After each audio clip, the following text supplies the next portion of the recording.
helping out some of the pubs in Slough. Look, the most important point here is we fully acknowledge that it's been a very difficult few years for the hospitality industry across the whole of the UK. It's one of the reasons that we set a target for getting to 50 million international visitors to the UK by 2030. If we're going to do that, we've got to make sure that pubs survive.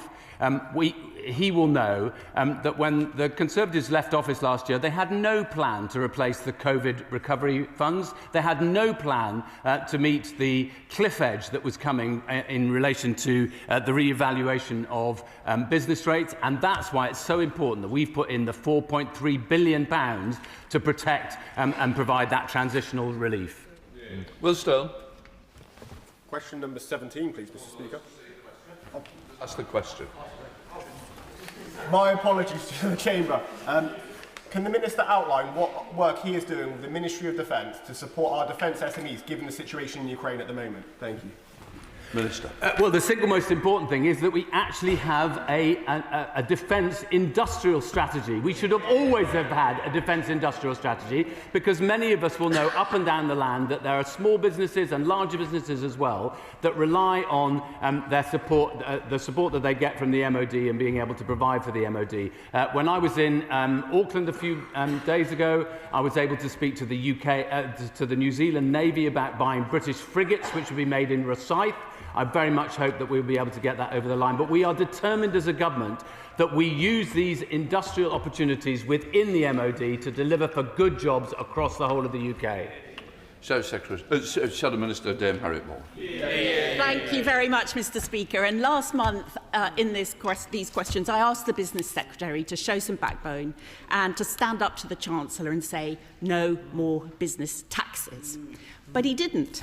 And the reality is that far from permanently lower business rates, small and medium-sized businesses on our high street are experiencing enormous rate hikes.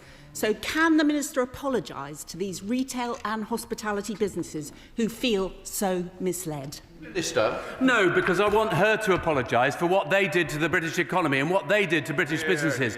Why is it that we now, following the Brexit that they delivered to this country, have only 1 in 10 British businesses exporting, whereas 3 out of 10 French businesses export, 4 out of 10 German businesses export? That's because they gave us a Brexit which, frankly, wasn't fit for purpose. And so that's precisely what we should be changing. Of course, there are problems for lots of businesses up and down this country, but I note that every single time we ask them where's the money to come from to pay for improving the NHS, to put our public services back on their feet, they always say it's going to come from some random budget. Just as when the Shadow Business Secretary was the Financial Secretary to Liz Truss, when he was the Financial Secretary to Liz Truss, he wanted us please, come on, I did cough twice. Dame Harriet Moore. Yeah, Mr. Speaker, I didn't hear an answer there to my question, did you? But the trouble is that to add insult to injury to the retail and hospitality businesses on our high street, the letter that has gone out from the Ministry of Housing, Communities and Local Government about this change in business rates is actually completely different from the guidance that is on the Treasury website.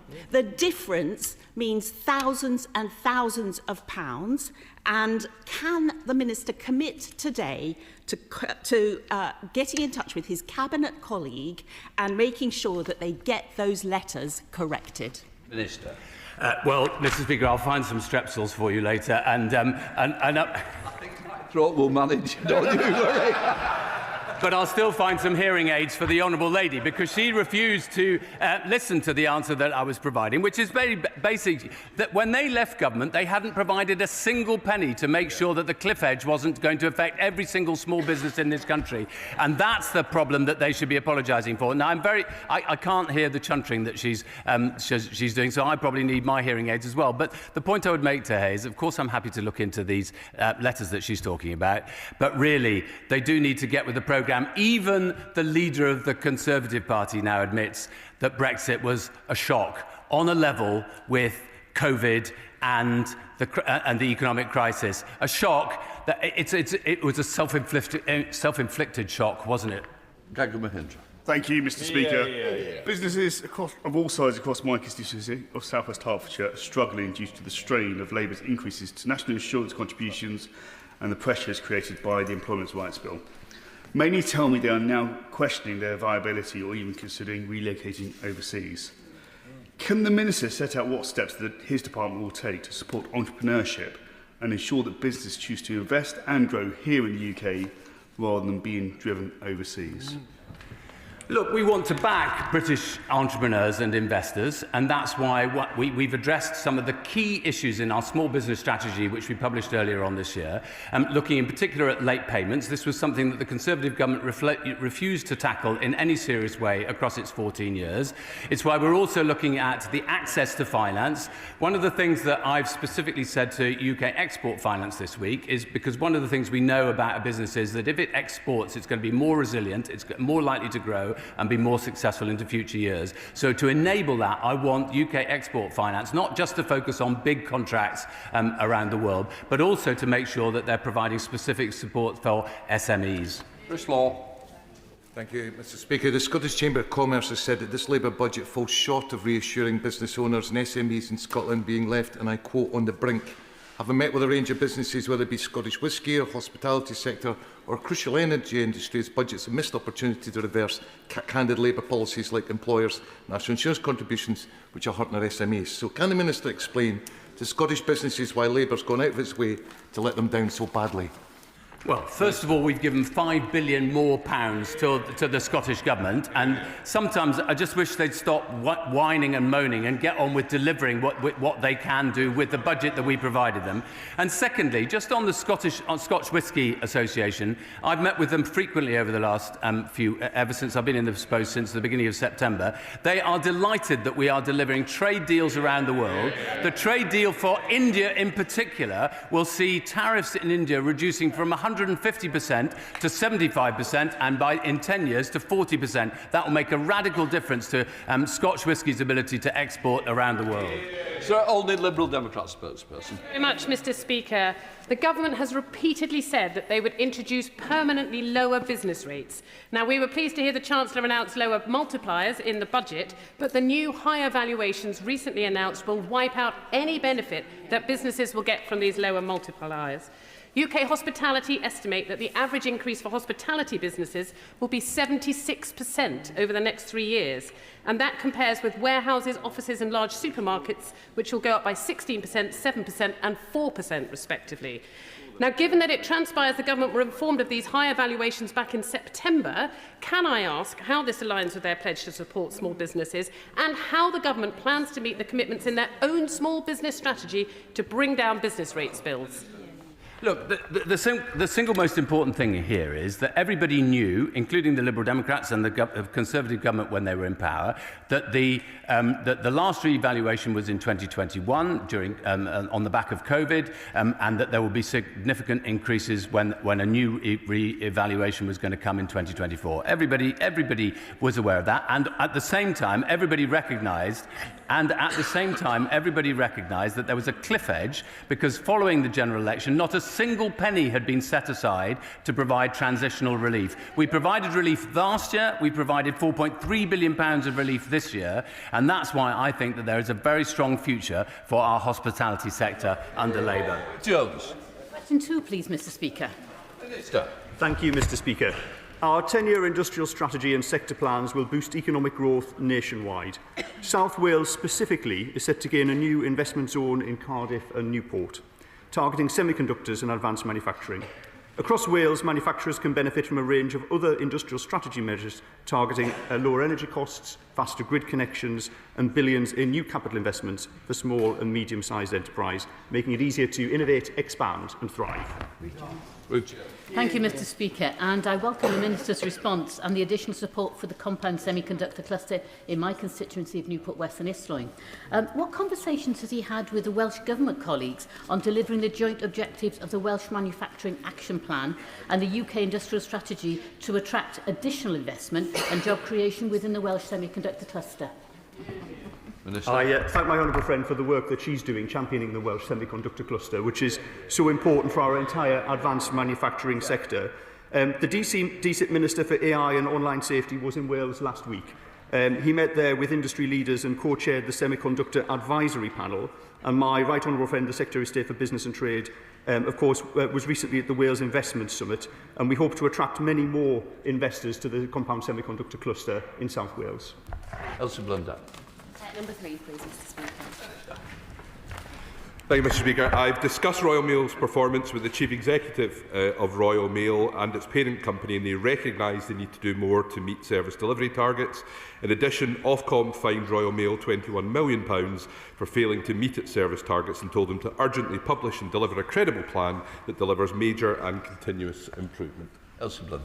Thank you, Mr. Speaker. I commend the efforts of posties across the country, especially at this time of year, but residents in Middleton and my constituency have been without a reliable postal service for well over a year.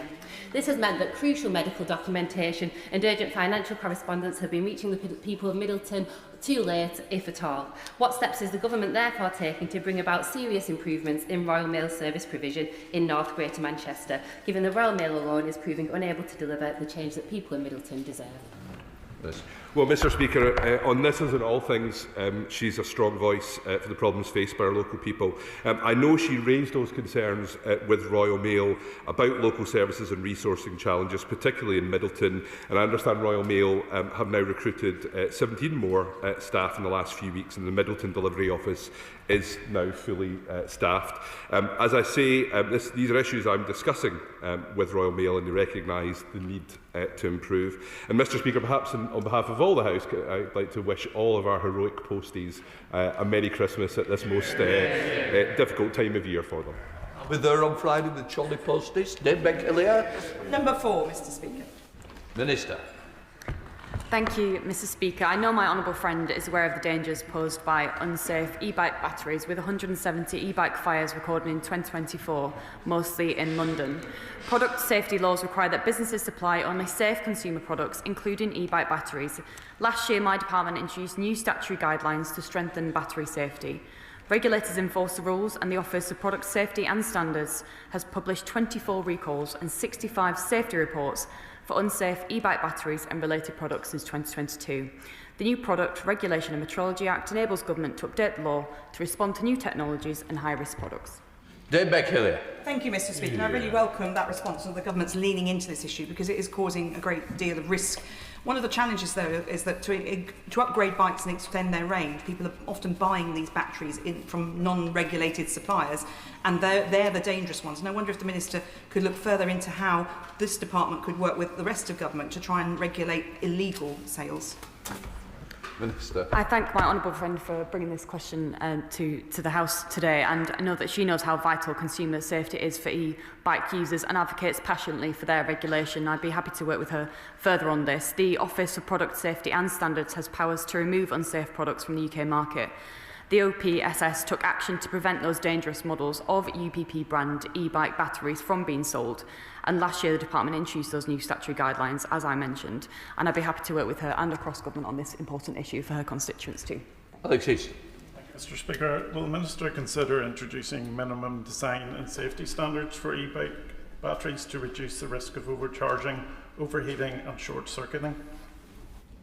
Minister. I thank the honourable member for his question. Our product safety laws do require those products to be supplied in the UK to be safe, whether they're sold online or on the high street. As I've mentioned, our Product Regulation and Metrology Act received Royal Assent earlier this year, and that Act gives us powers to update product safety laws where necessary to adapt to those new technologies and emerging product risks.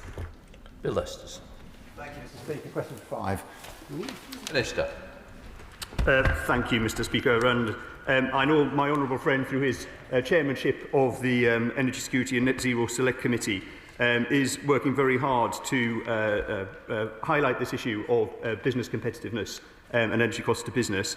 And I would draw his attention to the launch of the British Industrial Competitiveness Scheme consultation, which I launched a couple of weeks ago, which is our commitment through the industrial strategy to reduce energy costs for over 7,000 manufacturing businesses by around £40 per megawatt hour in 2027. And I encourage all members of the House to ensure that manufacturing businesses and their constituency respond to that consultation. Thank you very much, Mr. Speaker. Well, the reduction of 40 megawatts per hour for 7,000 manufacturing businesses is of course very welcome, as is the news in the budget of the changes to the British Supercharger scheme. But there are tens, if not hundreds of thousands of other manufacturing businesses who face some of the highest electricity prices in Europe, something that's been the case for many, many years, of course. What is the plan to help those businesses who are facing very, very high bills right now while we wait for lower electricity bills in the longer term through government plans for clean power? Minister. Thank you, Mr Speaker.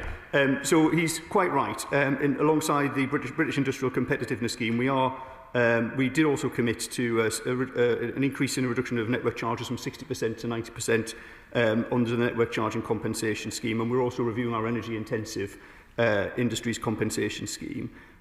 He's right to recognise the lack of competitiveness on energy prices between the UK and the rest of Europe, a terrible situation that was bequeathed to us by the last Conservative government by their ideological adherence to relying on foreign dictators such as Putin for Britain's energy needs. We are, of course, investing in our future energy needs to ensure that they are both clean and cheap and secure. Good job. Thank you, Mr Speaker. National Grid are going to spend about £30 billion by the end of the decade building pylons, but only 2% of the steel used in building those pylons is going to be British. Similarly, in the offshore wind projects, only 2% of the steel being used there is going to be British. And that is because of carbon taxes and energy costs. And so does the Minister recognise that actually, rather than promoting the opportunity of the great green revolution that they were espousing earlier, they're actually killing British business with high energy costs? Minister. Thank you, Mr Speaker. I don't believe he's correct on this particular issue to attribute the cause to carbon taxes or energy costs. However, I share his concern about the lack of British steel use, or in fact other British materials used in construction projects that are funded by the taxpayer. And I believe the taxpayer expects that such projects will largely be sourced from the UK, which is why I have had cause over the last couple of weeks to speak to British Petroleum about their use of Chinese steel in energy projects. And I will continue to call in the chief executives of companies and discuss with them how we will increase British content in British projects. Gareth. Thank you very much, Mr Speaker. The UK ceramic sector is one of the most gas and electricity intensive industries in the UK, so my usual plea to the Minister for consideration of changes to the Supercharger scheme ahead of the British Industrial Competitive Scheme comes online. But could he also give some thought to the electrification process? There are ceramic sectors that would like to electrify, but the industrial grid capacity simply doesn't exist yet. So could he set out what the government's going to do to allow those companies to move forward with electrification that ultimately will help bring down their energy bills?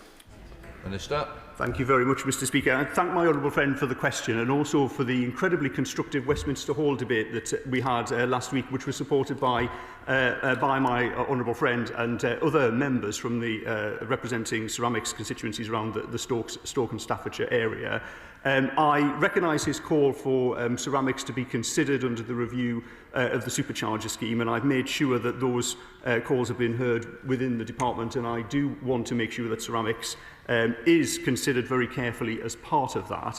And I'm also grateful for the continued commitment of Ceramics UK, who I met with last week, and the rest of the ceramics industry to work together with me to see how we can improve the competitiveness of the industry. Jones. Thank you very much, Mr Speaker. In Wokingham, we're lucky to have 119 great hospitality businesses. These are businesses struggling under the burden of rising energy costs, increases in national insurance and business rates, and many other cost increases. The Liberal Democrats call for a 5% cut in VAT to help the hospitality sector, but the Chancellor ignored that proposal. This would have gone some way to help business cope with rising energy costs. What is the Minister doing to ease the concerns of business owners in Wokingham who will be worried about their businesses? And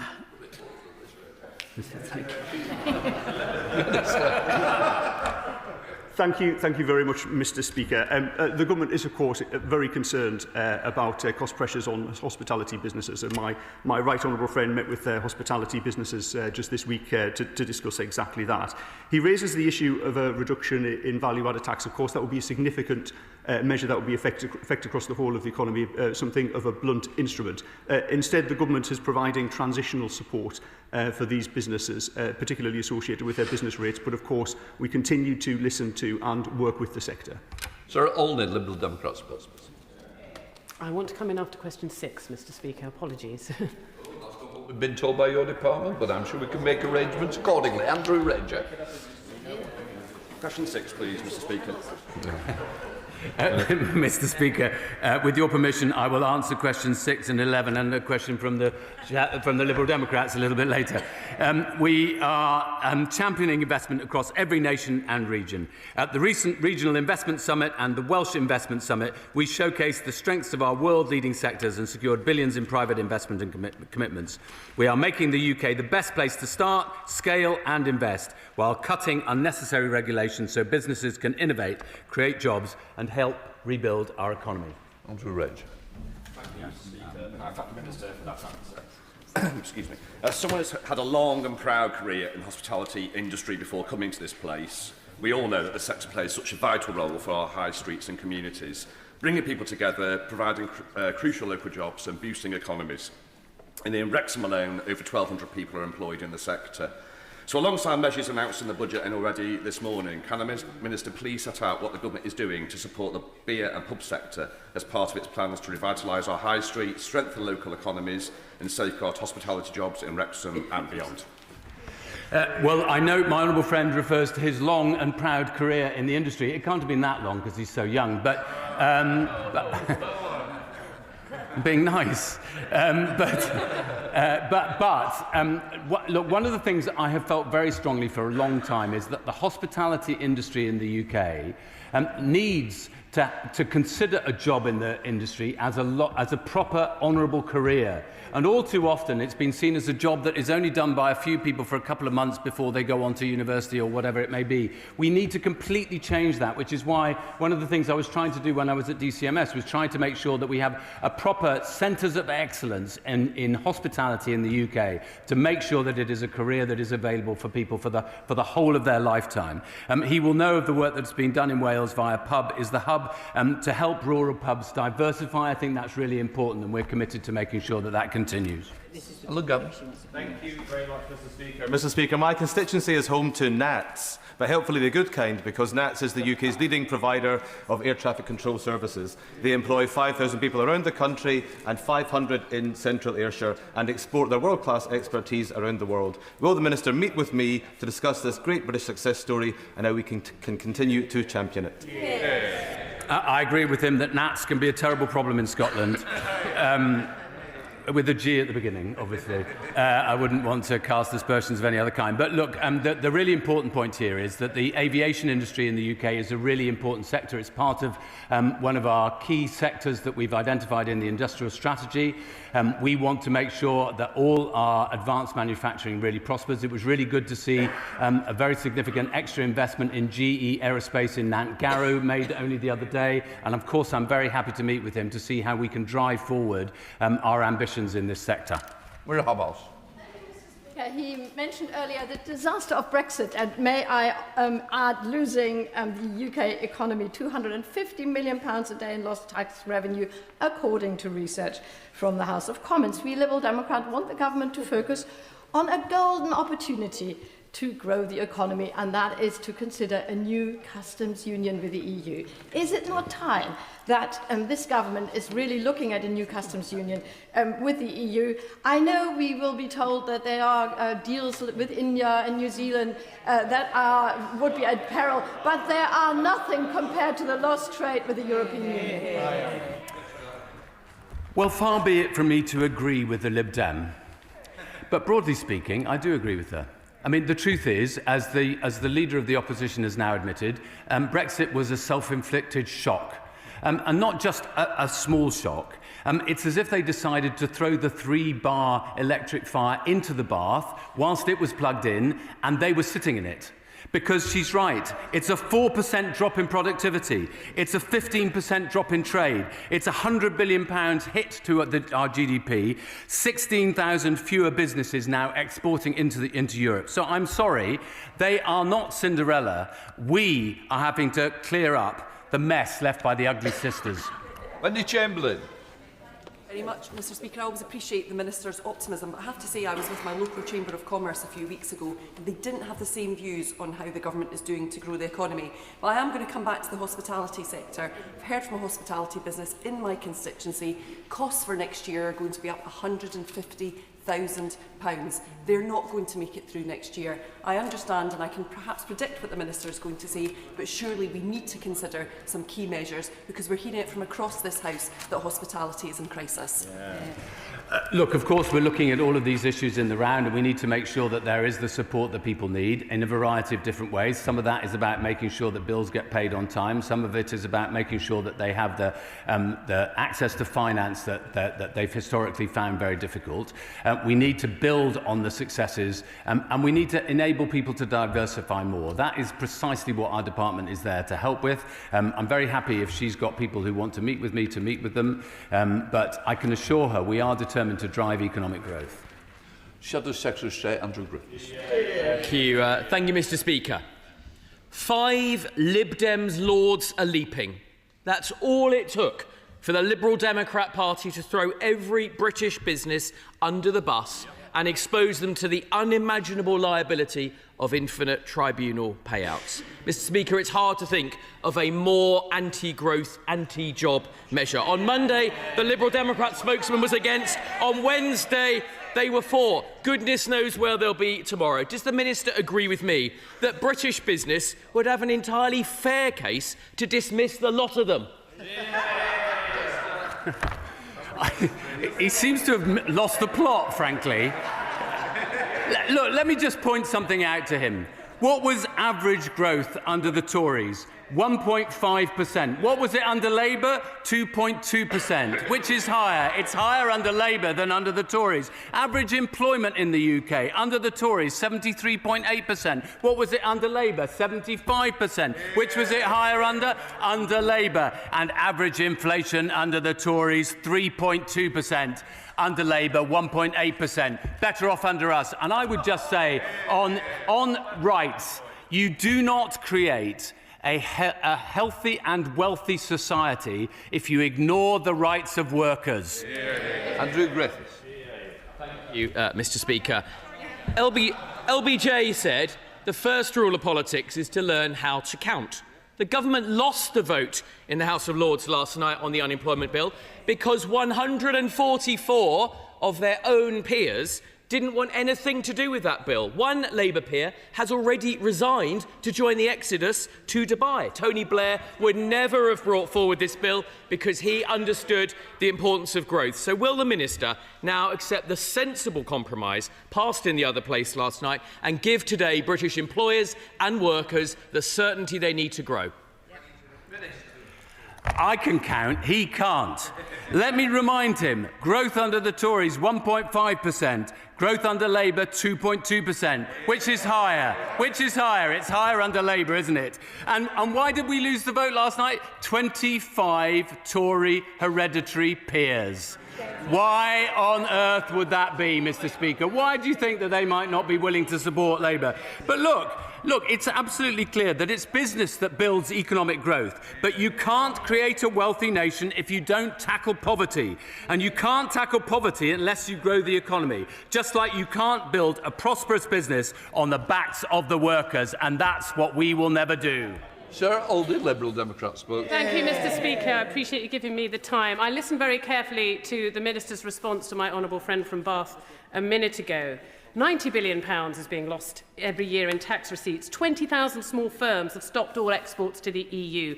33% of currently trading businesses are experiencing extra costs. The Prime Minister's chief economic advisor has recommended a customs union with the EU. The Deputy Prime Minister has also suggested that countries within a customs union tend to see stronger economic growth, and he agrees. So my question is, what is his government going to do about it? We're going to get the best possible deal that we can out of the European European Union. That's one of the reasons that I was in Brussels only yesterday alongside Nick Thomas-Symonds, the Minister for the Cabinet Office. We are getting a better deal from the European Union. We want to make sure that we have frictionless trade with the EU. That was what was promised by the ragtag and bobtail of that lot over there. And that is what we will deliver. But I just have to say to her, in all earnestness, we had a manifesto commitment, and that is what we are going to stick by.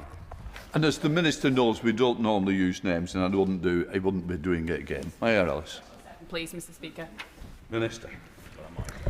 Thank you, Mr. Speaker. First, I thank my honourable friend for her continued hard work in this area. From April 2026, subject to parliamentary approval, statutory paternity pay will increase from £187.18 to £194.32 per week. The Employment Rights Bill will make paternity leave a day one right, extending eligibility to 32,000 more fathers and partners, and ensuring that parents who move jobs to increase their pay will not lose their entitlement to paternity leave. The Parental Leave and Pay Review, launched on July the 1st, will examine current and future parental leave entitlements, including paternity leave and pay. Ellis. I thank the Minister for how seriously she's taking this issue when, according to the latest analysis by the Dad Shift, 90% of paternity leave is claimed by fathers in the top half of earners, with almost a third of those being in London and the South East. Anna Whitehouse and George Gabriel, who I'll be meeting later today, are among a huge cacophony of voices in this country who are crying out for us to recognise the need for inclusive policies which put the voices of all parents at the heart of our growth, health and wellbeing strategies. Can a Minister confirm that this is the Labour government that will finally put them there? Yeah. I thank my honourable friend and her colleagues for their unwavering commitment to supporting parents, and I was delighted to meet with Dad Shift recently.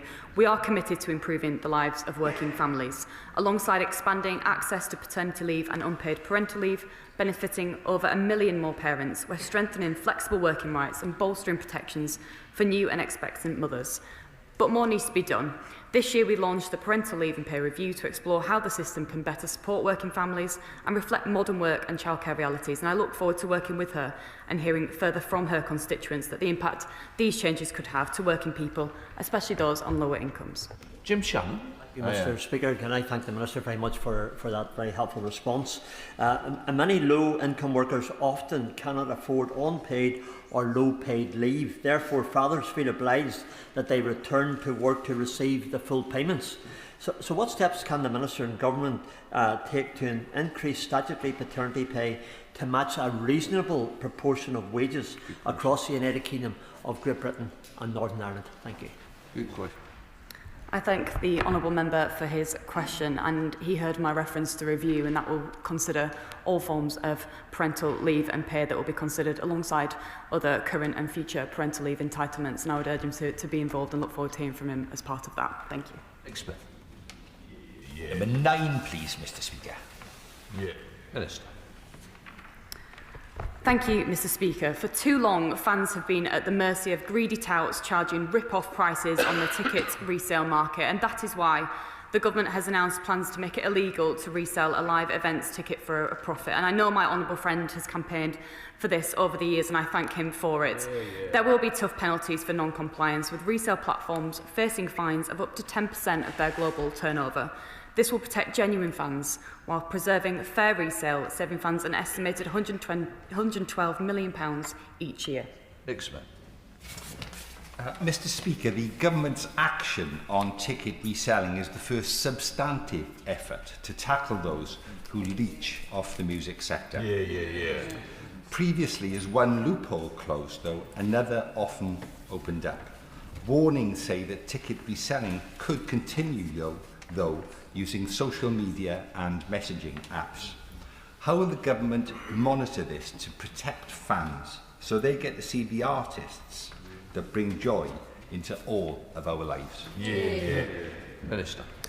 I thank my honourable friend for raising this and appreciate his work and commitment in this area. The approach that we are taking will require all platforms facilitating the resale of tickets to ensure the price cap is adhered to on their sites, and that includes social media platforms.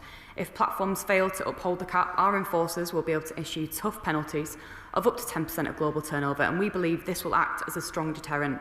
And we'll carefully monitor the impact of the new measures once they've been implemented, and we won't hesitate to take further action to protect fans if required. Question 10, Mr Speaker. Thank you, Mr Speaker. I was pleased that my honourable friend could join the recent reception for small businesses. The Huddersfield-based Syngenta exemplifies local success, investing millions to convert an existing plant into an advanced life sciences manufacturing facility, supplying over 40 countries. Government supports local business with the Business Growth Service alongside the West Yorkshire Growth Hub to ensure businesses in the Colne Valley have access to grow, scale and succeed. Mr Speaker, I represent 3,455 SMEs in my constituency. These businesses provide essential jobs in the local economy. And last weekend, we celebrated Small Business Saturday.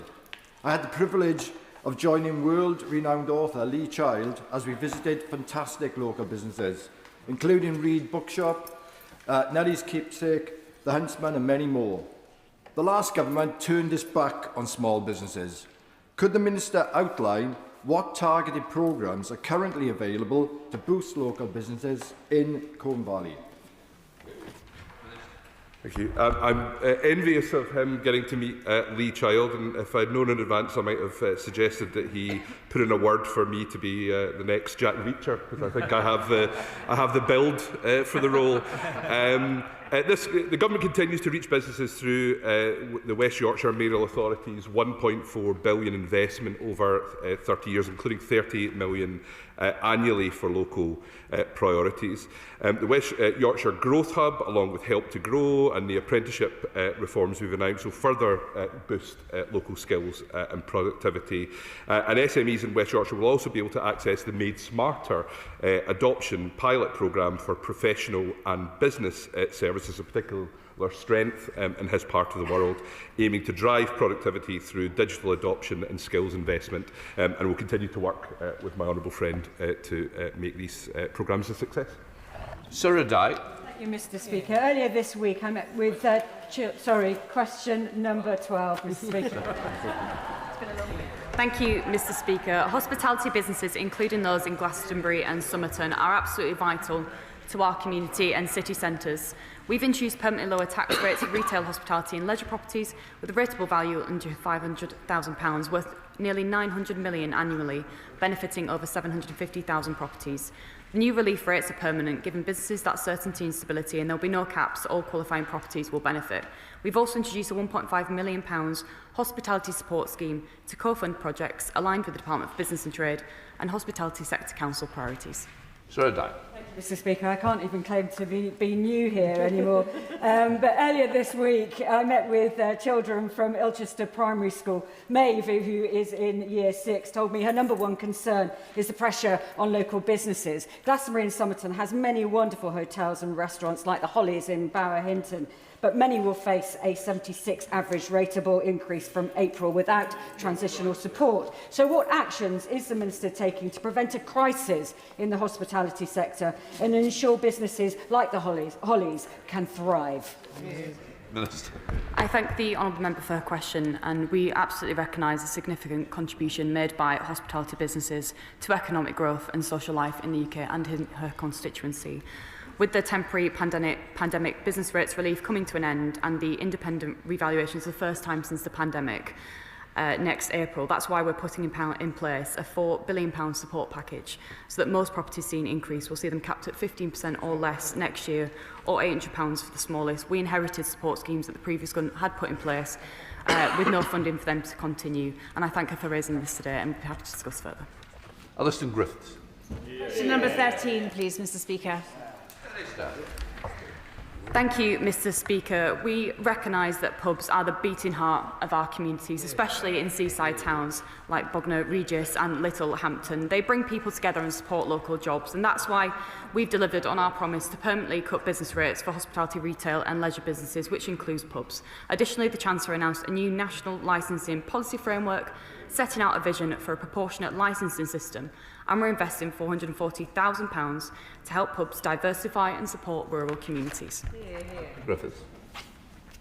The Chancellor's budget was the most disastrous, bitter attack on the pub industry for years. Those aren't my words, Mr Speaker, but those of Ian Brown, who runs the William Hardwick pub in Bognor Regis. Charlie Cockaday, landlord of the Fox Inn in Faltham, told me that due to increases in business rates, minimum wage and alcohol duty, he's going to have to put 22 pence on the cost of a pint just to break even. So can the Secretary of State, or even indeed the Minister, tell Ian and Charlie, who are fighting just to keep their pubs alive, what on earth they are supposed to do? I thank the honourable member for raising her concerns on behalf of her constituents and businesses, and we do recognise the ongoing pressures and are acting. Last night I met with lots of colleagues from across the industry and want to make sure that we can continue to talk with the sector and with pubs to understand the questions that they face. The main transitional support for ratepayers losing that RHL relief is through our Supporting Small Business scheme, which also helps those losing small business rates relief or the rural rate relief at the re-evaluation. And our package, we are supporting hubs and continue to work with them and support with them as a sector, and I thank her for raising it today. Rebecca Paul, Shadow Minister. Thank you, Mr. Speaker. It's incredibly depressing that the Minister doesn't appear to recognise the seriousness of the situation for pubs in Bognor Regis and Littlehampton, and indeed across the country. Around 8 are closing every week. Pubs already face huge costs and hiked taxes. There really are no more pips to squeak. So it can be no surprise that since the Chancellor's budget, some landlords, already emotionally drained from a difficult year, don't have the stomach to check their new business rates liability until after Christmas. If the Minister truly values our pubs, what meaningful action is she going to take, rather than telling us business rates are going down when they're actually going up? As I mentioned in my previous answer, we do recognise the ongoing pressures and are acting supporting the sector with targeted support. Without our support, pubs would face a 45% increase in the total bills they pay next year. We've got that down to just 4%. So the majority will have their bills capped at £800, 5% or 15% next year, in addition to establishing the licensing task force to cut red tape and remove those growth barriers. And I'm committed to working with the sector going forwards. Come to Topicals, Bobby Dean. Question number 1, Mr. Speaker. Minister. Mr. Speaker, I apologise on behalf of the Secretary of State, who, as you know, is striking deals in the United States of America.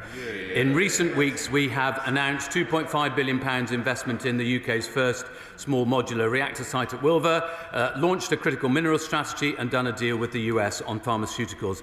And, Mr. Speaker, in true Christmas spirit, I can assure you, as Trade Minister, that there is no tariff on gold, frankincense or myrrh. And Santa Claus can travel freely without a visa, although apparently he knows when you've been bad or good. So be good, for goodness sake. In which case, Bobby Dean will be. Thank you, Mr. Speaker. As you probably know, South London is wonderful, but you may not know that it's one of the UK's largest regional economies. And last week, my local council, the London Borough of Sutton, launched its economic growth plan, inviting businesses to take advantage of the opportunities in the area. So I wondered if the Minister would meet with me and the local council leader to connect the business community with all those opportunities that exist in my borough. Yes. Thank you, Mr. Speaker. I welcome the Chancellor's announcement of the £30 million Kernow Industrial Fund and the critical minerals strategy, which is fantastic. With the pipeline of floating offshore wind projects in the Celtic Sea, it's vital we invest in those Cornish supply chains and infrastructure. In my constituency, we have brilliant supply businesses who are able to use the Crown Estate and GB Energy Accelerator funds. However, the capacity of training providers, the need to upgrade the infrastructure like ports in advance of flow coming online, and the delay in getting those floating offshore wind test and demo models in the Celtic Sea up and running is hampering progress. Will you outline, please, Minister? Will the Minister... Order. One of us is going to have to sit down. Please, it's Topicals. I've got some who didn't get in before. You've got to help them, please. Minister. Thank you very much, Mr. Speaker. I thank my honourable friend for a question and also for so kindly hosting me on a trip to Falmouth Port, where I saw for myself the great potential in her constituency for critical minerals and floating offshore wind. I recognise the issue of skills through the government's Clean Energy Jobs Plan and another £180 million for demonstration projects. The government is supporting this sector, and she should be assured that I have raised the potential of Falmouth, particularly the extensive anchorage there, both with the National Wealth Fund and the Crown Estate. Sir Secretary of State on people. Thank you, Mr. Speaker. Labour's steel strategy was promised originally in spring 2025. Yesterday we learnt from a written ministerial statement snuck out without coming to this House, that strategy now won't be published in 2025 at all. It's more likely to be spring 2026. So we've got no steel strategy after 18 months. There is no sight of the US tariff agreement on steel that the Prime Minister claimed to have on the 8th of May, and no deal with the Chinese owners of British Steel. So will the Minister give the sector the Christmas present that they want and publish the steel strategy? Minister. It's a bit of a cheek, isn't it, the Conservatives coming and talking about a steel strategy when they had absolutely no strategy. They didn't even choose to go and visit some of the steelworks that we're talking about. There will be a steel strategy. My honourable friend has been having discussions both with the trade unions and with the industry themselves, both downstream and the producers, and we will be producing a comprehensive steel strategy very, very soon. And I'm very happy to deal with the tariff issues if there's a little bit of time later. Michael Payne. Thank you, Mr. Speaker. I recently visited Boutique Flowers on Carlton Hill in Gedling, a brilliant local business owned by Sally and Tina. They told me that they're losing thousands of pounds as a result of fraudulent chargebacks. Many small businesses are facing the same issue across the country. Will the Minister work with small businesses, banks and payment providers to reform the chargeback system and put an end to this growing fraud scandal hitting small businesses across the country? Minister. Well, first of all, I'd like to thank Boutique Flowers for everything they contribute to my honourable friend's local community. This sort of fraud is galling when you're trying to keep a local business going. Colleagues in the Home Office, along with my department, are working on a new expanded fraud strategy to be published early next year, and I'll make sure the experience of his constituents is fed in to that strategy. James McCleary. Thank you, Mr. Speaker. A local restaurateur who operates in the village of Alfriston in my constituency came to see me recently at an advice surgery about the challenges he faces. Increased national insurance costs and minimum wage, sky-high business rates and rent, and ever-increasing energy and utility costs. Most months he struggles to turn a profit at all. I got a similar story from the landlords at the Elephant and Castle pub, which I spoke to recently as well. Does the Minister understand that these are government policies that are making it impossible for small businesses like these to succeed? And will he meet with hospitality businesses like these in my constituency to learn more? I thank the honourable member for his question and for raising these issues today in the House. I'm more than happy to meet with hospitality sector and industries and representatives across the country to understand their questions and the challenges they face, and we are committed to supporting them as a vital sector for our economy, for our local communities and this country, and want them to thrive. Chris Hinchcliffe. Thank you, Mr. Speaker, and I thank the Minister for recently meeting with me to discuss the campaign for Hughes Law and the government's plan to consult on support for families with seriously ill children. One parent recently told me our savings disappeared under the cost of surviving, while DLA took 6 months to be approved. No parents in this country should face financial ruin while their children fight for their life. Does the Minister agree that the provisions for Hughes Law must form their own chapter in the Carers Review? I thank my honourable friend for his engagement with me and the department so far, and just want to take a moment to pay tribute to Kerry and Francis and their incredible campaigns and work raising awareness in memory of their son Hugh. I'm happy to plan for Hughes Law to have a separate chapter in the consultation and to work with my honourable friend on developing that. The consultation should provide the opportunity to clearly highlight the specific circumstances that parents find themselves in. The Minister knows the Westgate pub in her constituency well. It's seen its rateable value go up from £10,500 to £20,000, which means a rate rise of £2,400 once the temporary transitional relief expires. Now, we know that Harrods is getting £1 million business rate cut, so will the Pubs and Hospitality Minister stand up not only for her pub, but for pubs across the country that are being hammered by these rises by challenging the Chancellor to actually deliver on her claim of permanently lower business rate bills? I thank him for highlighting Halifax and my brilliant pubs in my constituency that I've been delighted to work with since I've got elected over the past year, and will continue to work with them and listen to them. He highlights the difference in our agenda and our priorities. We are ensuring that we can provide our brilliant hospitality sector, especially our pubs, with that support. He's heard from my determination and commitment at the dispatch box today to work closely with them on the transitional rate relief and provide that support that they need. Justin Matters. Thank you, Mr. Speaker. I'm sure the Department will have been aware of the coverage this week of some of the harrowing stories of the treatment of Vodafone franchisees. Without asking the Department to comment on specific cases, they will no doubt recognise the power imbalance in that relationship, and will they consider looking at some measures to redress that imbalance, perhaps by a statutory code of practice or a national arbitration system? First of all, can I pay tribute to his work in the department? He's much missed, in particular, by many of the civil servants and those who work with him. And secondly, of course, I'm happy to sit down with him and to discuss whether there are specific proposals that we could bring forward which would redress that issue of imbalance. Alison Griffiths. Thank you, Mr. Speaker. Ahead of Small Business Saturday, I visited Armin at Rose Green Hardware. He told me it has never been as tough to run a small business as it is under this Labour government. Does the Minister believe removing business rates relief will make things any easier? Minister. Well, as we spoke yesterday in the debate when she intervened on a similar point, she knew and her party knew that the transitional, that the COVID relief was coming to an end. They knew, because it happened under them, the revaluation was coming. The difference with this government is that we put in more than £4 billion to cushion that. That's our support for small businesses versus them being thrown overboard by her government. Liz Twist. Mr. Speaker, earlier this year, 150,000 workers across the North East benefited from the increase in the national minimum wage, with another increase following the budget due in April. But it's important that these increases are actually applied. Can the Minister set out what steps she has taken to ensure that employers comply?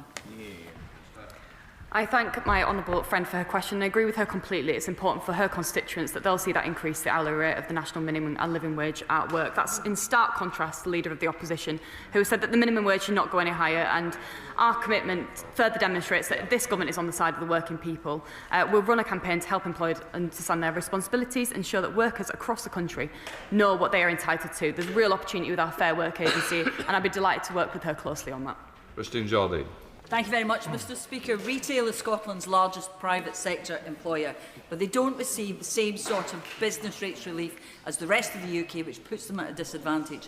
A group of Scottish retailers recently wrote to the Scottish Government asking for this relief in the Scottish budget. So will the Minister join me in pressing for that action and perhaps pass the message on to other ministers in the discussions with the Scottish Government? Very happy to join her in that, Mr. Speaker. It's a running theme, I think, in this place. When we vote to introduce more support, the money comes through to the Scottish Government but is not passed on to the grassroots and to the communities around the country. And the question she asks is the same question that constituents in my area are asking, which is, where has all that money gone? Todd Lauren. Thank you, Mr. Speaker. The loss of the Gravesend-Tilbury ferry has had a detrimental impact on our high street, with businesses reporting a fall in footfall. Can the Minister meet with me and advise me on any potential capital revenue grants that can unlock growth in this area and the wider Thames estuary? Yes, I'm very happy to meet with her. The High Street is a really important part of ensuring that we have economic growth across the whole of the United Kingdom rather than just in some parts of the United Kingdom. One of the things we've also been looking at is whether when a High Street has a cinema in it, it often makes it a place that people want to go to, and it has a sense of pride in its place. That's why the Pride in Place investment that we've made is so important. Thank you, Mr. Speaker. What would the Minister say to businesses like the Rusty Tractor Farm Cafe in my constituency, already paying their long-term staff above the minimum wage, who are now faced with an inflated wage bill as they have to increase the minimum wage for their young staff and potentially inexperienced staff, whilst also increasing all other wages proportionately? I backed the national minimum wage. I remember, because I've been here since the time of Queen Victoria, that there was a time when the Conservative Party held out completely against the idea, and incidentally were backed by the Lib Dems at the time, against the idea of a national minimum wage. I think it's important that if you're going to build successful businesses in this country, you have to have a national minimum wage that really pays the bills and enables people to put food on the table for their kids. Liam Byrne. Thank you, Mr. Speaker. Can I welcome the deal with the United States to set zero tariffs on pharmaceutical exports, together with the British Business Bank investment of $100 million in biotech. This is a real boost. But the US offer was for just 3 years. whereas the price adjustment we've promised for the NHS is permanent. When the Secretary of State met with the Commerce Secretary and the USTR in America last night, what assurance did he get that the Americans won't be coming back and reimposing tariffs on UK pharmaceuticals in 3 years' time? I completely agree with the chair of the Select Committee that this is a really good deal. It's a good deal in many ways, not least because, as somebody who has benefited from medical advances that have happened in the last few years, receiving immunotherapy, which had only been licensed a week before I went to the GP with my stage 3 melanoma in 2019, I know how important it is not only that we have a strong life sciences sector in the UK, but that people are able to get those drugs through the system and have access to them in the UK. So I think this is a good deal. I'm afraid I can't answer his precise question about what conversations the Secretary of State had last night, because I was having discussions with another country about another deal that we might be able to announce very soon. Alison Bennett.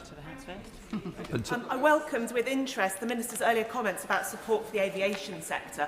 Here's an example of how Brexit is damaging aviation in my Mid-Sussex constituency. CAE train pilots. At the moment, they can't bring in all the examiners they need, so instead they've invested in Vienna. When will the government decide that they need to join Lib Dem calls for a customs union?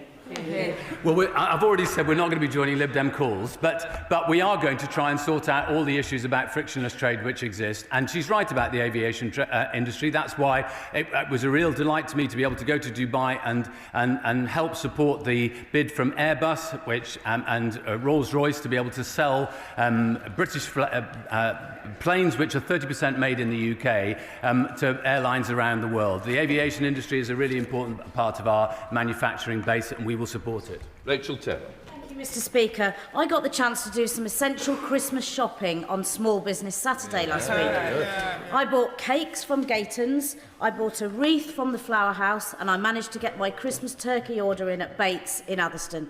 Can the Minister tell us what extra support he is going to provide to small retail businesses in North Warwickshire and Bedworth and across the country? I also enjoyed Small Business Saturday. I got to return to Beveridge Fishmongers, where I used to work in Giffnock in my constituency. And the boost from Small Business Saturdays, according to Small Business Britain, has been the biggest in 6 years. So real room for optimism as we go into the new year for small businesses. Through the Small Business Strategy, increasing access to finance, cutting red tape, ensuring that we tackle late payments. We're going to be supporting businesses in her constituency and small businesses across the UK. John. Thank you, Mr. Speaker. The Minister's magnificent waistcoat reminds me that last night I was at the grand opening of Tulip Treasures in Shepperton High Street, a new florist, and in my Spelthorne constituency. So would the Minister like to wish young Rhiannon, who's taking that brave step, every success with her endeavours? I do wish Rhiannon every success with her endeavours, not least because one of the problems that Brexit provided us with was for florists up and down the country, because 80% of the flowers that are sold by florists in the UK come from or through the Netherlands, and when we sort out our SBS deal, which we hope to do very soon, that will be able to make it much more affordable for florists to be able to survive in the country. And of course it's good to support British tailoring as well. At Western. The UK-US economic prosperity deal was very welcome for the automotive sector, but there are some challenges for the sector. The current quota of 100,000 units and the quarterly thresholds are particularly difficult for the small volume and micro manufacturers such as Aston Martin, McLaren and Morgan and so on. Can the Minister outline what conversations are taking place between the US and the UK on these details? Thank you very much, Mr. Speaker. Yes, I recognise certainly the issue that he raises with the quota and the importance of our small volume manufacturers, as he said, such as Aston Martin and McLaren. I met with McLaren last week. I've had a meeting with Aston Martin this week as part of the UK Automotive Council, and I'm meeting Aston Martin's Chief Executive in the new year. And I think, Mr. Speaker, this is perhaps a good opportunity to congratulate McLaren and Lando Norris for his outstanding win of the F1 Championship. Only 35 men have won the F1 Championship, 11 of them have been British. I think the motorsport industry is a fine example of British engineering and British sportsmanship coming together. Jessica Morton. Thank you Very much, Mr. Speaker. Last night I met with community union representatives representing steelworkers across Wales, including Llanwern, and I draw attention to my members' interests. They support the welcome movement on energy costs. They know the government are working on procurement, and they know that there will be a steel strategy, but the most urgent ask is on the EU's steel import quotas and tariffs. Please, can you give us an update on that? I'm grateful to my honourable friend, and she's quite right to raise the issue of Llanwern, because sometimes we focus on some of the other steelworks in the UK, but it's about a whole sector. I met with Commissioner Sefcovic yesterday, and we are very much on the case of trying to sort out precisely where we land with the EU safeguard, but we also need to make sure that the UK has a steel safeguard that exists after the end of June. We are very much on the case. We will do everything we can to make sure that we have a strong and prosperous steel sector across the whole of the UK, including in Llanwern. Chris Webb. Mr. Speaker, last weekend I attended Waterloo Road's first ever Winter Wonderland Christmas light switch on, a fantastic celebration of spirit of Small Business Saturday in the most deprived ward in our country. Those businesses told me on Saturday, as they have done many times, they have been left behind for too long, and that high street is suffering.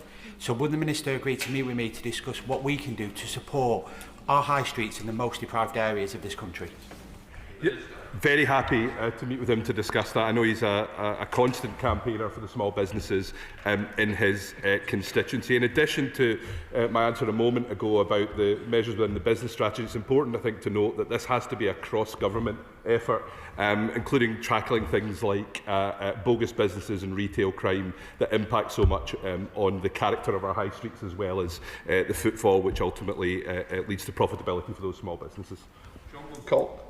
Much, Mr. Speaker. The Minister rightly congratulates Lando Norris and McLaren for the victory in the Formula 1 Championship at the weekend. And motorsport brings in an estimated £9 billion to the UK economy, along with high-skilled jobs and cultural soft power, etc., etc. Would the Minister join me in commending the sector on its contribution to the wider UK economy, and perhaps join me in visiting one of the Formula 1 or motorsport teams in my constituency? He makes a very good point. Advanced manufacturing and the creative industries, the two come together here because it's also about broadcasting. So these are two of the sectors in our industrial strategy which we are very keen to motor on with. And of course, one or other of us in the team will be very happy to meet with his constituents. You understand, Mike? Mr. Speaker, I'd like to welcome the 340 jobs announced this morning at Grangemouth as a direct consequence of the investment of this Labour government and Mialgie. However, in less good news, the National Timber Group went into administration last month and made 500 workers across the country redundant. My constituent, after 5 years at MTG, had their system access cut off while working with no warning, no process and no verbal communication. What dialogue have ministers had with the administrators to make sure that there's a fair process followed for NTG employees? I welcome the point that he's made, and it's a point extremely well made. I'm very happy to have a conversation with him after this about the precise nature of the discussions that are ongoing. I would just finally say, Mr. Speaker, that I too visited one of my small businesses on Small Business Saturday. It was called Only Crumbs. It's a great cake shop, but sadly, under the Tories, that's all you ever got, only crumbs. It's on the question. Bobby Dean. Thank you, Mr. Speaker. The Minister indicated to the House that the Liberal Democrats were against the national minimum wage in the 90s. My own memories are hazy, but I'm reliably informed that that was not the case, and I hope the Minister would like to correct that. It's not a point of order, but you've certainly put it on the record. We'll leave it at that.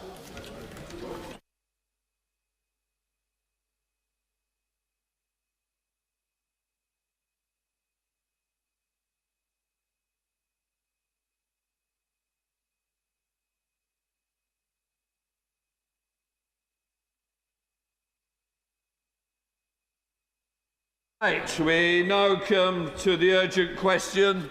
Matt Weston.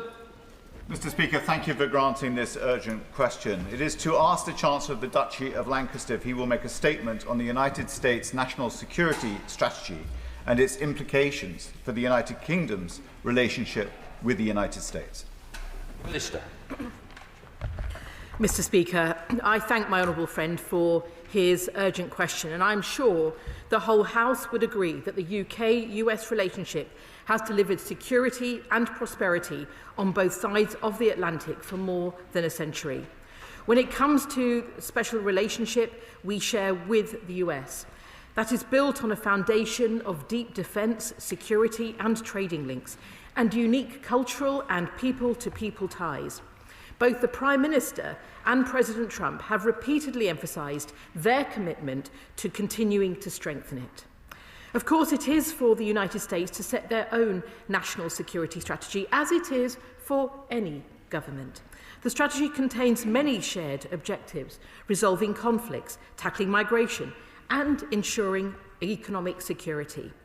But it will not surprise the House that on some areas we take a different view.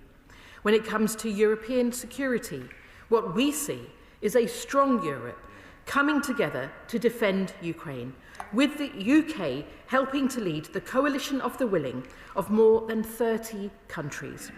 And we see a Europe that is stepping up on defence spending, with the UK committed to reach 5% of GDP on defence spending by 2035. It's right that Europe steps up. That is in our interests. Europe is united behind Ukraine and united behind our long-standing values of freedom and democracy, and we will always stand up for those values. Our bond delivers on both sides of the Atlantic, Mr. Speaker. Our trading relationship is worth over £330 billion annually. We have over £1.2 trillion in mutual investment, and our businesses support over 1 million jobs in each other's countries. The UK will continue to work closely with the US to strengthen Euro-Atlantic security through NATO, support Ukraine, and deepen our cooperation on emerging technologies and economic security. The strength of our relationship allows us to discuss and debate areas where we disagree. So we continue to strengthen this vital and mutually beneficial relationship with the United States. And during the state visit, we announced over £250 billion in two-way investment, a powerful demonstration of the deepening economic ties between the UK and the US, and signed a first-of-its-kind UK-US technology prosperity deal that will supercharge our cooperation across areas including AI, quantum and nuclear. Okay. Well, Wes. Mr. Speaker, last weekend the US administration published its national security strategy, and it is the clearest articulation yet of President Trump's ideological foundation. The whole House should be under no illusion. The United States consensus that has led the Western world since the Second World War appears shattered. It refers to Europe facing, and I quote, civilizational erasure, and it will be unrecognizable in 20 years. It vows to, and I quote again, to help Europe correct its current trajectory and promote patriotic European parties. The prospect of United States interference in the democratic politics of Europe, I believe, is chilling. The President's comments on Tuesday further demonstrate this. He called European leaders weak and singled out one of the United Kingdom's mayors as, and I quote, horrible, vicious and disgusting. But sometimes, Mr. Speaker, what is not said is as important as is what is said. In this case, the absence of condemnation for Russia is extraordinary, though not surprising. Given certain UK dependencies on the United States, this leaves the United Kingdom especially vulnerable. Mr. Speaker, I do not expect the government to reorient its entire economic and security strategy here today, nor do I expect them to publicly condemn President Trump's strategy. But I would ask the Minister the following. Can she assure the House that the government will continue to update its national security approach to reflect the changing strategic and geopolitical context? And will the government prioritise sovereign capabilities and ensure that a clear definition is provided of which capabilities the United Kingdom seeks to onshore to provide clearer signalling to our industry? Mr. Speaker, I thank my honourable friend, and he will know, as the House does, that national security is our first priority. And it is important that we continue to discuss all national security issues on an ongoing basis with all of our allies, and particularly the United States. Ultimately, it is for the United States to set their strategy. And indeed, when it comes to Europe, there are some things we agree with, like the importance of sustaining freedom and security.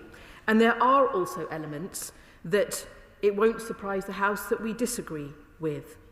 And it is important that we maintain our relationship closely with the United Kingdom, with the United States, on whom we work on a whole range of issues: our security economically, our security in terms of migration.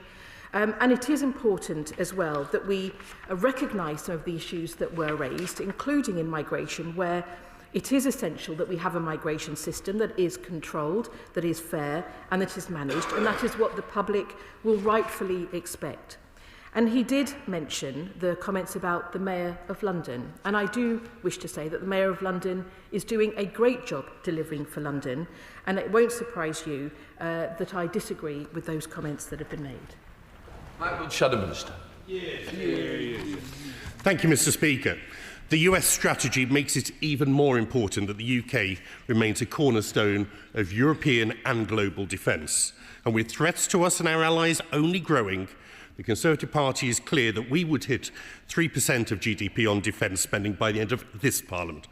So, as it is abundantly clear that we need to step up against the threat posed by Russia, and we need a government that is serious about reaching 3% of GDP defence spending by the end of this Parliament, can the Minister confirm whether it is only the government's ambition to reach 3%, or if the Treasury actually has a funded plan to do so?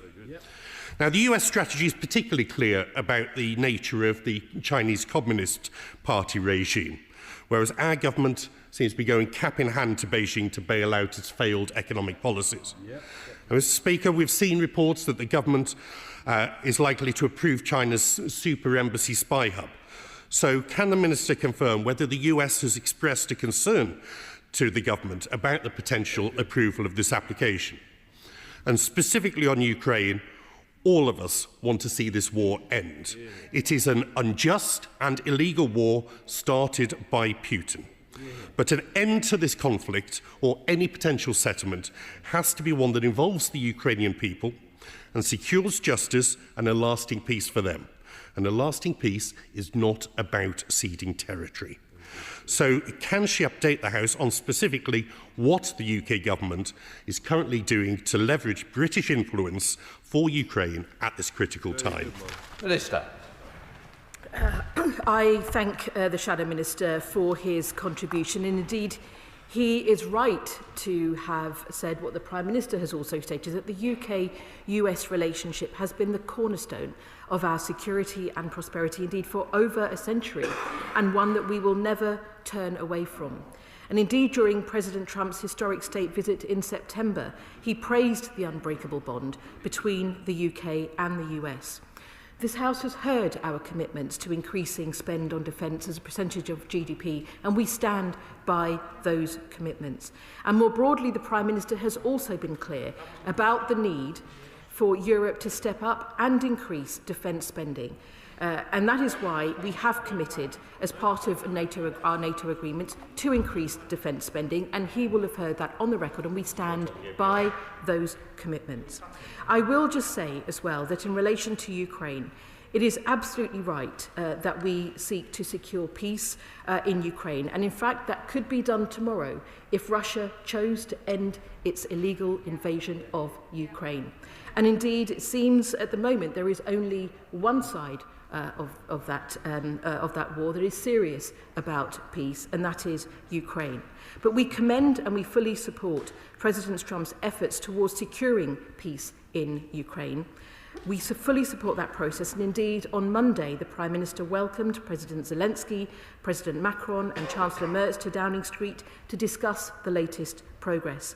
And I will just perhaps say this, Mr. Speaker. It is, as Secretary of State Rubio has also said, that we need a just and lasting peace and a sovereign Ukraine. Dame Chiamore. Thank you, Mr. Speaker. I'm sure that my honourable friend is far too discreet to set out honestly her assessment of President Trump's contribution to civilization. But could she reassure my constituents, angered, insulted, or just plain bemused by the pronouncements in the US national security strategy, that whilst we celebrate our cultural and economic ties with the United States and our relationship with the people of the United States, our sovereignty is not dependent on them, and specifically that any capability which is dependent on United States, whether it be in AI, in quantum, in defence, that is not a sovereign capability. Minister. Mr. Speaker, I thank my honourable friend for her comments. Let me say this, that I'm incredibly proud of our country, my country. I know that migration is an essential element of Britain's national story. We are a thriving multicultural society, and I am proud of that. And we respect the US as a democracy. But friends and allies should respect each other's choices and traditions. And if I could just make one comment as well, that in relation to how we work together, we do so in a spirit, we must do so in a spirit of respect, recognising our mutual interests and our long-standing relationship, and that robust political debate can always take place in an environment of respect. If I could just make mention of the Chinese embassy that was raised by the Shadow Minister as well, to say that the US is our closest ally and we liaise with them closely on a wide range of issues, including in relation to China. They will know, Mr. Speaker, that a final decision on this case will be made in due course by ministers in the Ministry of Housing, Communities and Local Government, and the timing of the decision is a matter for them. Helen Miller, Liberal Democrat spokesperson. Thank you, Mr. Speaker. Mr. Speaker, with this statement, Trump's White House has driven a coach and horses through the UK's own national security strategy and strategic defence review. Trump has stated that the US has no enduring commitment to NATO, no support for fair and open international trade, no willingness to cooperate in international organisations or abide by international law. The document shows derision for Europe, including the UK, for failing to share Trump's divisive nationalist ideology, while Russia is seen as a great power with whom the US intends to carve up Ukraine. No wonder the Kremlin said it was, and I quote, consistent with our vision. So I ask the Minister, will the government commit to an urgent review of the UK's approach and to making a statement to the House in January on the government's strategic response to this new Trump doctrine? Will she take the opportunity to state clearly that her government will not tolerate interference by America in the domestic politics of the UK? And will she commit that the forthcoming elections bill will restrict funding to UK political parties from sources outside the UK? Minister. I thank the honourable member for his comments, and I think to say that I do disagree with him on some aspects of what he raised, and it is important to say that national security is our first priority. It is a matter on which we discuss regularly with the US, matters of interest around the world. It is a partnership that we work on security through NATO, through Five Eyes, and a range of other international institutions. And it is important to recognise the efforts that President Trump has also made in securing peace around the world, whether that is his role in Gaza and how he is working in a process that we support to secure peace in Ukraine. And it is important that whilst we disagree with some aspects of what has been in the national security strategy, it is for the US to set their own strategy. And it is for us to have our own strategy, our own values, and indeed friends and allies should respect each other's choices and traditions. Thank you, sir. The language of the US national security strategy was deeply regrettable, and frankly it was not hard to see the rhymes with some extreme right-wing tropes that date back to the 1930s. But of course, the publication of this document came at the same time as the collapse of talks to join the European Union SAFE programme to help boost rearmament. So it is now essential that the government specifies, as my honourable friend said, the sovereign capabilities that we have decided to adopt in this country. It is essential that we now implement the recommendations of our committee's report on economic security. And it is now vital, I'm afraid, that we begin opening talks with our closest neighbours in the European Union about what kind of economic security union could actually draw our countries close together and help provide the economic support and the economic growth that rearmament is going to require.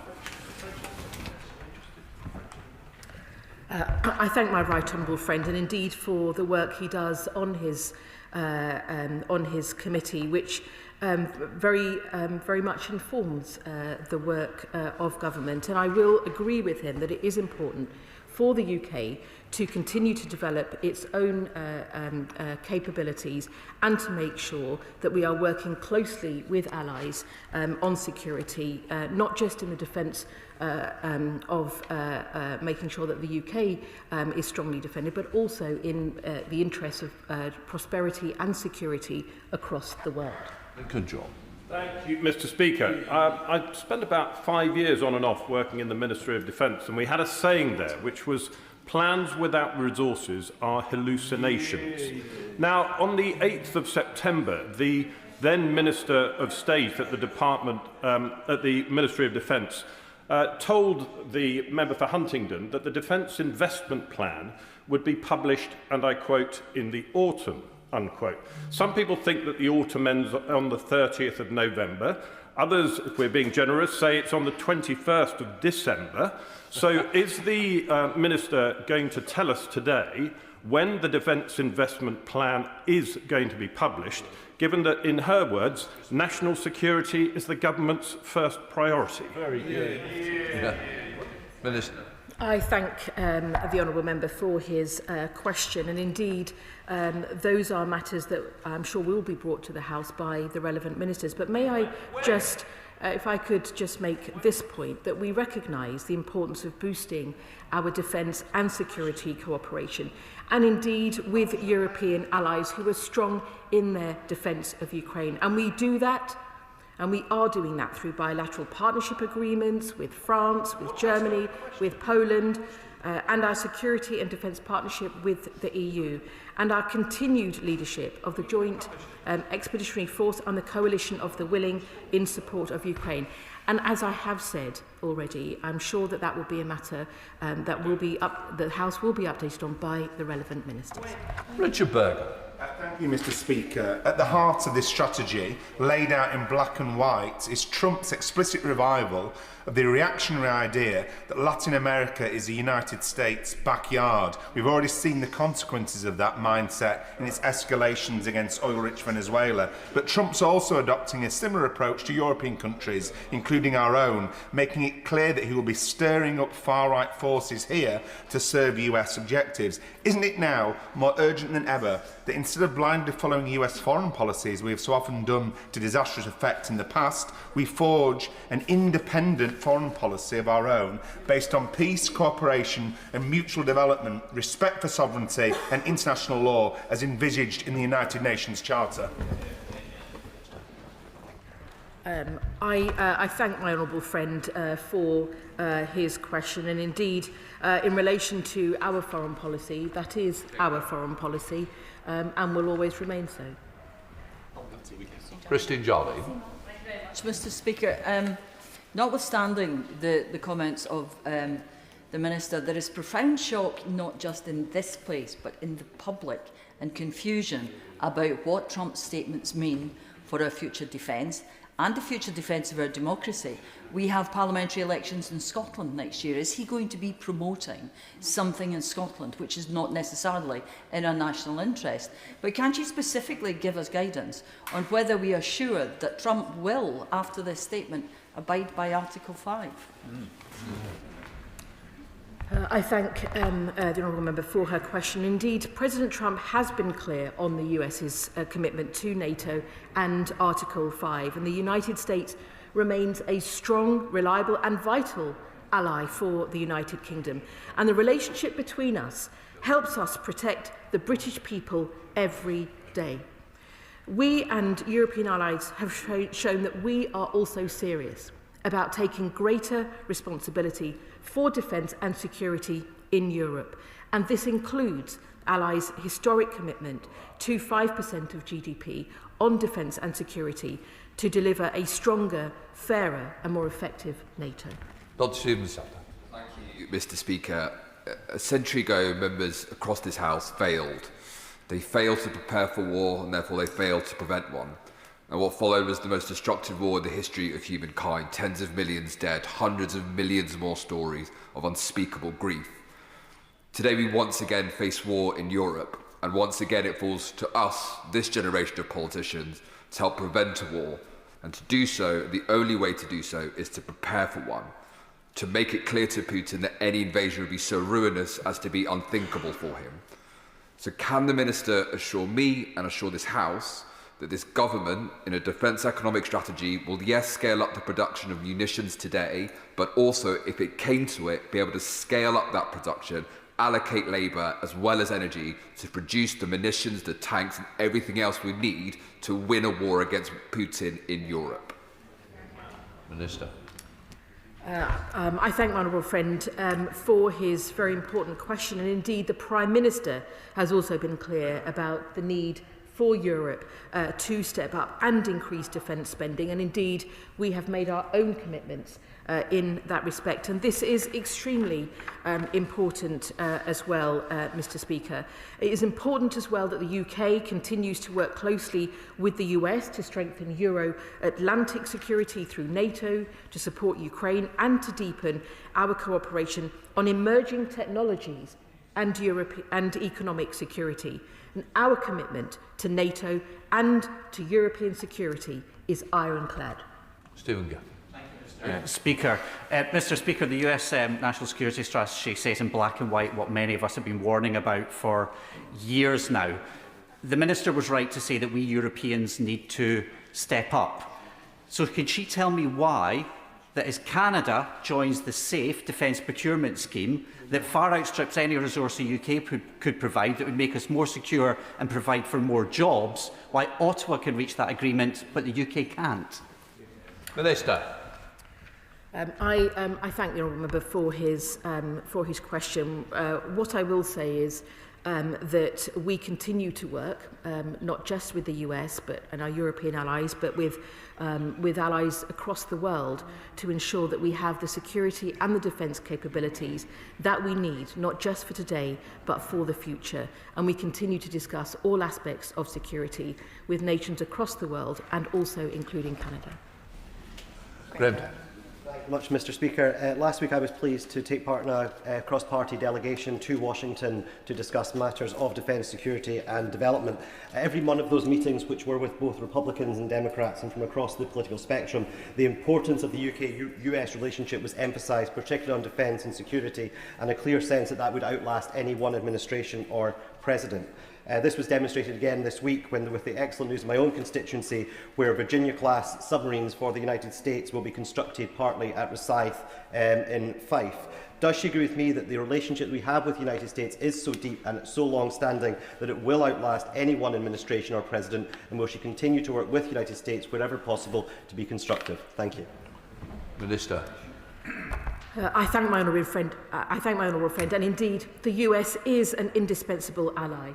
We have an enduring partnership that is built on deep security, intelligence and cultural ties, and it remains the cornerstone of our collective prosperity and security. James McCleary. I doubt it. The United States' new national security strategy was smuggled out in the middle of the night, which is fitting for such a bleak and dystopian vision of the world. In it, there's some very sharp criticism of European allies, including our internal democratic processes and a prioritisation of future interference in European democratic processes to promote a specific ideology and worldview. So what is the government going to do to protect the integrity of British democratic processes from a president who has a track record of denying democratic outcomes in his own country? Minister. Mr. Speaker, ultimately it is for the US to set their own strategy, but when it comes to Europe, there are some things we agree with, like the importance of sustaining freedom and security, but there are some things that we have disagreed with. And what we see is a strong Europe that is coming together, that is working together on security and indeed on prosperity, and working together to increase spending on defence. It is important that we have that. And it's also important that we respect the US as a democracy, but also that friends and allies should respect each other's choices. We always will continue to have strong and robust relationships with our relevant counterparts in the United States and work together on areas of mutual interest, our economic prosperity, our security, and our work across the world. But robust political debate must always be done in a respectful environment. Pam Cox. Mr. Speaker, on the matter of European security, can I give my strong support to the position taken by the Prime Minister and Foreign Secretary in relation to the Ukraine peace proposals recently? Does the Minister agree that there can be no deal affecting Ukraine without Ukraine, and that any deal that rewards Putin's aggression cannot proceed? Minister. I agree with my honourable friend. Putin's press secretary has praised President Trump's new national security strategy as aligned with Russia's worldview. Meanwhile, a dark vessel was spotted in the Irish Sea at around the same time as an EU satellite detected 5 drones near the flight path of the plane carrying the Ukrainian President Volodymyr Zelensky en route to Dublin last week. Would she therefore urgently request an assessment from her colleagues in the Ministry of Defence of the risk posed by Russian hybrid threats, given that this US strategy is now being welcomed by Moscow? Minister. I thank the woman. She raises an important point.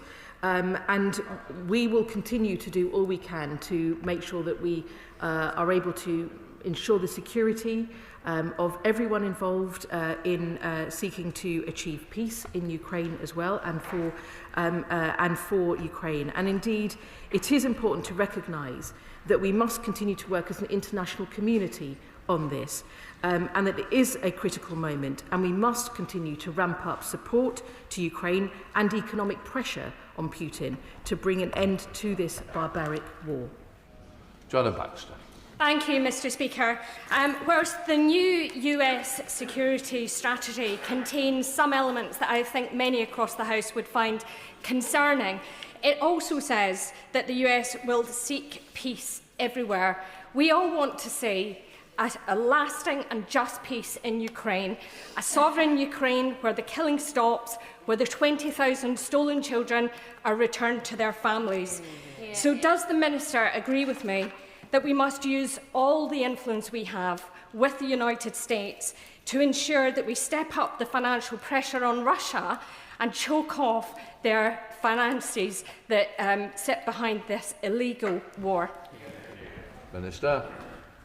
I thank my honourable friend, and indeed for all the work she does in relation to Ukraine and the children that have been kidnapped who must be returned to their families. And indeed, she is absolutely right. It is vital that not just the UK, but also our allies and across the world continue to put economic pressure on Putin to bring an end to what is an utterly barbaric war. Claire Young. Thank you, Mr. Speaker. In light of a strategy's departure from decades of shared assumptions, will the government revise the 2025 National Security Strategy? And if not, why? Minister. I thank the honourable member. I will say that whilst, as I've said, the US, it is for the US to put forward its own strategy. The government's own national security strategy, which was announced by the Prime Minister earlier this year, sets out a whole-of-government approach to secure our nation, to pursue the interests of the British people, and to seize opportunities for growth. These do drive our work in the UK and indeed across the world. And as the Prime Minister has said, national security is the first responsibility of any government. And it does remain the collective security does remain the foundation stone of our strategy to defend and deter against aggression. And as the Strategic Defence Review sets out as well, we're taking a NATO first but not a NATO-only approach. We will continue to work with the US on areas of national security and economic prosperity, as we do, who are natural partners for us and with whom we have a long-standing relationship that has endured and will always stand the test of time. Thank you, Mr. Speaker. The United States is a long-standing and important ally, something we very much recognise in my own constituency, where on the Norfolk and Suffolk border there are two very large American military bases. Can I invite the Minister to recognise the significant contribution that thousands of American service personnel make to our local communities, socially, culturally, but also economically? Minister. I thank my honourable friend, and I'm very happy to echo his sentiments and to thank those US troops who also make a contribution to our security. And indeed, the US is the UK's principal defence and security partner. The depth of our defence relationship with the United States remains an essential pillar of our security. And the UK is deepening defence, security and foreign policy ties with the United States to uphold those peace and security objectives, particularly also in the Indo-Pacific and North Atlantic. We also have AUKUS, the Carrier Strike Group 2025 deployment, and our nuclear collaboration as other examples of where we work together to respond to a more contested and indeed volatile world. Jeremy Corbyn. Thank you, Mr. Speaker. Doesn't the Minister think response from the government is extraordinarily low-key, acquiescent to a declaration by the US that it gives itself the right to interfere in the internal affairs of any country around the world that it thinks it doesn't agree with? This is an extraordinary state of affairs. And will she make any comment on what is actually an act of piracy by the US in the Caribbean by seizing an oil tanker and taking it into its custody with no basis in international law for that action, no basis of any kind of military threat to the United States being made, and it seems to me to be wholly illegal within international law? Minister. I thank the Right Honourable Member, and he will have heard me say that whilst it is ultimately for the US to decide their own strategy, that there are parts of it that we disagree with. And it is important that, as we respect the US as a democracy, friends and allies should respect each other's choices. And you can have robust political debate, but you should do so in an environment of respect.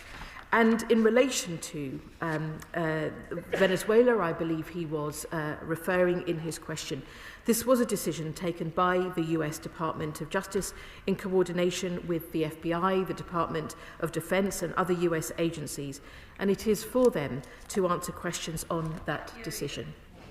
Chris Law. Trump's White House parroting pro-Russian narratives around the peace plan in Ukraine, or the abhorrent language of describing Europe as facing civilizational erasure. What is clear is a strong transatlantic relationship is no longer critical to US national security. Chatham House has described this national security strategy as about commercial deals and authoritarian accommodation. So can the Minister agree that the idea of calling this a special relationship that's been enduring for many decades has now come to an end? Minister. Mr. Speaker, we commend and fully support President Trump's efforts towards securing peace in Ukraine, and it is important that as part of that process as well, the Prime Minister welcomed President Zelensky, Macron and Chancellor Merz to Downing Street this week.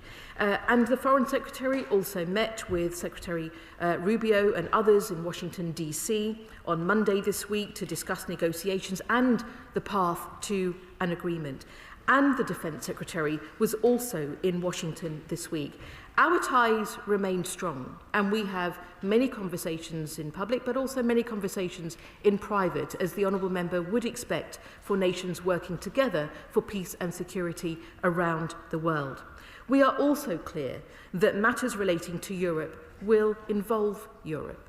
And that's why this week, when the Prime Minister met with leaders in Downing Street, it was to review and discuss how we can support Ukraine to achieve a just and lasting peace. Bobby Dean. Mr. Speaker, I don't think we should tiptoe around this issue. The section on Europe talks of civilisational erasure.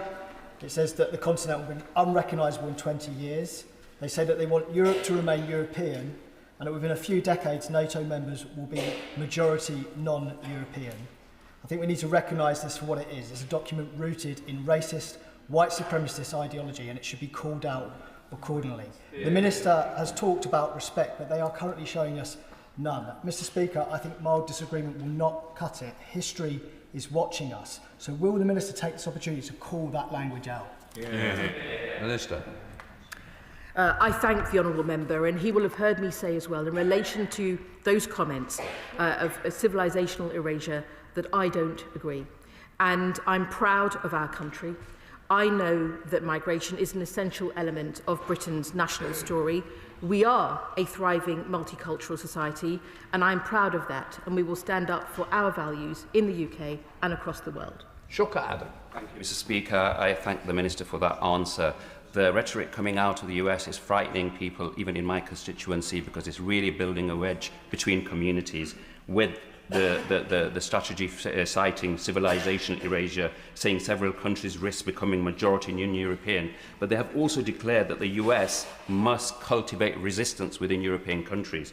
I'm glad to hear the Minister doesn't agree with those sentiments, but can I ask what she will do to strengthen the diversity against this really divisive ideology in this country? Minister. I thank the honourable member, and he will have heard me say that as we respect the US as a democracy, we do expect that friends and allies should respect each other's choices and their traditions. And it is important that we have an environment in which we can have debate that is not divisive, and it is important that we defend our democracies, and it is important that robust political debate should always be in an environment of respect. We now come to Jim Sheldon. Can I thank the Minister very much for those very careful responses to encapsulate where we are. It is incredibly concerning that President Trump continues to assist in weakening Europe, and there are now dangers of the US abandonment of support in the Russia-Ukraine war. Given the Prime Minister's supposed strong relationship with the United States and with President Trump in particular, what steps will the Minister take to ensure that we are committed to working together to deliver stronger outcomes for Ukraine and for the Ukrainian people, and that Russia must be held accountable for their devastation that they have caused? Minister. I thank the honourable member, and indeed he always asks the extremely pertinent questions in relation to these matters. He will have heard me say how important it is that we continue to work closely with the United States to strengthen Euro-Atlantic security through NATO, to support Ukraine, to see an end to the war, a war that President Putin could end tomorrow if he chose, and to also make sure that he is held accountable for his actions. And it is important that we deepen our cooperation on emerging technologies and economic security, and to say that our commitment to NATO and to European security and to making sure that we work together across Europe to step up on defence spending remains a priority, and our commitment is ironclad. That completes the urgent question. Let the front bench change over.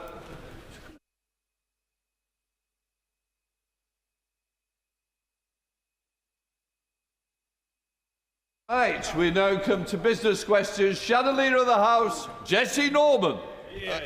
Thank you, Mr. Speaker. Will the Leader of the House give us the forthcoming business? Thank you, Mr. Speaker. The business for the week commencing the 15th of December will include Monday the 15th of December, consideration of a Lord's message to the Employment Rights Bill, followed by second reading of the Industry and Exports Financial Assistance Bill. Tuesday the 16th of December, second reading of the Finance No. 2 Bill. Wednesday the 17th of December, if necessary, consideration of a Lord's message, followed by second reading of the National Insurance Contributions Employer Pensions Contributions Bill, followed by, if necessary, consideration of a Lord's message. Thursday, the 18th of December, general debate on matters to be raised before the Christmas adjournment. The subject for this debate was determined by the Backbench Business Committee. The House will then rise for the Christmas recess at the conclusion of business on Thursday, the 18th of December, and return on Monday, the 5th of January 2026, when the provisional business for that week will include Monday, the 5th of January, debate on a motion on mobile connectivity in rural areas, the subject for this debate determined by the Backbench Business Committee, and on Tuesday, the 6th of January, second reading of the Cyber Security and Resilience Network and Information Systems Bill. Jesse North. Thank you. Mr. Speaker, you will know that a key theme of business questions has been the need for the government and indeed the whole country to be resolute in the face of Russian aggression in Ukraine. In that context, I know the whole House will want to join me again in expressing our profound sorrow for the death of Lance Corporal George Hooley of the Parachute Regiment. He was clearly an exemplary soldier. We salute his courage and his service, and we send our deep regrets and condolences to his friends and family. Mr. Speaker, you will have noted that I have inaugurated a chink of light moment at Business Questions, recognising a time when accidentally, deliberately or under compulsion, the government has done something right. Last week, it quite rightly dropped day one protections in the Employment Rights Bill. And in that same spirit, I want to express my very strong support for work underway on the need for European nations to collaborate on immobilising, freezing and utilising Russian financial assets for the benefit of Ukraine.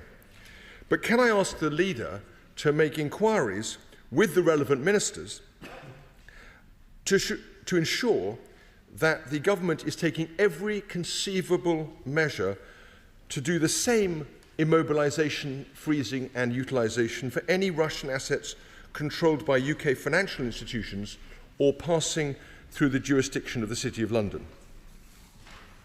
Now, Mr. Speaker, I don't know if the Chancellor of the Exchequer is a fan of the film Casablanca.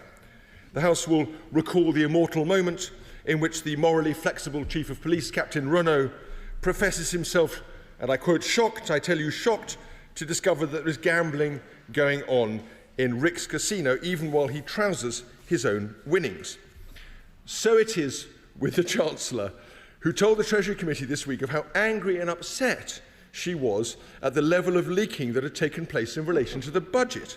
It was, as she put it, incredibly damaging, and she had initiated an immediate leak inquiry. Now, I do not think I am revealing a state secret in telling the House that this inquiry will not name any individuals as responsible or indeed discover that anyone was at fault at all, let alone in the nest of singing skylarks now occupying Downing Street. It is offensive, I would say, however, to think that the head of the OBR can investigate and review the leak there and resign within a matter of hours while this nonsense drags on. So I think we must conclude that, as with Captain Renault, the whole thing is a sham confected for the benefit of the government. Even so, it's quite a revealing sham. One does not normally think of the Chancellor as a philosopher of language, though doubtless that will soon be added to her CV. But she drew an interesting distinction in her testimony between what she called authorised and unauthorised leaks. What, one might ask, is an authorised leak supposed to be? Well, given how damaging leaks are to the markets, should we think of authorised leaks as somehow not having these damaging effects? Under some circumstances, the act of leaking can itself be a criminal offence. Or does that only apply to unauthorised leaks? If it does, perhaps someone should inform the Metropolitan Police. So I ask the leader if he will encourage the Chancellor to complete her inquiry within days and make a statement to the House once it is reported, setting out its approach and results and explaining in plain English what an authorised leak is supposed to be. Mr. Speaker, let me go further. Thanks to some excellent, indeed forensic detective work by my right honourable friend, the member for Milton and Syston, it appears that there are 2 government leak inquiries that are still outstanding many months after they were launched. One in the Department for Education on the leaking of the tuition fee increases dating back a full year, Mr. Speaker, a full year to November 2024. The second in the Cabinet Office on the leaking of the Prime Minister's defence statement in February of this year, a topic on which I recall, Mr. Speaker, you had some very pithy words for the Premier. It is a total embarrassment to the government that these leak inquiries are still outstanding after so long. They underline what a charade this whole process has become. I cannot imagine that the Speaker feels any differently to me about all this, so can I please ask him just to sort it out as soon as possible? Yeah. Leader. Thank you, Mr. Speaker. First of all, can I join the Shadow Leader of the House in sending our condolences to the friends and family of Lance Corporal Hooley, who died while serving our country and in this cause of keeping the flame of freedom alive. Mr. Speaker, as we approach Christmas, I want to recognise the contribution that charities make across our country. Homelessness charities in particular provide an invaluable service in supporting those experiencing homelessness throughout the year, but particularly as the temperatures fall. And I also want to draw the House's attention to the launch of the government's homelessness strategy today, a strategy which aims to halve the number of people sleeping rough long-term by 2029 and rewiring the system to make sure that support is where it's most needed. And the Minister will provide further details to the House in her statement later today. I also want to mention the charity Citizens UK, who do a fantastic job across the country, including in my constituency, and who have been selected by the Guardians for their charity appeal this year. As a result of their successful campaign, they've helped to triple the number of living wage employees across the North East region and launched a Citizens Commission on mental health, particularly for young people, and they've had a direct influence on the excellent work that the government is doing in this regard. And if I may, Mr. Speaker, I want to place on record, as Member of Parliament for Tynemouth, my thanks to the Reverend Simon Mason and Father Chris Hughes, who provide fantastic leadership on these matters. Mr. Speaker, as you'll know, I'm also pleased to announce today the publication of the Modernisation Committee first report with recommendations to improve accessibility across the parliamentary estate. It's simply not acceptable that some MPs, staff and visitors are prevented from engaging in some aspects of parliamentary life due to this place's inaccessible nature. And as the crucible of our democracy and national debate, the House of Commons must be accessible for all. And I'm happy to say that work is underway, but much more needs to be done. I want to thank all the members of the committee and indeed the former Leader of the House, my right honourable friend from Manchester Central, for their work on this inquiry.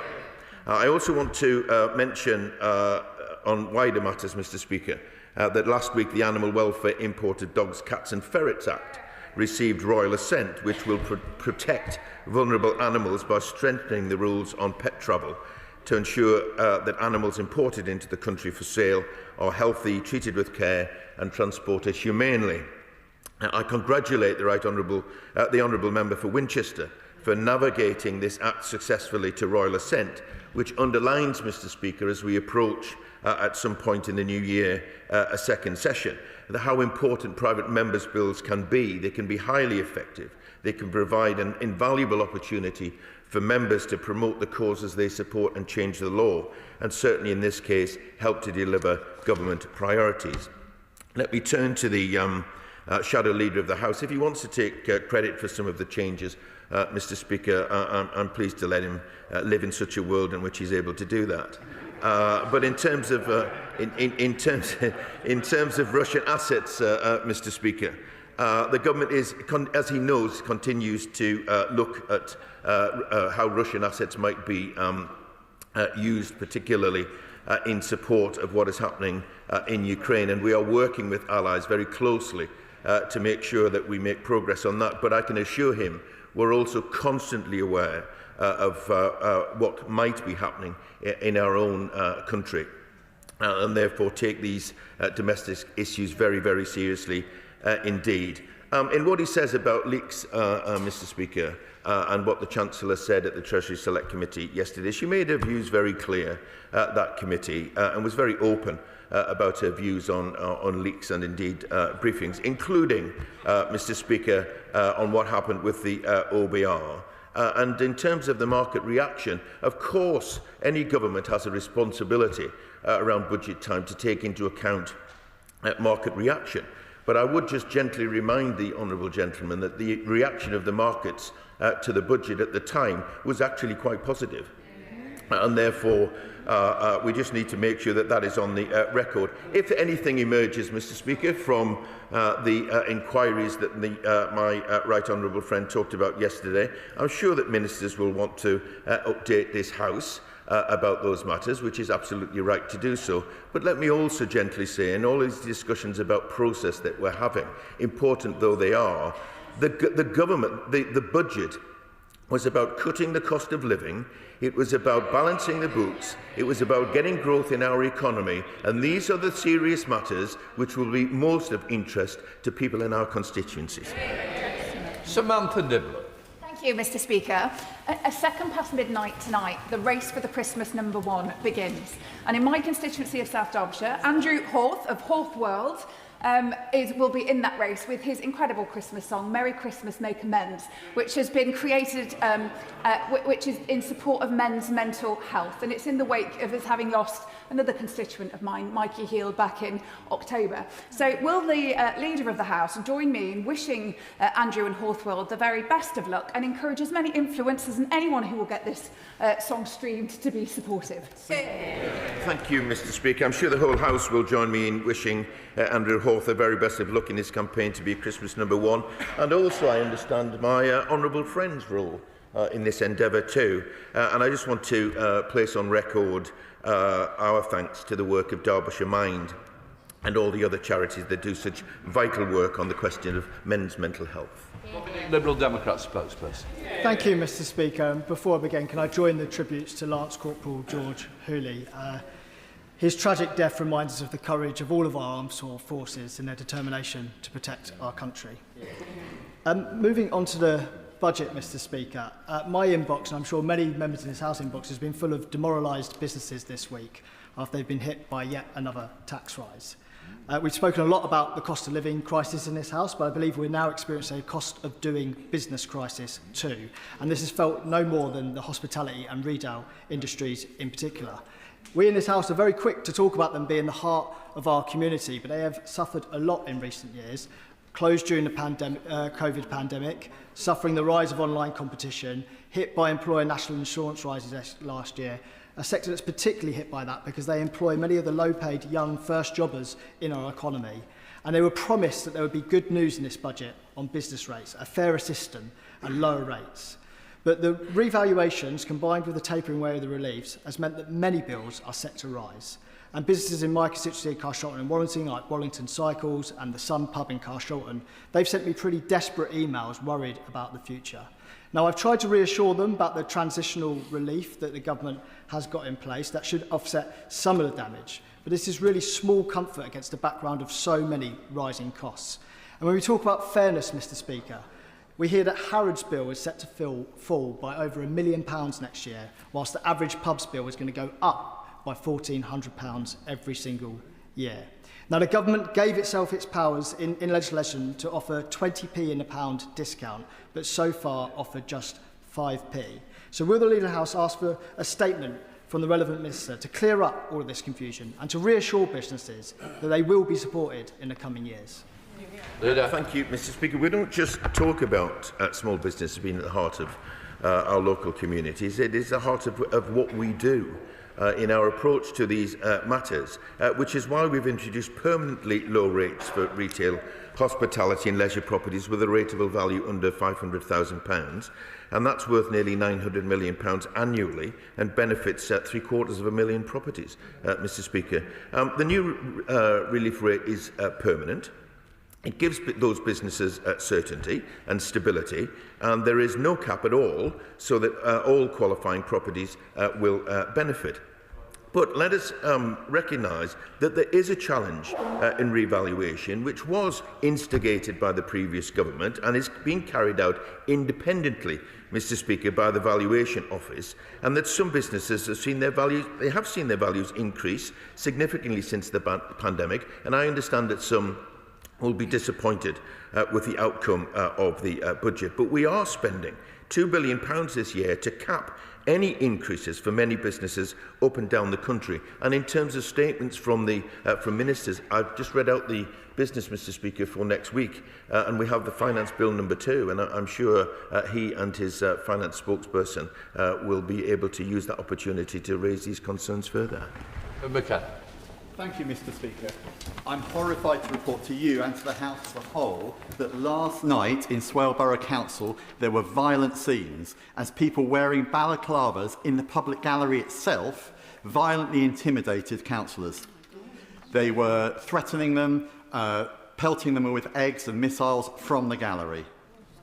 This is an attack on democracy itself. This is an attack on free speech. This is an attack on my constituents. The building was so badly vandalised afterwards, with toilets flooded, lifts destroyed, it can't be used today and is not open. My constituents cannot access council services because of these actions.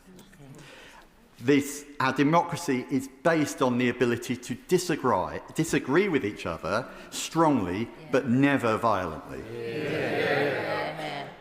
I have to ask my honourable friend, the Leader of the House, what can be done here from the House of Commons for councillors and MPs across the country who are facing growing levels of violent intimidation? Thank you, Mr. Speaker. My honourable friend speaks very powerfully of the appalling actions which have taken place, and I join him in condemning the actions of those involved. I know, Mr. Speaker, that you have done a great deal around the Speaker's Conference on the security of MPs, candidates and elections. But this is also a priority for the Defending Democracy Task Force, where we're now focusing very much not just on where the police can be increasingly effective when such incidents occur and where democracy is deemed to be under threat, but also to make sure that it is not just a question, and there are plenty of examples, too many of examples, of where MPs are intimidated, but it's where other local representatives are intimidated too. And it's simply not, acceptable. So let me be very clear, those people, anyone involved in public life should not be subject to harassment or intimidation for doing their job, and this House needs to stand united in sending out that message. Can I just say, as you did bring me into that conversation, absolutely following what the Leader says, Operation Forward is the contacts that need to be made within the constabulary. I would expect them to take over, and I would expect Plate, who are embedded within Parliament, who also connect to Operation Forward for local authorities, purely for councillors. That hotline is there to every police force in the country. So I hope that people respond accordingly to what I find an appalling situation. An attack on democracy is not acceptable. I now come to chair the Backbench Committee, Bob Blackman. Thank you, Mr. Speaker. In addition to the business that the Leader has announced, the business in Westminster Hall next week, on Tuesday, the 16th, will be a debate on planning policy for quarries. On Thursday, the 18th, a debate on literary and cultural legacy of Jane Austen, followed by a debate on community audiology. When we come back after the Christmas recess, on Tuesday, the 6th of January, there'll be a debate on less survivable cancers. On Thursday, the 8th, the Liaison Committee will be taking the first slot on a report from the Scottish Affairs Committee. Can I thank the Leader for his kind remarks at the Procedure Committee earlier this week about the work of the Backbench Business Committee, and indeed my remarkable work that he complimented. Can I draw the House's attention? We will be publishing next week the report on the first 15 years of the Backbench Business Committee, with some recommendations as to how we may improve the position of backbench business coming forward. We now have enough applications for debates in this chamber to last us till after the Easter recess, for Tuesdays in Westminster Hall till probably after the May recess, and indeed the only slots that are available at the moment are the second slots in Westminster Hall on a Thursday. I can't imagine why that might be. He's even turned one down, Mr. Speaker, I have to say. In addition, Mr. Speaker, right now, of course, we're in the middle of a flu endemic and epidemic. The patients presenting themselves at hospitals have increased by 50% in a week. And indeed, I'm sure all of us will have taken the sensible precaution of getting our flu vaccines as early as we could. However, we are in the position now, we don't know the result of what the doctors' ballot will be. We all hope, I'm sure, that they will come to their senses and not go on strike. But I got an email this week which was very concerning from one of my constituents. He's a 76-year-old man. He went to his GP surgery to have his flu vaccine. The GP said, very sorry, but you're too old to have the flu vaccine in the surgery. You must go to the pharmacist. So he went to his local chemist. The local chemist said, I'm very sorry, there are no flu vaccines for people of your age. You can go on a waiting list and wait for what may happen.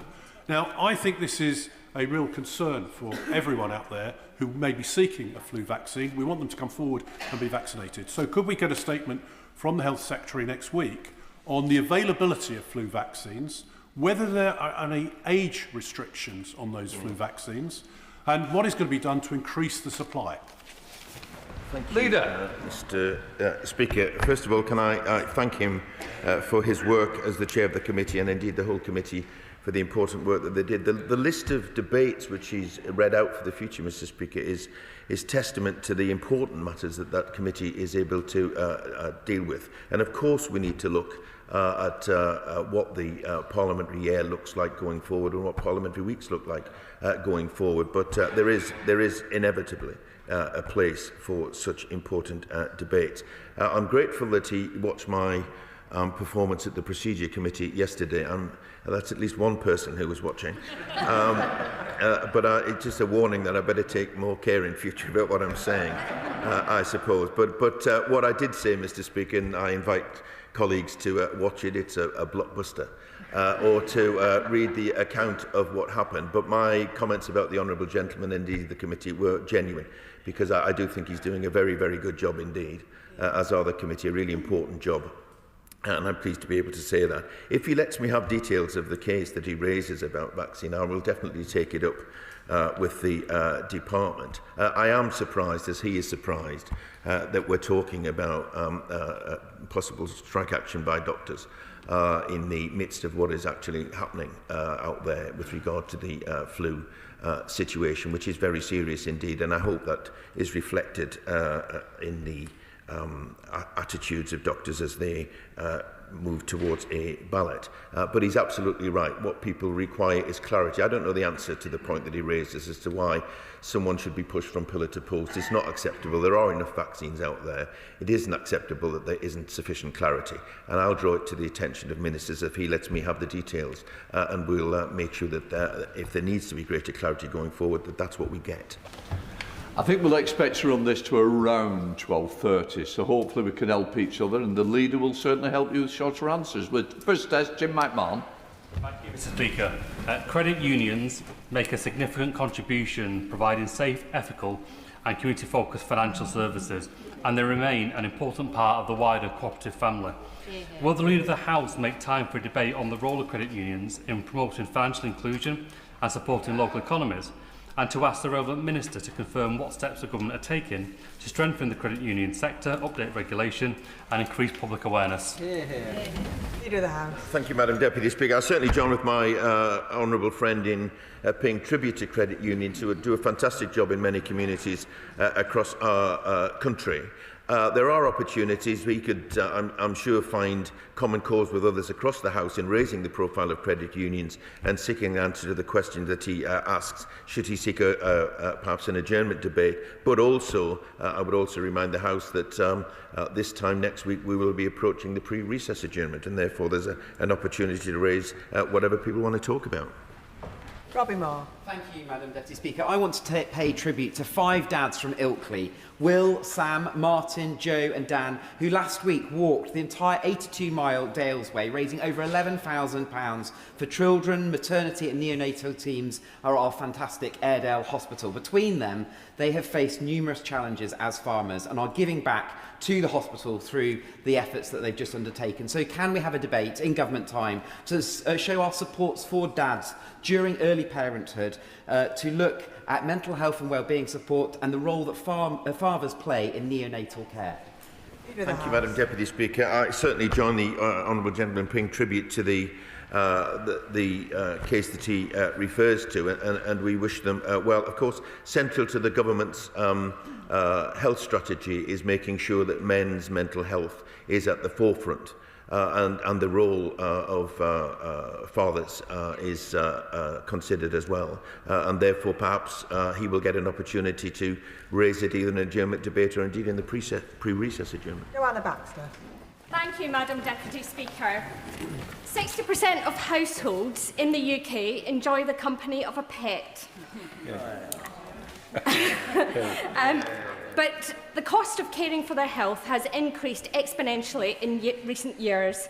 Since 2015, veterinary fees for household pets has soared by 63%, far outpacing inflation. The Competition and Markets Authority recently published its provisional findings into the veterinary services sector, proposing much-needed remedies to tackle the eye-watering rise in costs. So will the Leader of the House support a debate in government time on the cost of living pressures on pet owners and what measures might be put in place to ensure the essential pet care remains affordable for families across the UK? Thank you, Madam Deputy Speaker. I thank my honourable friend for raising this question. I know that veterinary costs will be a real concern for many, and I say that as a pet owner. The Government will consider any remedies from the Competition and Markets Authority's final report next year. But in the meantime, if she could secure a debate, I'm sure that there will be many people across the House who will share her concerns. Chamberlain. Much, Madam Deputy Speaker. My constituent fled Ukraine after Russia's illegal invasion. She's now 89 and disabled after suffering a stroke here in the UK and is therefore bedbound in a specialist care. But she recently applied to renew her visa. The Home Office told her existing documents were no longer recognised and that she needed a new passport, and they could not take account of her personal circumstances. This meant she was required to travel to Edinburgh, but the consulate had no disabled access, so she couldn't enter it. She tried to give her signature 7 times using her left hand because she can no longer use her right hand. She has been told those documents are unlikely to be accepted. She still doesn't have a renewed visa. Can I ask the Leader of the House to help me get support for my constituent? But I do think that we need to have a debate in government time on some of these Home Office issues where there seems to be a lack of compassion in relation to how we deal with some of these cases. Leader of the Madam House. Deputy Speaker, if the honourable lady gives me details of that, I will do everything that I can to help her constituent. Jessica Marden. Thank you, Madam Deputy Speaker. My constituent Emma Webb's 16-year-old daughter Brodie tragically took her own life in 2020. Yesterday would have been her 22nd birthday. Since then, Emma has worked tirelessly to raise awareness for suicide prevention, raising money for charity and launching her campaign Do It for Brodie. Will the Leader of the House join me in commending Emma for her work and ensure that this House next year takes every opportunity to debate suicide prevention?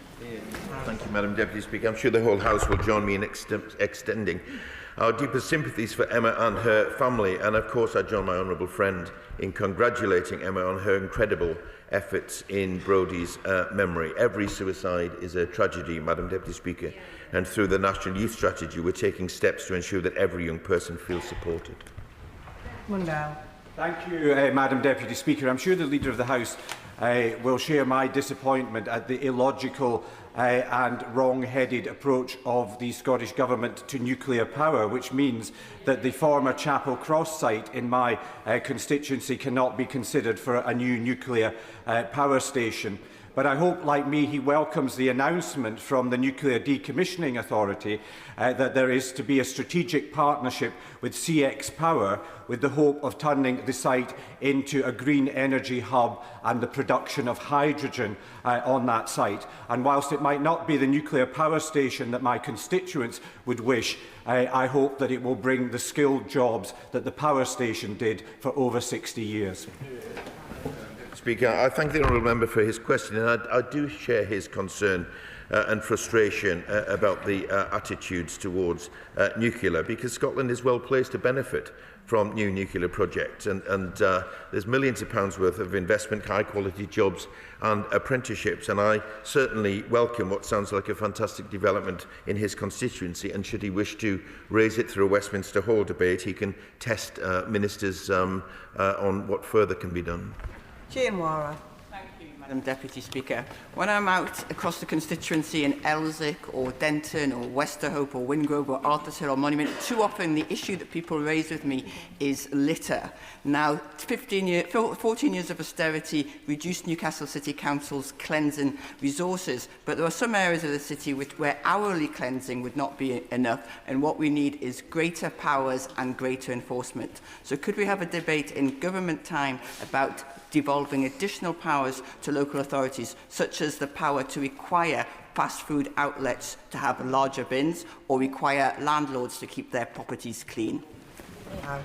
Mr. Speaker, my honourable friend raises some really important matters that I know are frustrating to her constituencies. Local authorities have a really important role to play. The government is very keen that both power and resources are devolved, not just to regions but to individual communities where they will have most effect. And I'm sure if she seeks a Westminster Hall debate or an adjournment debate, then she can raise these matters still further. John Glenn. Thank you, Madam Deputy Speaker. Could we have a debate on capital expenditure in the NHS? All of our constituents will see the announcements on tax and then think they're getting extra investment. In South Wiltshire, we're still waiting for the elective day surgery announcement to take place. We've been told it's now on hold, and they're now trying to do it for less money, whilst buckets on the wards collecting water. It's really important that people understand the process of allocation to actually see effect on the ground, and I think that'll be valuable for all of us. Thank you, Madam Deputy Speaker. I'll certainly draw his case to the attention of ministers, but I would and also say to him, of course, that whenever taxpayers' money is spent, that we get good value for that. But I would gently say to him, if he's comparing this to announcements that might have been made, I don't know the date of this original announcement, to what the previous government was going to do, announcements were made, the money was never there. And it's this government which is trying to put that right. Caroline Harris. Thank you, Madam Deputy Speaker. For the last 9 years, the good people of South Wales have supported the Everyone Deserves campaign, which provides Christmas hampers and dinners for families across the region. What started on my kitchen table with 100 hampers now reaches families across 6 constituencies. Families who may be struggling with loved ones in hospital, a child in special care, experiencing financial hardship, or living with a debilitating illness. Madam Deputy Speaker, if I promise the Leader of the House not to sing my very successful 2024 Christmas single at him, will he join me in thanking everyone who donates time, money and resource to make this event happen, and wish the 2,000 families who are supported by the campaign this year a very Merry Christmas? Yeah. Thank you, Madam Deputy Speaker. My honourable friend, as usual, pays tribute to the good people of South Wales and to her constituents. But let me just pick out the bit from what she said, apart from the song, the bit that what she said, which is important. It started on a kitchen table. This would not have happened, and it would not be the scale that it is without the fantastic dedication that my honourable friend brings to this matter. It embodies the very best of community spirit, and I praise her, but I also praise people across her community for making this happen. I'm very sad, Madam Deputy Speaker, that she's not releasing a Christmas song of her own this year, but I would point out there's always next year. Martin Vickers. Thank you, Madam Deputy Speaker. Last Saturday morning, the two the manager and assistant manager of a local care home came to my surgery. They gave up their own time to do so out of concern for an elderly resident who was bedbound and could not get dental attention for a serious abscess, and she was in great pain. She couldn't get to the hospital, couldn't get to a GP, and there was no dentist prepared to come and attend her in home. Now, I've been in touch with the ICB. We're trying to sort this out, but there doesn't appear to be any particular duty to provide in these sort of circumstances. Could the leader arrange for a statement so that we can clarify the situation? Deputy Speaker, we certainly recognise that still certain groups of patients might find it difficult to access dental care. Specialised dental services are in place in providing dental treatment in several settings, and we're developing new emergency care hubs, and that includes in some cases in care homes. And the government's 10-year health plan will mean that there are more dentists and improved access to oral health care, but I'm distressed, as his constituents will be, about the case that he raises, and therefore, if he wishes, I'll try to get a meeting with ministers so he can see what's happening in his area. Richard Bergen. Thank you, Madam Deputy Speaker. 41 MPs, including myself, have signed the early day motion tabled by the Right Honourable Member for Hayes and Harlington regarding the Palestine Action Hunger Strike, calling for the Justice Secretary to intervene urgently to ensure the treatment of the prisoners is humane and their human rights are upheld. 10 MPs have also co-signed a letter to the Justice Secretary, and no response has been received. Will the Leader of the House send an urgent message to the Justice Secretary to respond to our request, and can the Leader of the House help ensure an urgent debate next week, because time really is of the essence?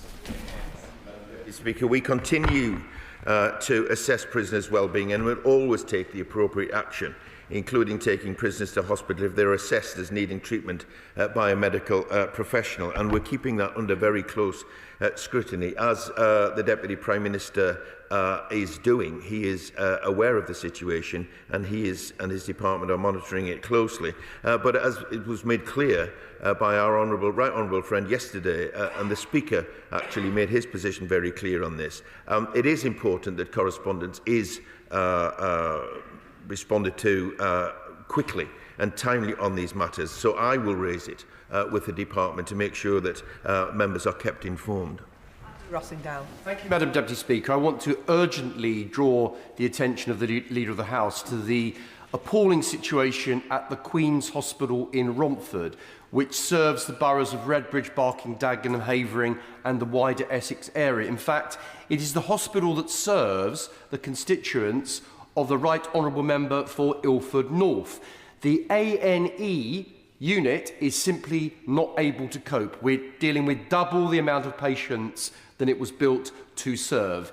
People are lying in corridors. People's lives are at risk. Frankly, it is totally unacceptable. I've raised this with the Minister, the Honourable Member for Bristol South. I've raised it with the Secretary of State, yet nothing is happening. Will he please ask the Secretary of State to make an urgent statement on the situation at Queen's Hospital, because I fear that at Christmas many people's lives could be at risk because of the situation. Thank you, Madam Deputy Speaker. As the Honourable Gentleman points out, actually the winter crisis has started early this year, not least because of the flu situation, so our hospitals are under enormous pressure. But of course, I would also say to him that there are a number of hospitals that need capital expenditure on them. We did inherit crumbling public services and a crumbling NHS, in many cases, estate, so it will take some time. But despite the fact that he shares his hospital with the Secretary of State, should he wish to see a health minister to discuss these matters and to see what can be done, then I will facilitate that meeting. Catherine Atkinson. Thank you, Madam Deputy Speaker. And can I put on record my thanks to the Speaker for hosting a fantastic celebration of deaf talent and achievement in Speaker's House last month, with deaf role models including Tasha Guru. It was an honour to help organise it when I was chair of the All-Party Parliamentary Group on Deafness, supported by charities including the RNID and Sign Health. Last week marked the International Day of Disabled Persons. but the opportunity every single day must be an opportunity to break down barriers. So would the Leader of the House agree that deafness should never be a barrier to a successful career?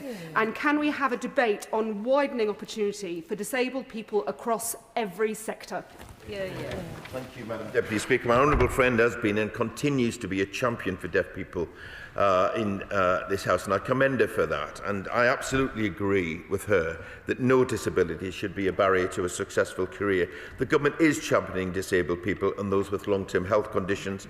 Our Get Britain working plan will support many people to enter and to stay in work. I think this would be a really important opportunity for perhaps an adjournment debate or even the pre-recess adjournment debate for her to give further detail about this very important matter. I do want to try and get as many people in as possible, so if you could please help each other out by keeping questions short. Clive Jones. Thank you very much, Madam Deputy Speaker. Loneliness and social isolation are sadly common problems among older people. In Wokingham, the Link Visiting Scheme has spent 27 years tackling this problem, matching volunteers with the elderly and running projects to build friendships. This year alone, they've helped over 1,000 people. Will the Leader join me in congratulating the Link Visiting Scheme on being awarded Charity of the Year at the Great British Business and Community Awards? Certainly will, Madam Deputy. It's a huge achievement and is fantastic for for his constituents, but it's also an opportunity to thank volunteers and charities not just in his constituency but across our country who do such fantastic work on loneliness and other matters. Of course, some of these come into sharp focus at this time of year, and I do pay tribute to. Gareth Thomas. Thank you, Madam Deputy Speaker. According to the UN, Sri Lanka, where many of my constituents are from, is experiencing one of its worst ever flooding disasters as a result of Cyclone Ditwa, which hit 2 weeks ago. Given that over 600 people have already died, over 2 million people have been severely affected, and given levels of hardship in Sri Lanka already, could we have a statement on what more Britain could do, either directly or through the UN and multilateral bank system, to help? Madam Deputy Speaker, our thoughts are certainly with the people of Sri Lanka, and my honourable friend speaks with great authority on these matters. We've already provided £675,000 to address the immediate humanitarian need in Sri Lanka, and we are monitoring the situation very closely and stand ready to provide further support if necessary. Graham Stewart. Thank you, Madam Deputy Speaker. Could we have a debate in government time on the quality of parcel delivery services? Prompted by constituents, I asked just last night about Every on Facebook. I've had more than 100 responses already, most of them negative, sadly. But amidst the gloom, one name did stand out, and that was Patrington's Every delivery superstar, Rachel McVitie, who goes above and beyond to make sure that parcels arrive safely and on time, and seems universally beloved in the village, so it's good to mark that. While some individuals provide that exceptional service, too many customers, particularly in rural areas, are facing problems with parcel delivery at Christmas. So would the Minister consider granting time for a debate so we can explore what more can be done to ensure consistent, high-quality delivery services across the country? Madam Deputy Speaker, it's not just an issue in rural areas, it's an issue across the country. And unfortunately, I hear the name Every very often, and can I thank him for raising it this morning, because my wife constantly says, why isn't it being raised in business questions? And he has raised it. It's a very timely I pay tribute to the superstar. There are some good examples out there, and we should make sure that it's not a blanket opinion that we have of services, but Every is a name which I don't often hear in a very positive way. It's the sort of timely thing that he might want to raise at the pre-recess adjournment. Liz Twist. Thank you, Madam Deputy Speaker. Right across my constituency of Blaydon and Consett, the decorations are up, the lights have been switched on, and Christmas fairs have been in full swing. As we head toward Christmas, I'd like to thank all of the staff and volunteers who make these festivities happen and keep our communities thriving throughout the season. So can we have a debate in government time on what we can do as a House to recognise the value of their huge contribution? Thank you, Madam Deputy Speaker. My honourable friend is absolutely right to celebrate the dedication of the workers and volunteers who give their time to keep our communities running this festive season, including in her fantastic constituency, which I know very well. And I would either encourage my honourable friend to apply for a debate so that we can formally recognise those efforts, or, as I'm saying to other colleagues as well, we do have time next Thursday. If she wishes to raise such matters, it's a very timely moment to do so. Max Wilkinson. Mr. Speaker, the health of democracy is something that unites us all in this chamber. Carnegie UK's 2025 report gives the UK a score of just 41%. Separately, The Economist has a new model out looking at election outcomes. After looking at more than 10,000 scenarios, they conclude that running the next election under first past the post will be akin not to sending voters into a polling booth, but to sending them to Las Vegas and pulling a one-armed bandit. There is a way out for the government. It's good news. In the new year, my honourable friend, the member for Richmond Park, has her private member's bill coming back, the elections bill. So will the government allot some time to discuss this and get behind it, so we don't risk the honourable member for Clacton walking into number 10 after the pull of a one-armed bandit machine?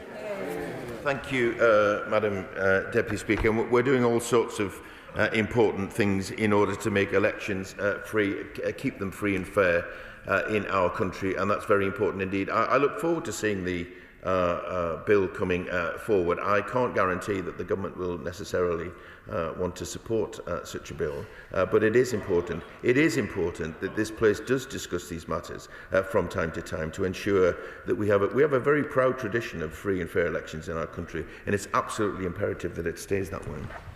Jen Craft. Thank you, Deputy Speaker. I would like to pay tribute to my constituent, Henry Novak, who sadly lost his life in an incident a few days ago. He was 18 years old.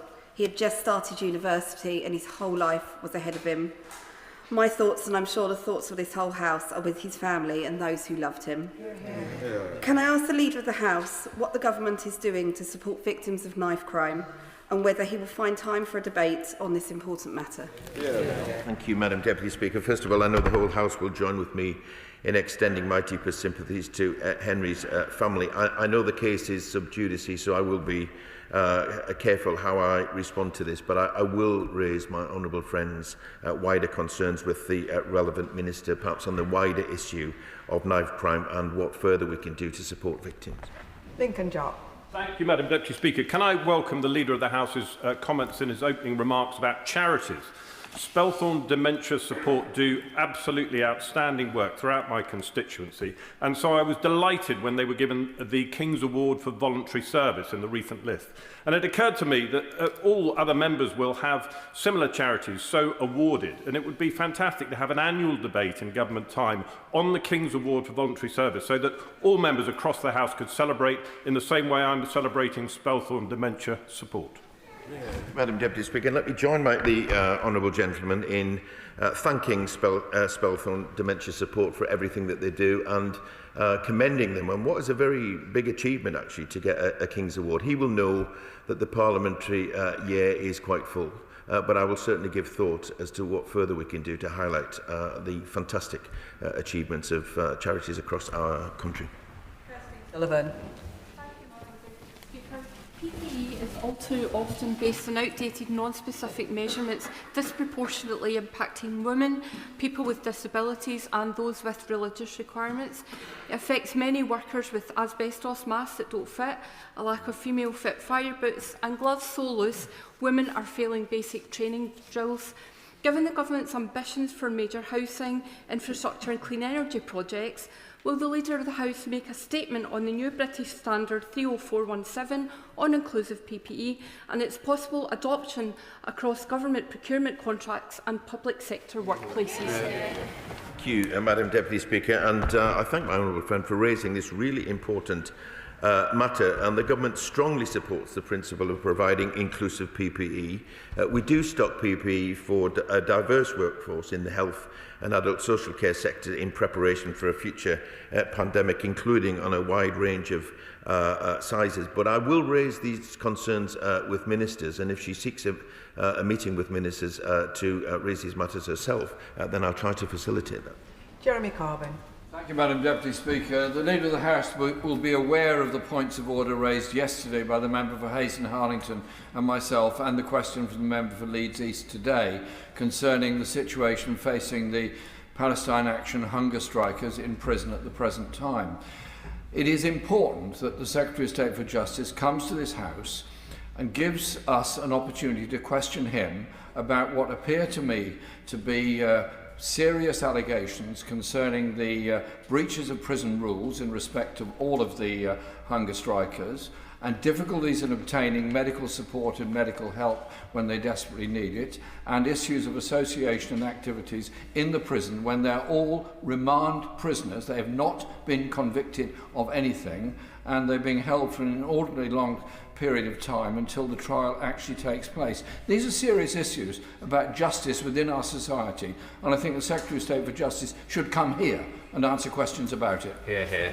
Thank you, Madam Deputy Speaker. As I said to our honourable friend, the member for Leeds North East, the Justice Secretary is monitoring the situation. It is important that the care and the health of prisoners, whatever their status happens to be, is paramount in these matters.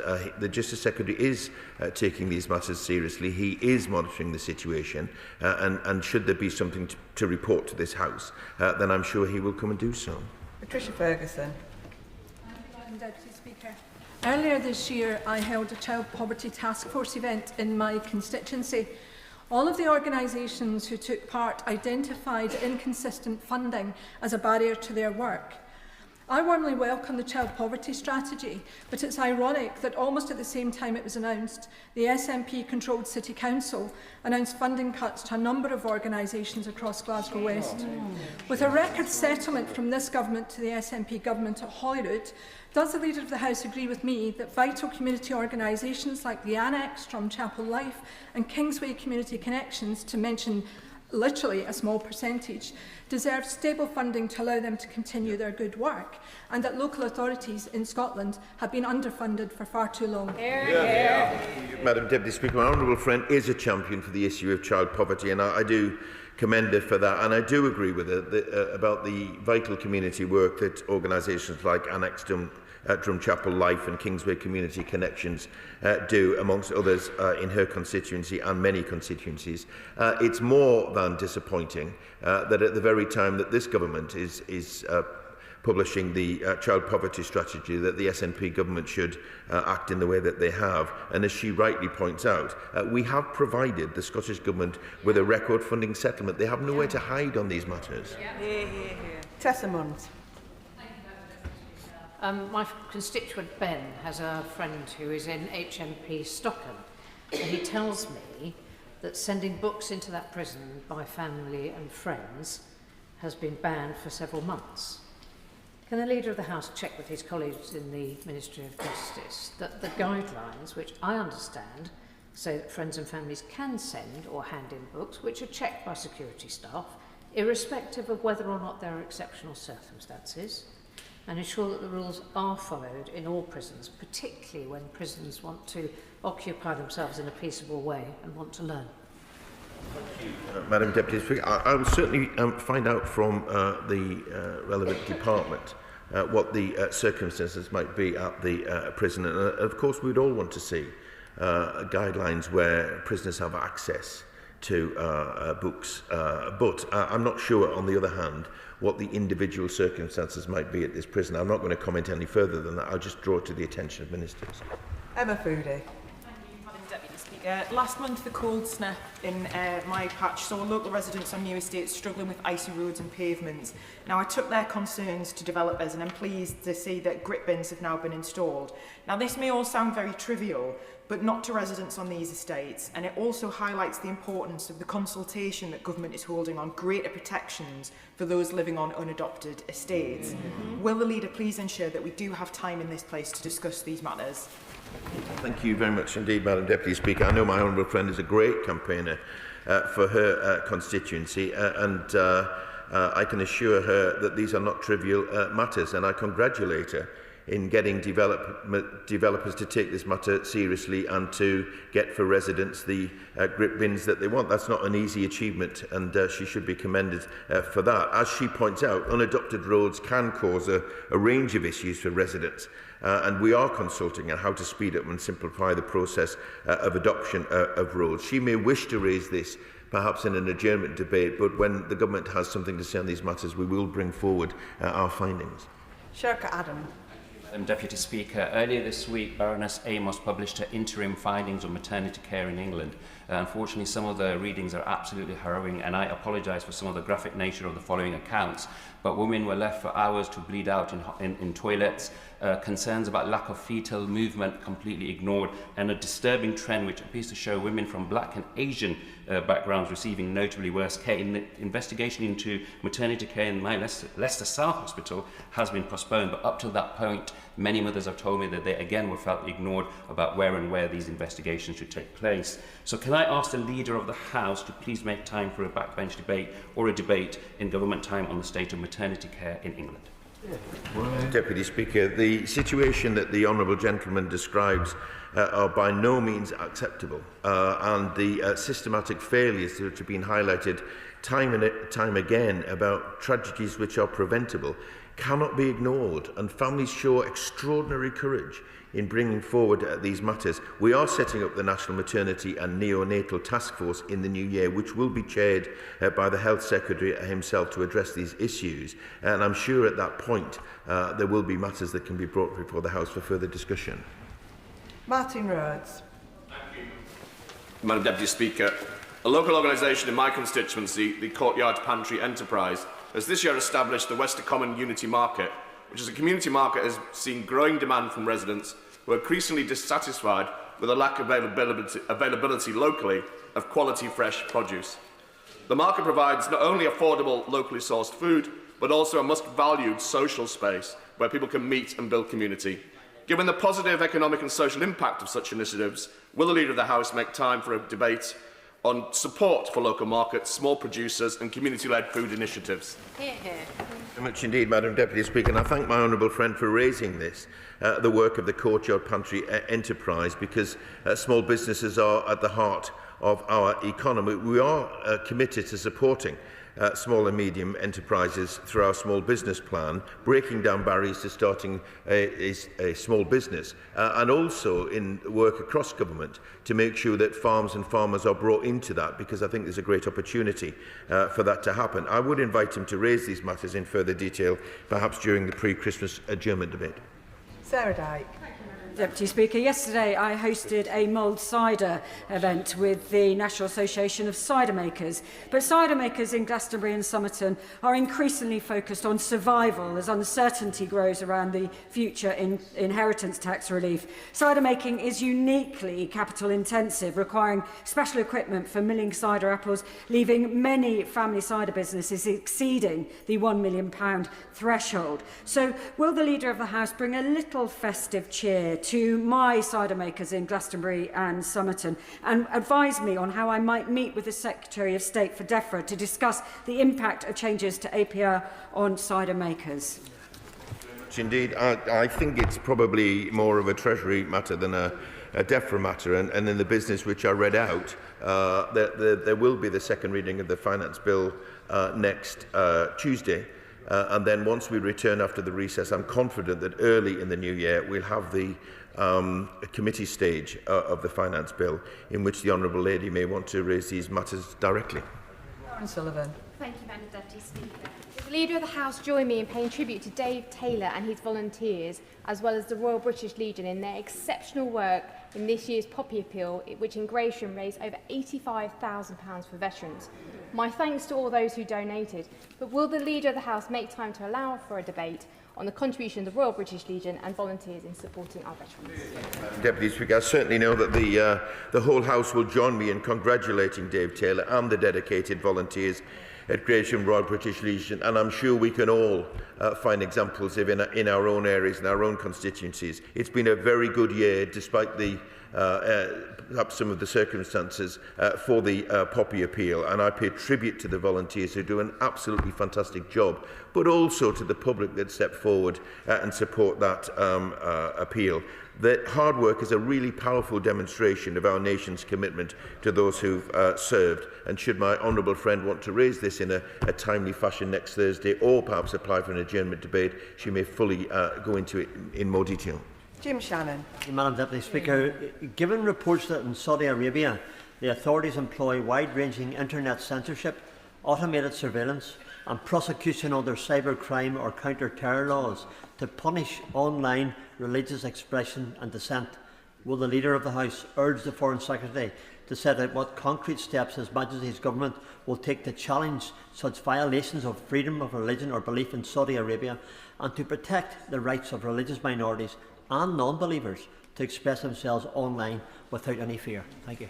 Thank you, Madam Deputy Speaker. And I thank the honourable gentleman for raising such an important point, as is his custom in this House. As he knows, the UK is committed to defending freedom of religion and belief for all, both offline and online. And the Foreign Office regularly engages with governments directly to raise specific areas of concern, and I will make sure that these concerns are brought to the attention of the Foreign Secretary, and I'll ensure that he gets an answer. John Pearce. Thank you, Madam Deputy Speaker. In High Peak, we are proud to boast several amazing mountain rescue teams, including Glossop, Buxton, Edale and Kinder. These are all volunteers who go out in all weathers, in the most hazardous circumstances, and they save lives day in, day out. I am proud to champion the work they do. We had a big win in the budget with the announcement that vehicle tax was being scrapped on search and rescue vehicles. This will save them thousands of pounds, but will the Leader of the House arrange a debate in government time to see what more we can do to support these amazing people and their life-saving work? Thank you, Madam Deputy Speaker. My honourable friend is raising such an important matter, and I join him in celebrating the crucial life-saving work done by mountain rescue teams in his area and across the country. His area is a very beautiful area, both for residents but also, of course, for the many visitors that he will get. And unfortunately, mountain rescue teams are very active at all times of year, actually, and they do an absolutely fantastic job. I know, as he has done, that members have welcomed the changes to vehicle excise duty announced in the budget, but there will be perhaps other things that we can explore. And should he seek an adjournment debate or use the pre-recess adjournment to amplify his message, then perhaps we can see where this may lead. Paul Wall. Madam Deputy Speaker, the residents of Littleborough, Smithy Bridge and Rochdale have been plagued by roadworks on the A58, and they've suffered as a result appalling delays. They've been late for work, late for school and late for hospital appointments. Given that the privatised water company United Utilities is responsible for many of these roadworks, often through years of neglect of its own pipework, can we have a parliamentary debate on changes in the law needed to end the misery on the A58 and other roads like it? Thank you, Madam Deputy Speaker. I thank the honourable friend for raising such an important point, because it will be amplified across this chamber and anyone who happens to be listening today, because roadworks have been raised with me many times in these sessions, and rightly so. We know how disruptive street works can be for local communities, which is why we are doubling fixed penalty notices for certain street work offences in the new year, and extending overrun charges to cover weekends and bank holidays, but particularly as roads get busier in the run-up to Christmas. I've no doubt that many people will be frustrated, and we need to tackle that. So he may wish to raise this next Thursday, or indeed in an adjournment debate, because again, this is not just his constituency, it's virtually all of our constituents. Cox. UK's universities play a vital role in our communities and our economy, but many of them, including the one where I worked for many years, are facing severe financial challenges resulting in course closures and redundancies. Would the Leader of the House allow a debate in government time to address this really urgent issue? Thank you, Madam Deputy Speaker. My honourable friend brings a great professional and personal knowledge about these matters, and we should listen to her very closely. I know a lot of universities feel under pressure at this time, and the government is absolutely aware of that. I would invite her to seek a meeting with the relevant minister in order that she can talk through some of these questions and also see what further can be done from the government to address them. Thank you very much, Madam Deputy Speaker. After a string of burglaries across Morley, Gilderson and Driglington, including where the RSPCA shot was targeted more than any other, I am so pleased to report that 4 people are now serving time in prison for these crimes. Yeah. Will the Leader of the House join me in paying tribute to Inspector Mark Lund and his excellent police team for working so closely with me on this issue and a number of others? And perhaps will he grant a debate in government time on the ever-growing needs to get the police the resources they need to do their jobs properly? Yeah.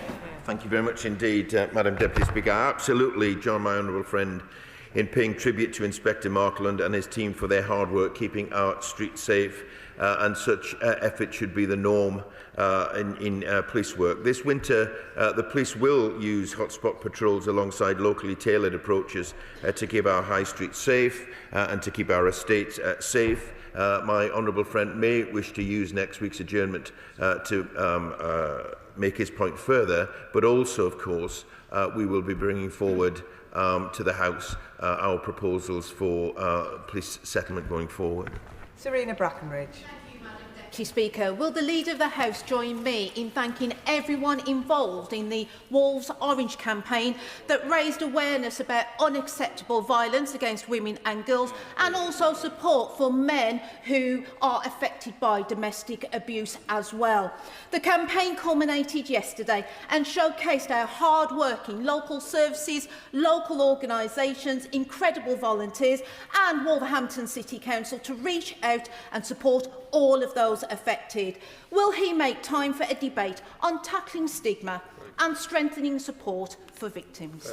Thank you, Madam Deputy Speaker. I'll absolutely join my honourable friend in thanking the work of the Wolves Orange campaign. Violence against women and girls is a national emergency, and we aim to halve levels within a decade. Our upcoming Vogue strategy looks across the whole of government to see how best we can protect victims.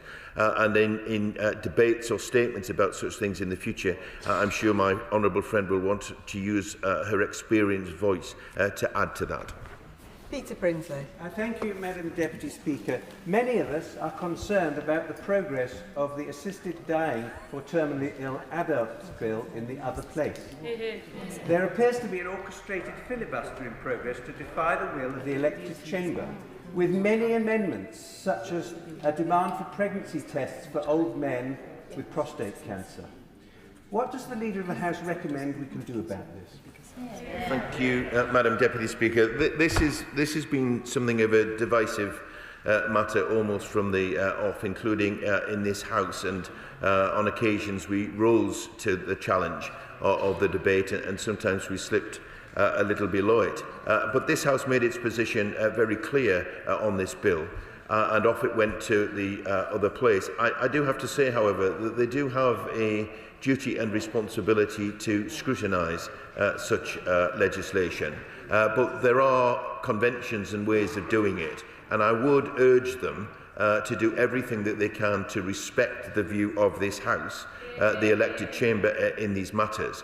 And of course, I've made very clear that should the bill return to this place, perhaps with amendment, then at that point, if necessary, we may look at further time on Fridays to see if we can get some more progress and get it across the line. Chair.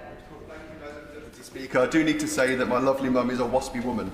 On Budget Day, I met with representatives from the WASPy Women campaign, following the government's recent announcement that we will now review once again its decision not to compensate women born in the 1950s affected by changes to the state pension age. Their campaign has been renewed with hope for justice and a fair outcome at long last. Will the Leader of the House confirm that the House will be kept fully informed of progress on the review, including an oral statement once the government has reached its decision, and that time will be made for full debate on any proposals that are brought forward? Deputy Speaker. I know this issue is of serious concern to many women, has been raised on numerous occasions across the House, and we do want to resolve the matter as soon as we can. The Secretary of State has committed to updating the House on any decision as soon as the conclusion is reached. Rachel Taylor.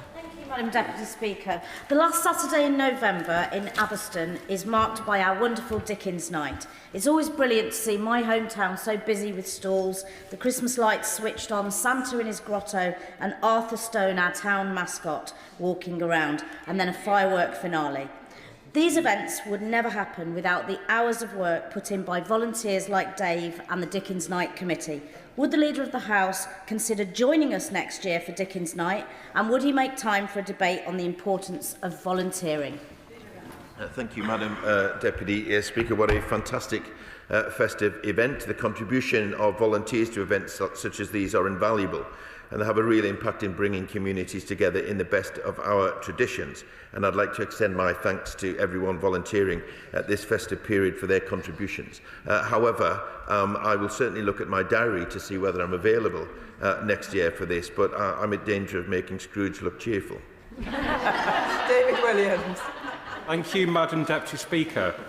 On Tuesday, the leader of Staffordshire County Council, the Reform Councillor Ian Cooper, finally resigned after an investigation into his social media accounts found he was a top fan of a Facebook page that openly promotes white supremacy.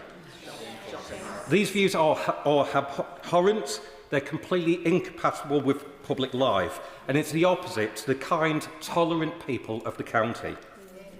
Will the Leader of the House please make time for a debate on standards in public life to send a clear message that racism has no place in our politics nor our communities? Thank you, Madam Deputy Speaker. I completely agree with my honourable friend that racism has no place in our communities or indeed in public life, and as elected officials it's our responsibility to uphold Nolan principles. There appears, Madam Deputy Speaker, to be other issues coming to light with Reform councillors in Staffordshire Council, so I would encourage them to treat this matter with the seriousness that it deserves. Maureen de Just. Thank you, Madam Deputy Speaker. Last month was National Care Leavers Month, where I had the pleasure of attending a question time event in my constituency of Wolverhampton West to be interviewed by some incredible young people, including care leavers from across Wolverhampton.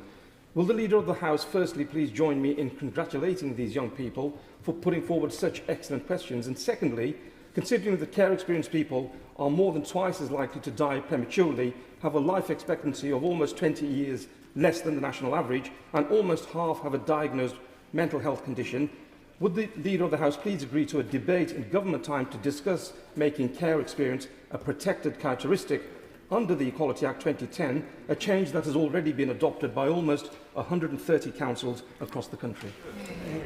Thank you, Madam Deputy Speaker, and I thank my honourable friend for this question.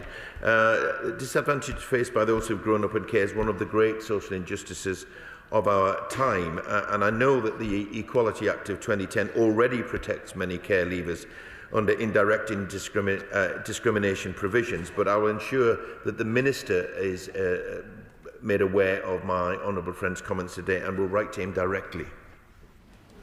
And the final question, Elsa Blundell. Deputy Speaker.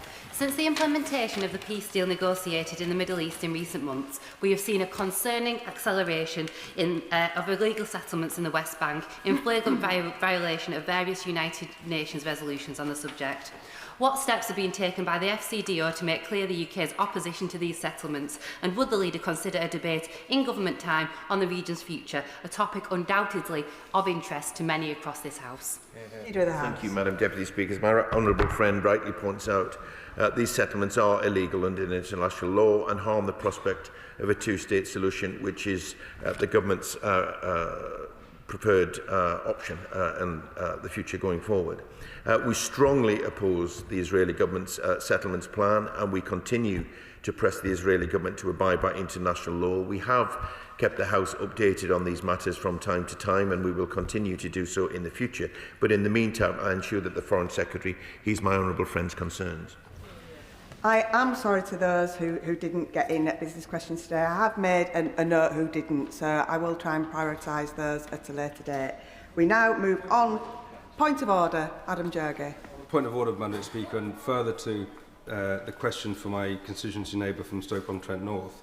Staffordshire has been in the news this week, not for the skills, smarts and successes of our wonderful people from Newcastle Lyme to Tamworth and from Stafford to Stoke, but for the disgusting, disgraceful and deeply sickening social media post of the now former Reform UK party leader of Staffordshire County Council.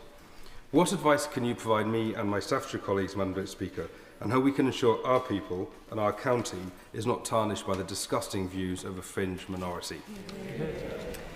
I thank the honourable gentleman for his point of order, and whilst it is not a matter for the chair, he has made sure that his thoughts are on the record. That concludes business questions, and we'll now move on to the statements. I'll give the front benches a few moments to settle. Thanks, everyone.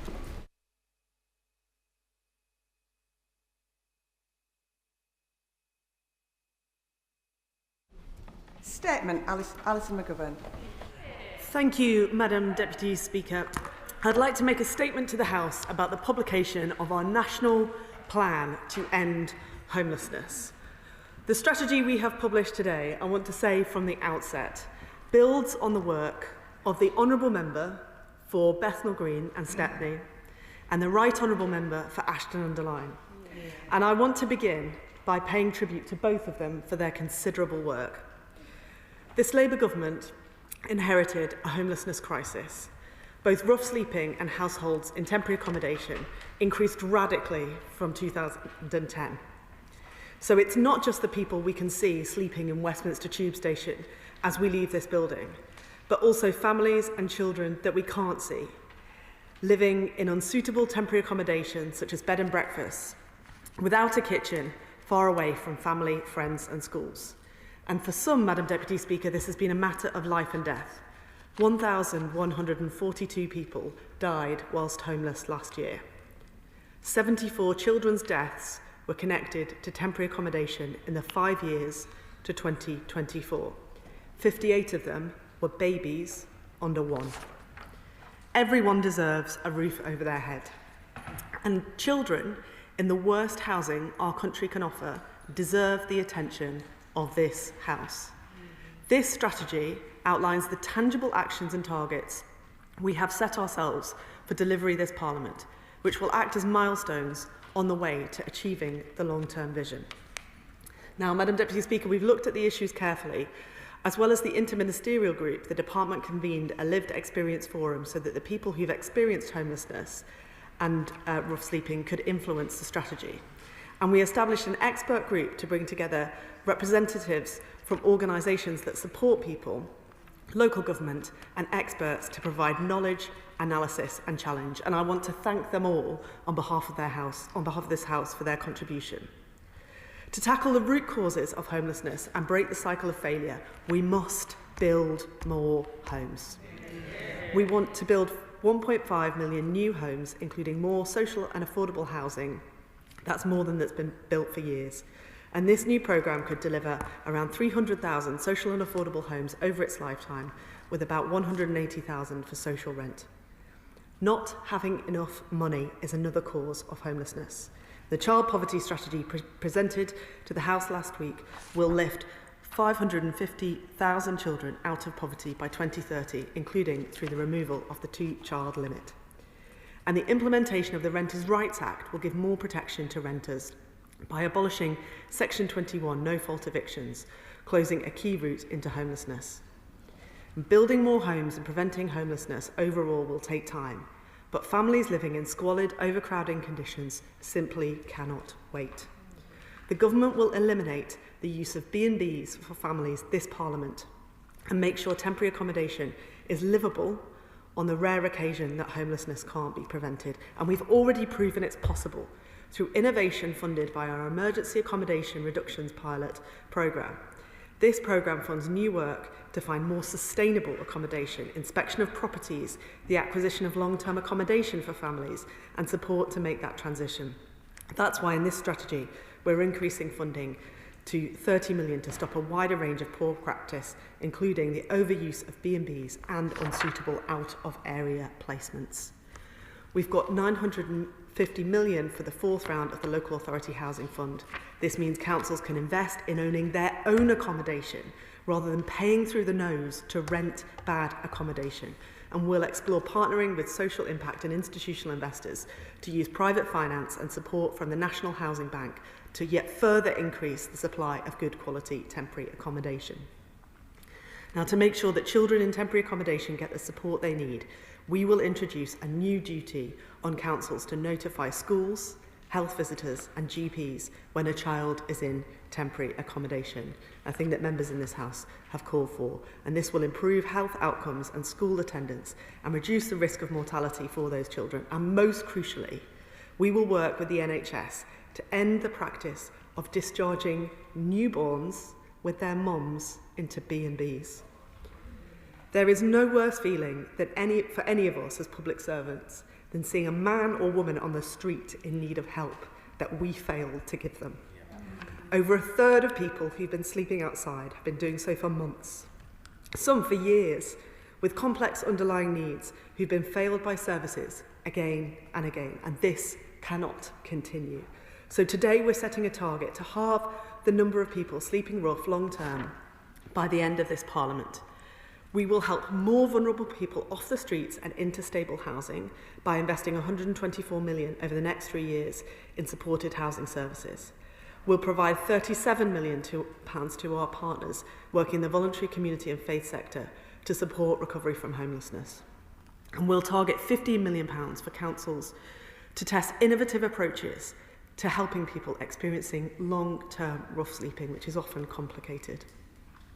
In a country such as ours, though, Madam Deputy Speaker, we really should be able to prevent homelessness. But instead, hard-working professionals are stuck responding to crisis after crisis. Many councils have simply become overwhelmed by the costs, and people are having to face a night on the street just to access support in the first place. So I'm proud that this strategy prioritises targeted prevention of homelessness among vulnerable groups like young people and survivors of domestic abuse.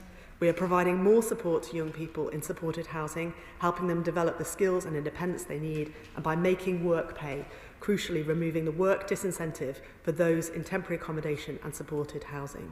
We're ensuring that a job is a reasonable and achievable outcome. Public institutions should lead the way in preventing homelessness. And this strategy sets our long-term ambition that no one leaves a public institution into homelessness, with cross-government targets to start that change to reduce homelessness from prisons, from care and from hospitals. And to force lasting system change, we'll introduce a duty to collaborate, to compel public services to work together to prevent homelessness. Now, we're backing up all of these actions with record level of funding. We've invested more than £1 billion for homelessness services this year, including the largest ever investment in prevention services. And I can announce today the allocation of an extra £50 million top-up to the Homelessness Prevention Grant this year to further boost the support available to people at risk of homelessness right now. And this strategy sets out how we'll provide a further £3.5 billion funding for homelessness and rough sleeping services over the next 3 years, with much more freedom and flexibility for councils to get on and do. Now, we've made our ambition clear, and we will hold ourselves accountable to achieve the outcomes we seek. This strategy sets out 3 new national targets, alongside commitments from 6 of our most crucial partner departments across Whitehall. The Interministerial Group on Homelessness and Rough Sleeping will continue to meet to deliver the strategy, and will publish a report on progress at least every 2 years, although, Madam Deputy Speaker, I have absolutely no doubt that members in this House will hold us accountable week in, week out for these targets. We'll monitor local progress with new outcomes metrics, with councils setting targets and publishing action plans. And on those goals, ending the use of B&Bs, halving long-term rough sleeping, and making sure that we increase the rate at which homelessness is prevented. I know that everyone in this House wants all of our places up and down the country to succeed, because now more than ever, we need our partners to join us in this mission. Councils, frontline public services, homelessness organisations, voluntary community faith groups. Together, if we join forces, This strategy will set us on the path to ending homelessness and deliver immediate action to improve the lives of people experiencing homelessness and rough sleeping. For every child without a bedroom to do their homework in, for every adult whose life could be turned around for want of an arm round their shoulder, for every person who just needs a home for Christmas and beyond, this plan is for you, and this government is for you too. And I commend this statement on our strategy to the House. Shadow Minister. Thank you, Madam Deputy Speaker. And at the outset, I'd like to thank the Minister for her remarks and for advanced sight of her statement. This is the third time that I've had the opportunity to discuss the issue of homelessness with the Minister in the last 7 weeks. And I do not doubt that all honourable and right honourable members gathered here today share a strong desire to end rough sleeping and homelessness for good. Homelessness, Madam Deputy Speaker, is a social tragedy, wherever it occurs and for whatever reason. No one in our society should be forced to live on the streets, and it is incumbent on us all to do our best to ensure that our constituents can live a safe, decent and secure home. The Minister's reference to the horrendous figure of how many men, women and children have died while being homeless is a poignant reminder of why decisive action is critical. And although progress was made to that end under the previous government, work remains to be done. And I offer my full support to the government for their shared desire to end homelessness once and for all. As policymakers have increasingly come to appreciate, homelessness does not simply begin at the point when someone finds themselves on the street. Rather, it's rooted in long-term causes, whether they may be, for example, persistent issues with mental health or substance abuse, offenders stuck between prison and the streets with no place to go, or young people in care leaving the system without a fixed destination. I'm pleased to see that inspiration for working cross-departmentally has been taken from the previous government's Ending Rough Sleeping for Good strategy that brought 7 departments from across the government together to that end. The previous government implemented the Street Link to provide more support for those who are sleeping rough or those concerned with someone who is sleeping rough. This connects local authorities and charities and provides support for those who need it most in order to ensure quicker support. So we welcome the government taking action, but we need to see details of how this plan will be implemented in the long term to achieve their goals. Homelessness has reached a record high in the past year, with the number of households, including children in temporary accommodation, surging to historic highs. St Mungo's have estimated that long-term rough sleeping is up by 27% in London alone. So it is vital that the government look at the wider picture to see all the connected pressures. Only by making a concerted effort to reduce the cost of living and make private housing more affordable will government get people out of temporary accommodation and into long-term secure homes of their own. But with the government determined to spend ever-increasing amounts on welfare, increasing taxes and making it harder to employ people, they must square this with the negative impact it has on people's jobs. Labour promised to build 1.5 million new homes by the end of this Parliament. The Minister referred to that again in her remarks today. To make good their promise, they must build 300,000 new homes per year. But with only delivering 208,600 in 2024-25, they are already 91,400 behind their self-imposed target, which does not bode well for the future. The homelessness strategy has only just been published, and we will, of course, study it carefully. But there are some initial questions that I would like to put to the Minister today. With the government demonstrably failing to meet their housing targets, what guarantees will there be that they will make their new target on homelessness and plan to halve long-term rough sleeping? How will they make that promise cast iron? The government are pushing more responsibility onto local authorities by requiring councils to publish action plans in addition to their homelessness strategy. How will this actually help? Will this just result in more paperwork? The former Secretary of State promised to repeal the Vagrancy Act. Will the Minister update us on whether this is still the plan, and if it is, will she set out a clear timeline? The strategy makes mention of various new targets. What metrics will the government use to assess the success or otherwise of the strategy? Will the government report back to Parliament on progress regularly, and if so, with what frequency? In closing, Madam Deputy Speaker, we all want this strategy to work. In that spirit, His Majesty's opposition will engage constructively with this plan, and we will scrutinise it as it is implemented. Thank you, Madam Deputy Speaker, and I'd like to thank the honourable gentleman for his comments. I'd like to particularly support members across the House for the cross-party way in which they've engaged on this strategy. We will disagree, and I'm sure that we will disagree about the manner in which sometimes social security is discussed from that side of the House. But where we agree, let's make every effort to put the people first who really need this strategy, and those are people who've been on the streets for too long and children who deserve a proper childhood, and I hope that that is an ambition that we can share together. He asked me a number of questions. On metrics, the department publishes a number of data sets that we're using to analyse the metrics. He's mentioned a couple of them in terms of the children in temporary accommodation and long-term rough sleeping. We also know how many people present themselves to councils at risk of homelessness, and we want to increase the rate at which that is prevented. And I'll make sure that we report regularly to Parliament on that. He mentions the Vagrancy Act. There are some other bits of legislation that need to come into force so that we can do that, but I'll write to him with the exact timings because it relates to the business of another department. On council's strategies and whether or not it's just paperwork, it very much is not, because if you look at the statistics, you can see that in some areas we've been able to get on top of B&B use, and there's more details in the strategy, and in other areas we haven't. So it's less about paperwork and more about transparency over outcomes and then action to make sure that the best practice informs what's going on everywhere. And, you know, he asks about targets and how cast iron there will be. I think thinking about the state of house building, it was always going to be the case that we had to ramp up over time.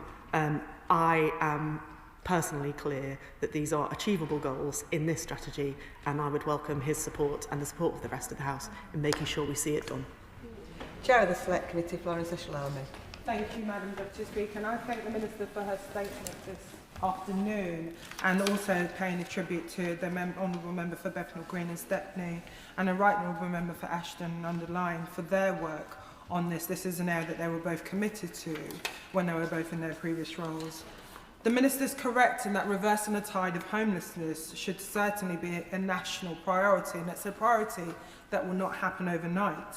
We know that further action is going to be needed to ensure that councils have the support, because they are facing pressures, particularly, as the Minister will know, collectively for London councils, they're facing pressures of £5 million a day just on TA.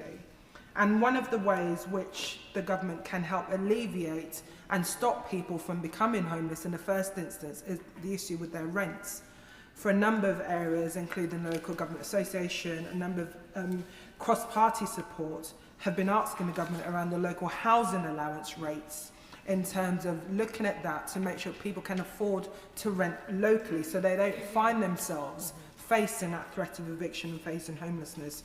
Is this an area that the Minister is discussing with colleagues in the DWP and the Treasury in terms of making sure that our residents and tenants don't find themselves evicted? And I think about the many children who in 2 weeks from today will be opening their presence in another B&B or in another temporary accommodation, unsuitable temporary accommodation. For them and for many others, we have to make sure we get this right. Thank you, Madam Deputy Speaker, and I thank the Chair of the Select Committee for her words and for her long-standing commitment to tackling homelessness in the capital and right across the country.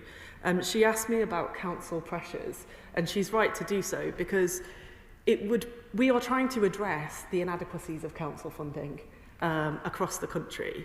But at the moment, the cost of TA and the way that temporary accommodation is spiking in the demand pressures that it's putting on councils is going to make it ever harder for councils to balance their budget. And it serves nobody if we don't get this under control, because it's a waste of taxpayers' money, no less than it is a waste of childhoods, and we've got to get on top of it. She asks me about incomes and whether I discussed that with other departments. This is a cross-departmental strategy, and ministers from DWP and other departments have been very involved in it. At the heart of the problem is the lack of social housing, particularly in London, and that's why we need to build more. But I'm glad that this strategy is coming very closely after the child poverty strategy last week, which sought action to improve family incomes, not least the removal of the two-child limit. Liberal Democrat spokesperson Gideon O. Thank you, Madam Deputy Speaker. And we too, for the Liberal Democrats, welcome this statement and the additional funding. But I will have some questions, certainly for Liberals from Beveridge to Stephen Ross, who introduced the first homeless legislation into this chamber. Tackling homelessness and poor housing has been central to allowing people to lead fulfilled and free lives that we want to see them lead. I also want to pay tribute to the Shared Health Foundation for highlighting the tragic figures that the Minister highlighted of children and babies dying with temporary accommodation being mentioned on the death certificate as one of the contributory factors. Truly tragic situation. 132,000 households in temporary accommodation, 12,000 households on the waiting list in my Somerset council area are far too many. One homeless household is, of course, far too many. And as I think it was the Honourable Member for Harrow East raised only the other week, there's been a 22% increase in the numbers of homeless people amongst those discharged from public institutions, which is, as the Minister has said, a massively important aspect to all of this. Our Liberal Democrat manifesto called for ending Section 21 evictions and for a Whitehall strategy on this, so we welcome both of those things,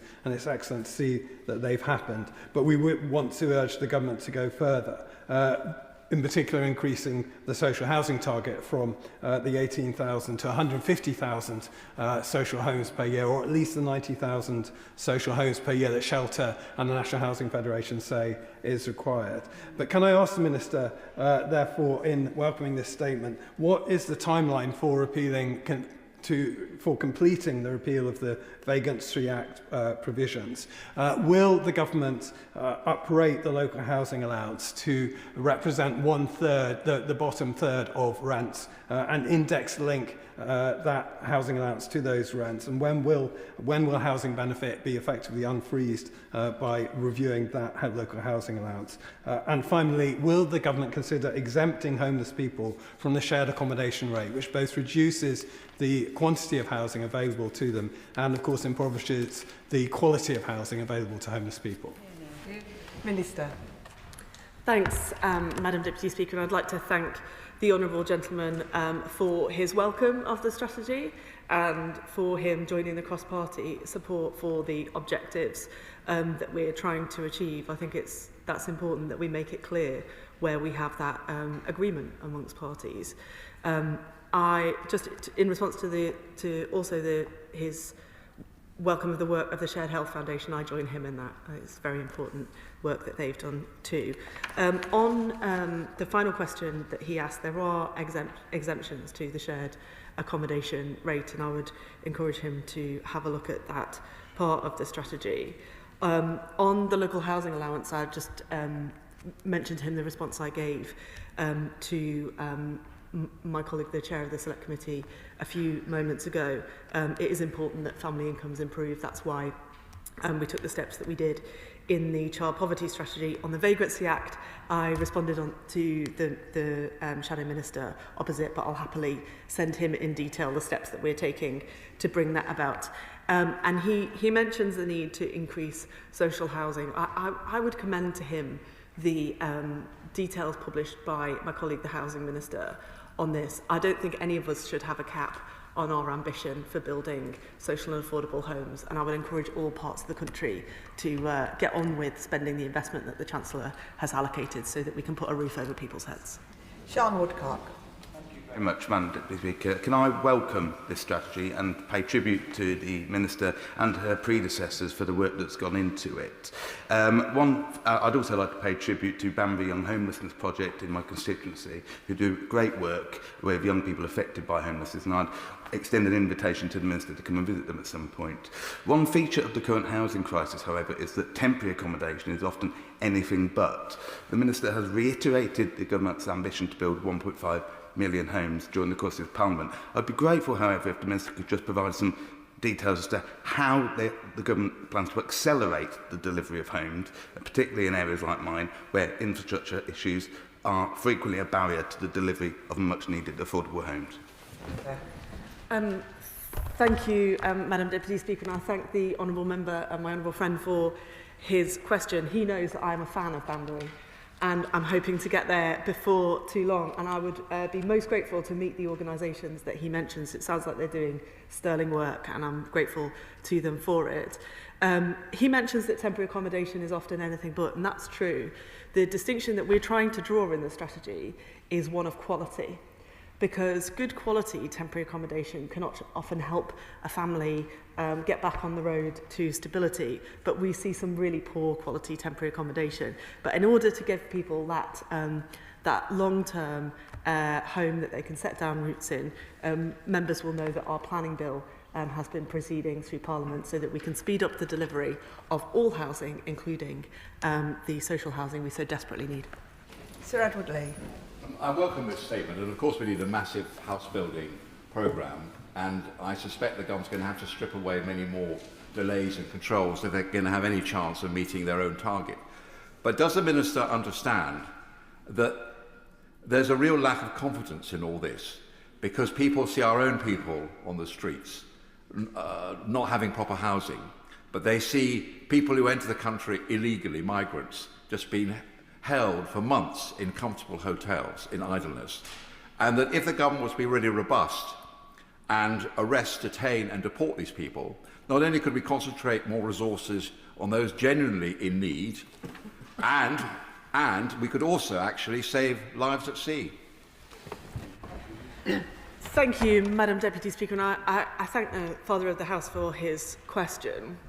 As part of this strategy, I've worked closely with my colleagues in the Home Office to support their priorities, to secure our borders, to deal with the dreadful criminality trafficking people across borders and get the backlog down. That is the best way to mean that we can do as he suggests, which is have the resources to support people who fled conflict and who need to rebuild their lives. As part of this strategy, we want to make sure that where people have their case decided, they're a refugee and will be settling in the UK, we need to make sure that they get that help quickly. That means councils knowing where they are and there being support available. And I would welcome his support for that approach. Annalise Dodds. Thank you, Madam Deputy Speaker. Homelessness pressures in Oxford, as she knows, are some of the worst in the whole country. Will she join me in commending Oxford City Council's plan to purchase 260 additional homes for temporary accommodation to get kids out of hotel rooms and other unsuitable accommodation and into decent quality, much cheaper accommodation? What will she do to back initiatives like that and to preserve Council's ability to impose requirements on developers so that they also provide social accommodation? Thank you. Minister. Thank you, Madam Deputy Speaker, and I will join my honourable friend in commending Oxford City Council and their plans. That is exactly the sort of action that this strategy envisages.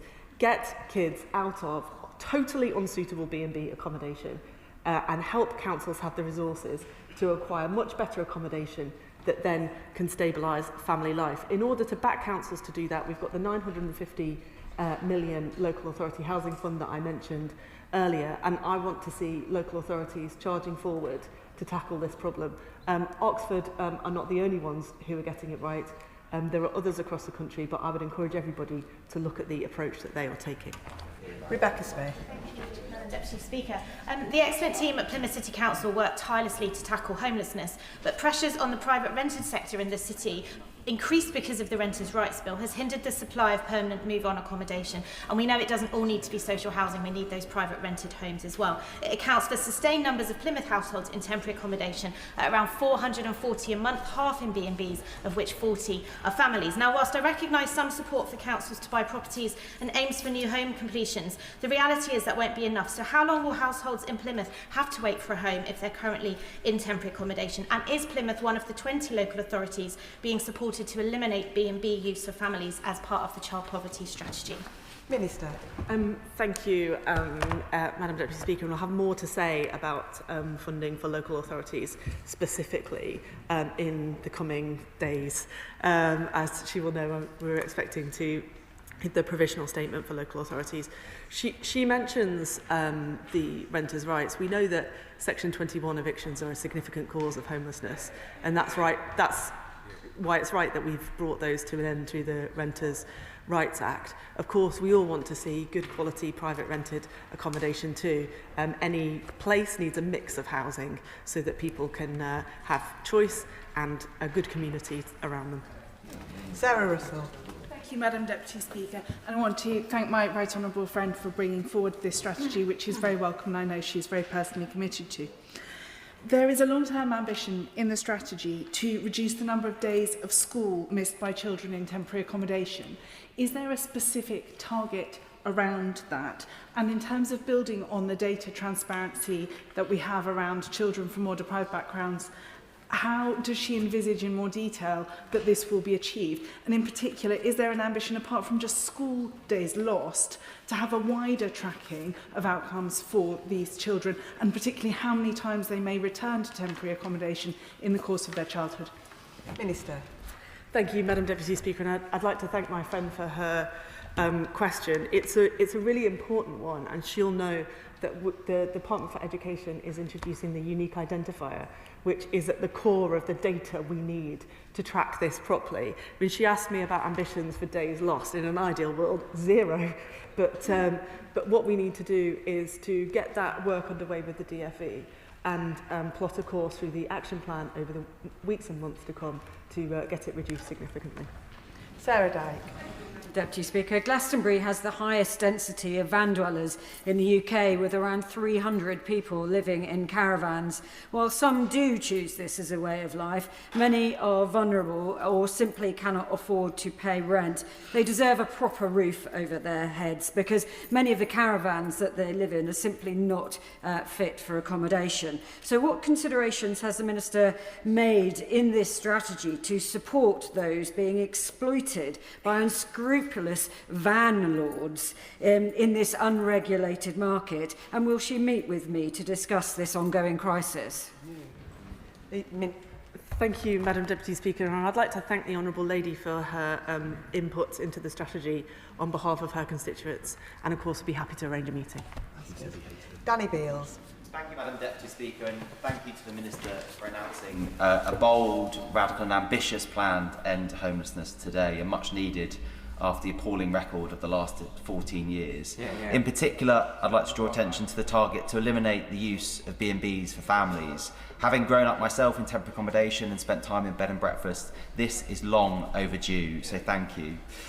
Today's plan is a major undertaking and will require cross-government working. So as a member of the Health and Social Care Select Committee, I'm pleased that the awful practice of discharging back to the street will be committed to end in the plan. Does the Minister agree with me that to get there, firstly, trusts are going to have to start accurately counting those who are homeless in hospital, which shockingly doesn't already happen, and secondly, that more support teams, such as the wonderful Pathways teams in many trusts, need to be rolled out across every eligible hospital trust? Thank you, Madam Deputy Speaker, and I thank my honourable friend for his question. He demonstrates his own expertise in this area, both from his life experience, and this House is so much the better for having people in it that actually know what we're talking about today, but also from the considerable work that he has done on this matter. He mentions a couple of areas where we need to work with NHS and health colleagues, and that's exactly the nature of the work we've been doing, and I trust in him that he will use his place on the Health Select Committee to hold us all collectively to account. James Wilde. Thank you very much, Madam Deputy Speaker, and I welcome the ambition to end homelessness and pay tribute to the Purfleet Trust, the King's Lynn Night Shelter, the Borough Council and other groups who are working hard and collaborating today to end rough sleeping and homelessness. How will this strategy and the resources help support their efforts and focus on intervention, prevention and more local accommodation? Minister. Thank you, Madam Deputy Speaker, and I'd like to thank the honourable gentleman for his question, and if I may, through him, give my own thanks to the organisations he's just mentioned in his constituency, who I'm sure are doing vital and important work. One of the biggest challenges for local authorities in recent years has been living hand-to-mouth, year-to-year funding, which they then pass on to the organisations that they fund. So having 3-year settlements that mean that there's a level of predictability will not only help organisations, be they a council or a voluntary sector organisation, to plan better, it will also mean that they can engage more in preventative work because they've got enough time to see the benefits. Andrew Cooper. Thank you, Madam Deputy Speaker. I'd like to thank the Minister for her work on, for her commitment on this issue and on the child poverty strategy, which is not unrelated to the work in this. I think I want to welcome this strategy as a good first step in the right direction, and I think the focus on prevention and the duty to collaborate are particularly important, as is the new money for supported housing. I think the lack of a Homes England plan for supported housing has been a real gap, and we've seen supported housing units close as housing associations have struggled to balance what they have to do on compliance, on responsive repairs and on new development with wanting to offer supported units. I think helping people deal with the trauma of homelessness and deal with the underlying reasons why they became homeless in the first place is the best way of preventing reoccurrence, and we've seen that with Housing First programmes elsewhere. I was wondering whether she'll commit to monitoring the success of the supported housing element of this and whether she'll look to expand it in future if it's proved successful. Thank you, Madam Deputy Speaker, and I'd like to thank my honourable friend for his apposite question. There is extra money for supported housing in the strategy, and of course we'll be monitoring the success of that. There's also money for recovery, because there's no doubt about it, people live with the trauma of homelessness for many years, and we need to help them move forward in life. Jeremy Corbyn. Thank you, Madam Deputy Speaker, and I thank the Minister for the statement and the aspiration to end homelessness, which is of course extremely welcome. I have two areas of concern. One is the insufficiency of council house building that's happening at the moment, and the way in which almost every local authority seeks in their terms to balance a development which includes then properties for sale or properties for a much higher than a social rent level, which means that in constituencies like mine it ends up with actually the social cleansing of the entire borough, as people cannot get council housing because so much is being built for other people to make money out of. The second issue is on the private rented sector. Whilst I welcome the end of Section 21 of evictions, they're still going on, and they'll go on until May. Hundreds of people have been, thousands actually across the country, have been evicted through this process.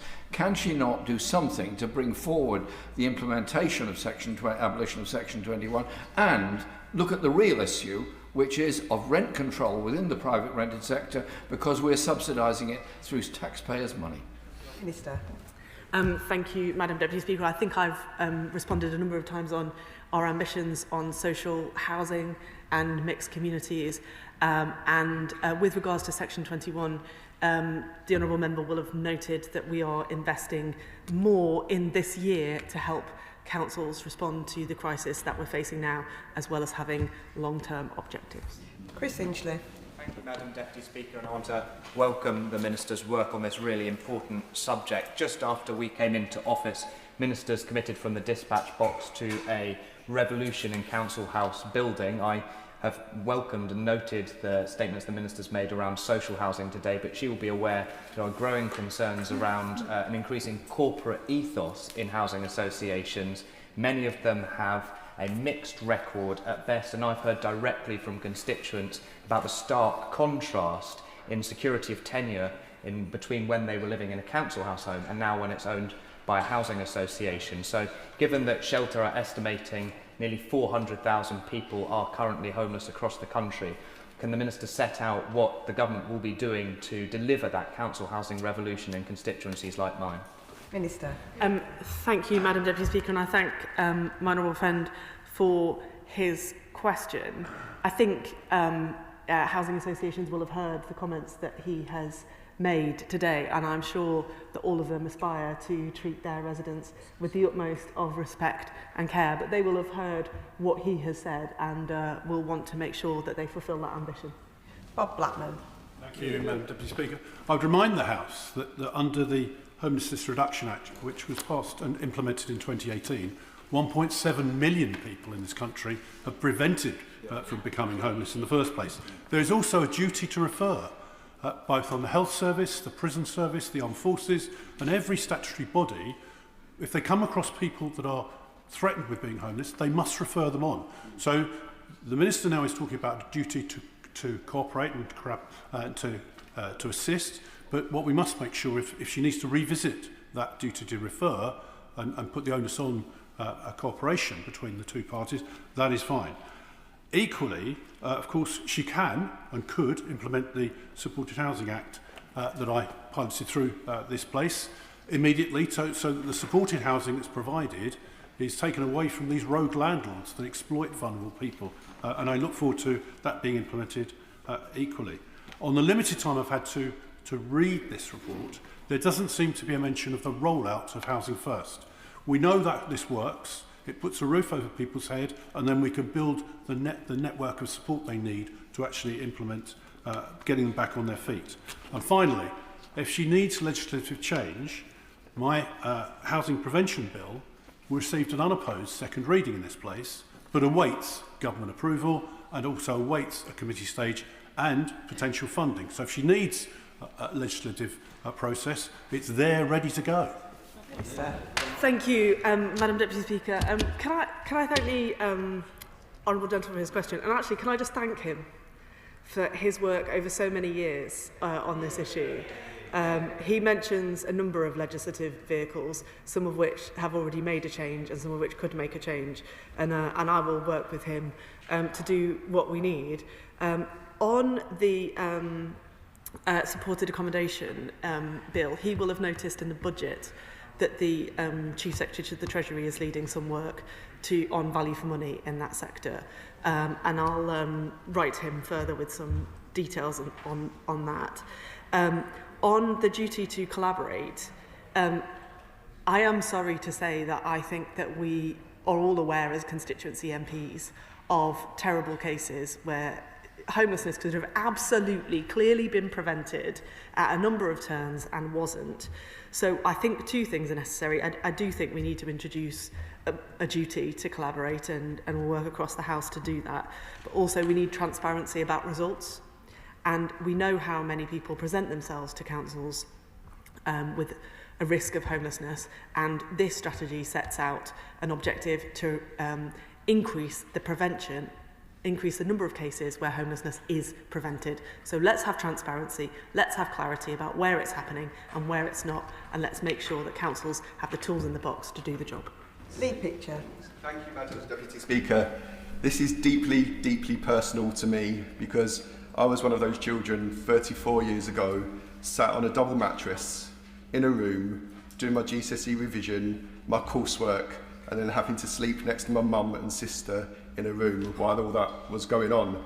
And that's why today is so remarkably important, and I'm so proud to stand here and be able to hear that we are going to do something about this, because I can tell this House, when that happens to you, you feel alone, you feel isolated, you feel no one cares, and your dignity and your self-respect sits in somebody else's hands. So there are thousands of children out there today who are in cramped B&Bs.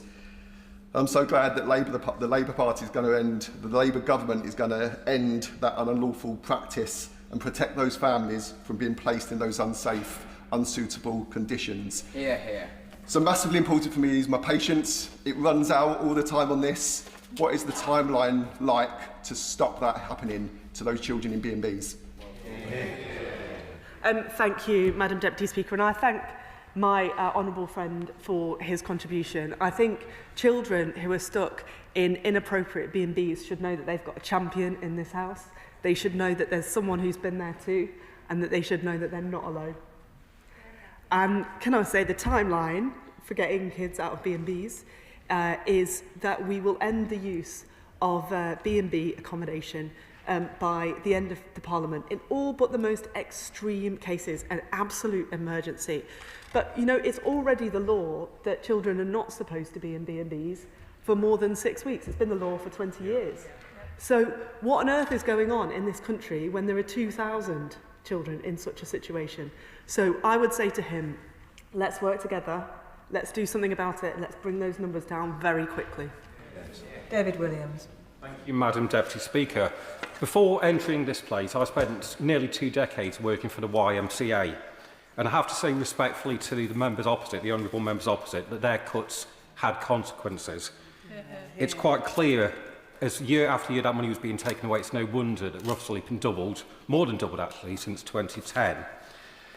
So I warmly welcome this statement today, and I want to pay particular attention to the importance of listening to people who've had lived experience. We've heard about some of the lived experience today. It's important they help to shape our services and solutions. Now, in Stoke-on-Trent, Expert Citizens, under the leadership of Darren Murinas and Andy Meakin, is led by people with real lived experience, homelessness, mental health, addiction problems, and they use their voices to help shape local services. So, my question to the Minister, do you agree with me that we must do all we can to support organisations like Expert Citizens to continue to do the excellent work they do? Thank you, Madam Deputy Speaker, and I do thank my friend for his question, and I do agree with him. And the fact that I and the ministerial team who produced this report agree with him can be evidenced by the foreword that's been written by the people who didn't just come to ministers and give their experience and say what they've been through, though they did do that. They also shaped policy, and that is exactly how it should be. And I thank the honourable member for reminding us of that. Lauren Sullivan. Thank you, Madam Deputy Speaker. I welcome the statement from the Minister and the focus of ending homelessness. I've met with many and heard many harrowing stories from constituents in Gravesham, so this is a welcome step. There aren't enough council homes, and where councils need to use private temporary accommodation, so many of them are poor quality, and yet these landlords are taking that public money. The additional funds are therefore welcome so we can expand the council homes. Would the Minister consider visiting Gravesham so that she can see these ambitious plans for herself to help end homelessness? Minister. Thank you, Madam Deputy Speaker, and I'd like to thank my honourable friend for her question. She makes a really, really important point about the use of taxpayers' money, and she will have heard in responses that I've already given that the Chief Secretary to the Treasury is leading some work across ministers to get underneath some value for money questions in the provision of support for people who would be homeless. And I think that's really important because we can't afford to waste a penny in this mission, and I would be delighted to come to her constituency. Mark Summers. Thank you very much, Madam Deputy Speaker. I thank the Minister for the strategy today and agree with its stated aims. I especially welcome the ending of the use of the unlawful use of B&Bs for families. And I think we've already heard the case so powerfully stated by my honourable friends, the members for Uxbridge and South Ruislip and the member for Doncaster East and the Isle of Axholme, as just why that is so important. Now, in Morley, I'm supporting, my team and I are supporting a particularly complex case of an individual who is homeless, but while the details are complex, the outcome is simple. They're sleeping in shop doors across Morley. Would the Minister consider meeting with me to discuss this case to ensure that this strategy will cover them so that we can get them off the streets and into a home? Thank you, Madam Deputy Speaker, and I thank my honourable friend for his points. He makes his case very well, and if you care to send me some details of the case, I will of course meet him. The final question, Dr. Scott Arthur. Thank you, Madam Deputy Speaker. Thank you. Thank you, Madam Deputy Speaker. And I do thank the Minister for her statement. And I hope she'll accept my apology for being a little bit late. I missed the first few seconds. But I have read it. I've read it. So, in a few hours, I'll be getting the train back to Scotland. And this is a place where Scottish Labour recently forced the Scottish Government to declare a housing emergency, made worse by the fact it cut the affordable housing budget in Scotland by 37% between 2023 and 2025.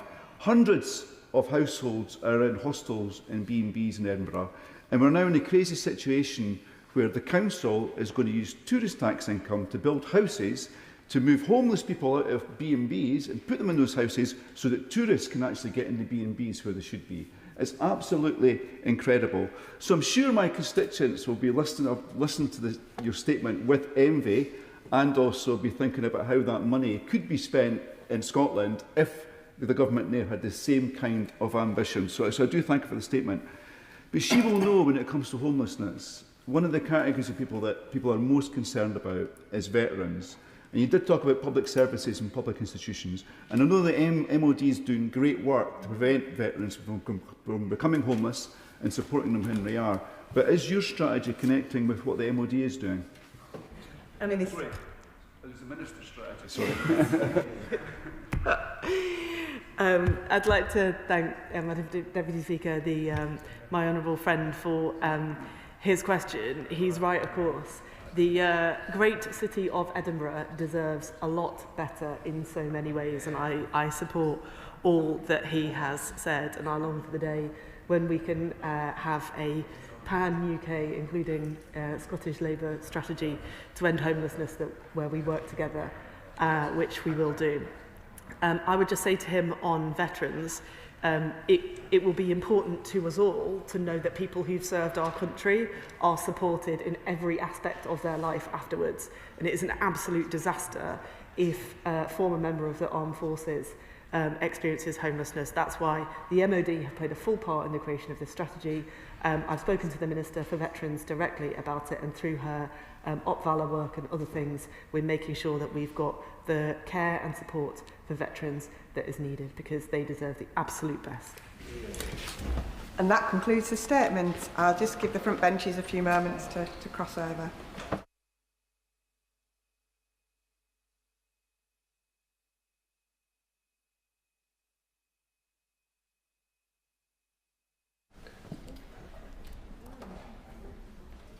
We now come to the backbench debate on St Andrew's Day and Scottish affairs, and I call Graham Downey, who will speak for up to 15 minutes. Graham Downey.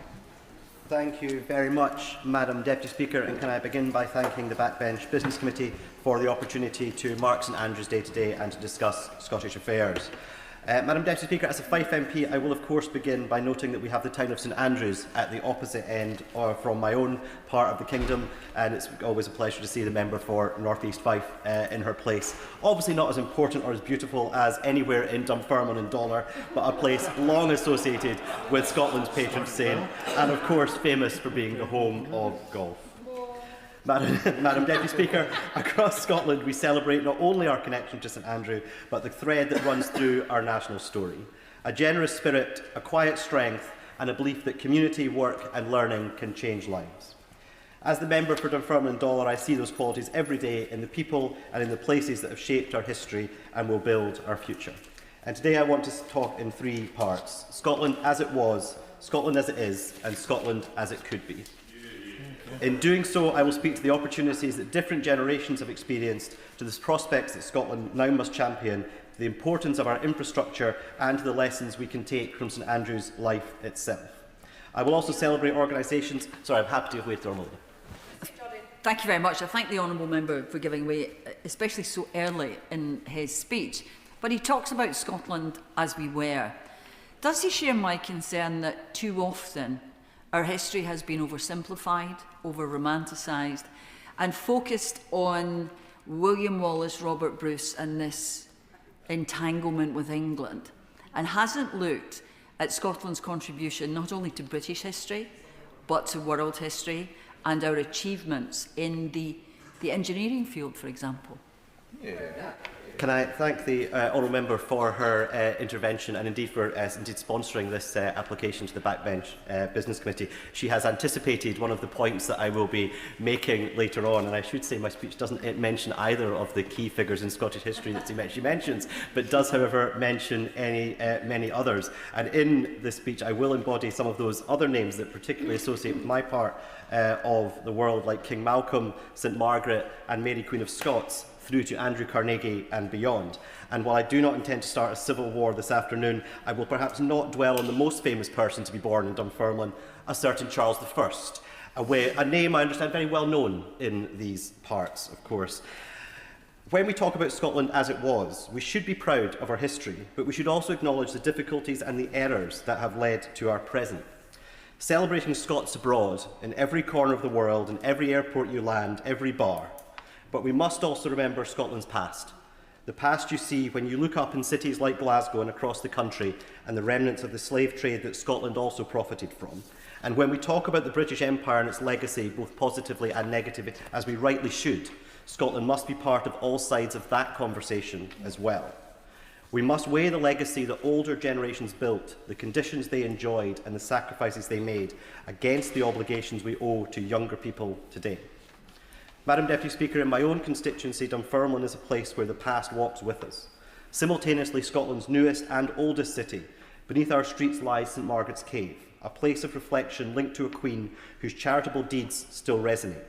It reminds us that the spiritual heart of our country rests not in institutions, but in the everyday acts of care for neighbour and stranger. Madam Deputy Speaker, few names loom larger than Andrew Carnegie. Born in Dunfermline, Carnegie's journey from a weaver's cottage to global philanthropy is the essence of the Scottish ladder of opportunity.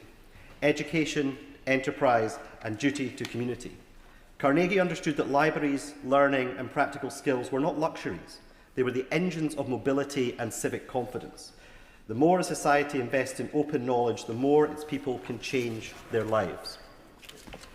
Beyond Fife, Scotland's identity was also forged in its coalfields. In Lanarkshire, Ayrshire, the Lothians and beyond, coal powered our factories, heated our homes and drove our railways and ships. Coalfield communities were not just clusters of employment, they were webs of support. Cooperative societies, miners' institute, working men's clubs, brass bands and the social infrastructure that turned wages into lives. And yet we must be honest, older generations did grow up in an era when the opportunity of a path from school to a skilled job was more certain, when housing was more affordable, when public spaces were continually endowed. For many, the apprenticeship or the training scheme led to a stable employment, social housing, the state, industry and unions wrestling, however imperfectly, towards fairer settlements. Now that does not mean life was easy. The safety net was less secure, working conditions were tougher, child poverty was higher, life expectancy was shorter, but the stability and prospects for generational improvement were clearer. Madam Deputy Speaker, I'd like to move on to Scotland as it is, through my eyes. Where is it that the Scotland of the past has led us? What do we see around us? And I want to particularly focus on the support we provide for older people in need versus the young. Madam Deputy Speaker, we see an intergenerational gap in assets, wages and housing security. Graduates and non-graduates alike report difficulty in finding stable, well-paid work in their field. The cost of renting has increased, deposits for mortgages remain out of reach for many, and the certainty associated with long-term careers is less common. For the first time since World War II, our children's generation is projected to be poorer than their parents. Madam Deputy Speaker, younger people come from an uncertain past. The financial crisis of 2007-2008 left deep scars.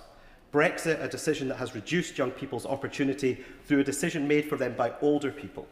A pandemic that not only affected the same people hit hardest by the crash, but became intergenerational by now hitting their children.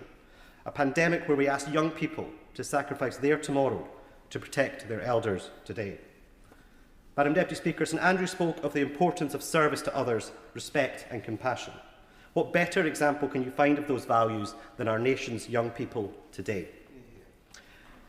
But is it any wonder that those young people, with that uncertain past and uncertain present, look around and wonder why older people are the ones with the skills the economy needs, the ones they never got the opportunity to have? Where older people have the wealth they never had the opportunity to gather, the security of their own home, while they languish in childhood bedrooms. This, along with the certain and increasing income granted to older generations by successive governments that younger generations will likely never see. Madam Deputy Speaker, this is not intended to be a counsel of despair. It's a call to rebuild the ladder, more rungs, stronger rails and clearer signposts. And the answer, Madam Deputy Speaker, lies in proper economic strategy and skills. We have seen this UK Labour government acknowledge mistakes of the past, which presented a university education as a guaranteed path to secure higher income. A myth blown truly and utterly wide open. This government has sought to place apprenticeships on the same level of importance and pride because our economy desperately needs technical and professional skills, learning by doing and learn by the book. To misquote slightly a book many of us will have read at school, and I'm sure some of our teachers will be delighted to know that we still remember, we need both the Chris of the land and the Chris of the books. Scotland should be the best place in the UK to learn a trade, upgrade a qualification or pivot mid-career. Happy to give one. Well, as the London MP, I have to step in for the Honourable Member for Strangford. For the Honourable Member for Strangford, who isn't here, but I do want to make the connection in terms of the vibrancy of Scottish universities, where I know that constituents from my constituency travel as far as Scotland to get that world-class education. On a recent trade envoy visit to Nigeria, speaking to some of the staff in the FCDO who'd studied in Scottish universities, does my honourable friend agree with me that in making sure we invest in education is a good way in terms of looking at economic regeneration and the support? Can I thank my honourable friend for her intervention? I couldn't agree with her more. Indeed, St Andrews University, obviously, as I mentioned, the place at the beginning, an absolute heart of education in Scotland, along with other institutions in places like Edinburgh, Glasgow, and across the country. As I see the university arguments breaking out already across the opposite benches, or is it a rare moment of agreement between two parties? Madam Deputy Speaker. Madam Deputy Speaker, more employers, as someone who went to Stirling University, I should also add, we have many universities across the country who are all able to contribute. Madam Deputy Speaker, more employers should co-design curriculums, colleges must be funded to deliver practical modern teaching, and learners of all ages must be supported with opportunities, transport and clear progression routes. There's so much more we can do to make it easy for a care worker to earn a digital health certification as it is for a technician to gain offshore safety accreditation, or for a veteran to translate military skills into civilian qualifications. And Madam Deputy Speaker, when we talk about uncertainty for young people, when we talk about the uncertainty young people face in their future, most people now approaching retirement never saw world affairs so unstable, never dreamed of a land war in Europe, or saw global power politics like we have today. And yet that is the future that young people are navigating. In a continuing series of once-in-a-generation crisis to impact this generation of young people, the war in Ukraine is fueling rises in the cost of living, is one of the most long-lasting they will see, and in a world that has spent the resources needed to tackle the problem. Madam Deputy Speaker, it will come as no surprise to anyone in this House, this does bring me the opportunity to talk about my favourite topic, the contribution of the defence industry to Scotland. Whether it is the security, technological or economic threat from Iran or China or Russia's invasion of Ukraine, young people not only have to face this, but are the ones who will be asked to fight this, hopefully only in an economic and social terms. Scotland's defence footprint is both strategic and local. Shipbuilding, aerospace, cyber, logistics, from the yards that turn steel into hulls to the bases that secure our airspace, to the SMEs that supply components and services, defence sustains skilled employment, supports innovation and anchors communities. We should celebrate the engineers and the fabricators, the logisticians and the technologists, the world-class workers whose labours keep our nation safe and advance our industrial capability.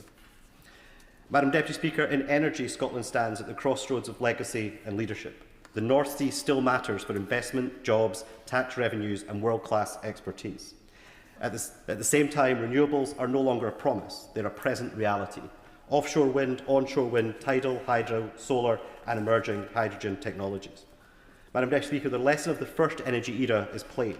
If you export raw resource and import finished value, you risk missing wealth multipliers.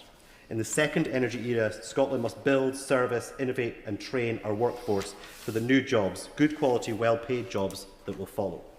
Thanks to this Labour government, our ports, fabrication yards and grid infrastructure is being upgraded, but the benefits of this will not be felt for years and likely mean costs will rise by far less than they otherwise would, rather than reduce in absolute terms.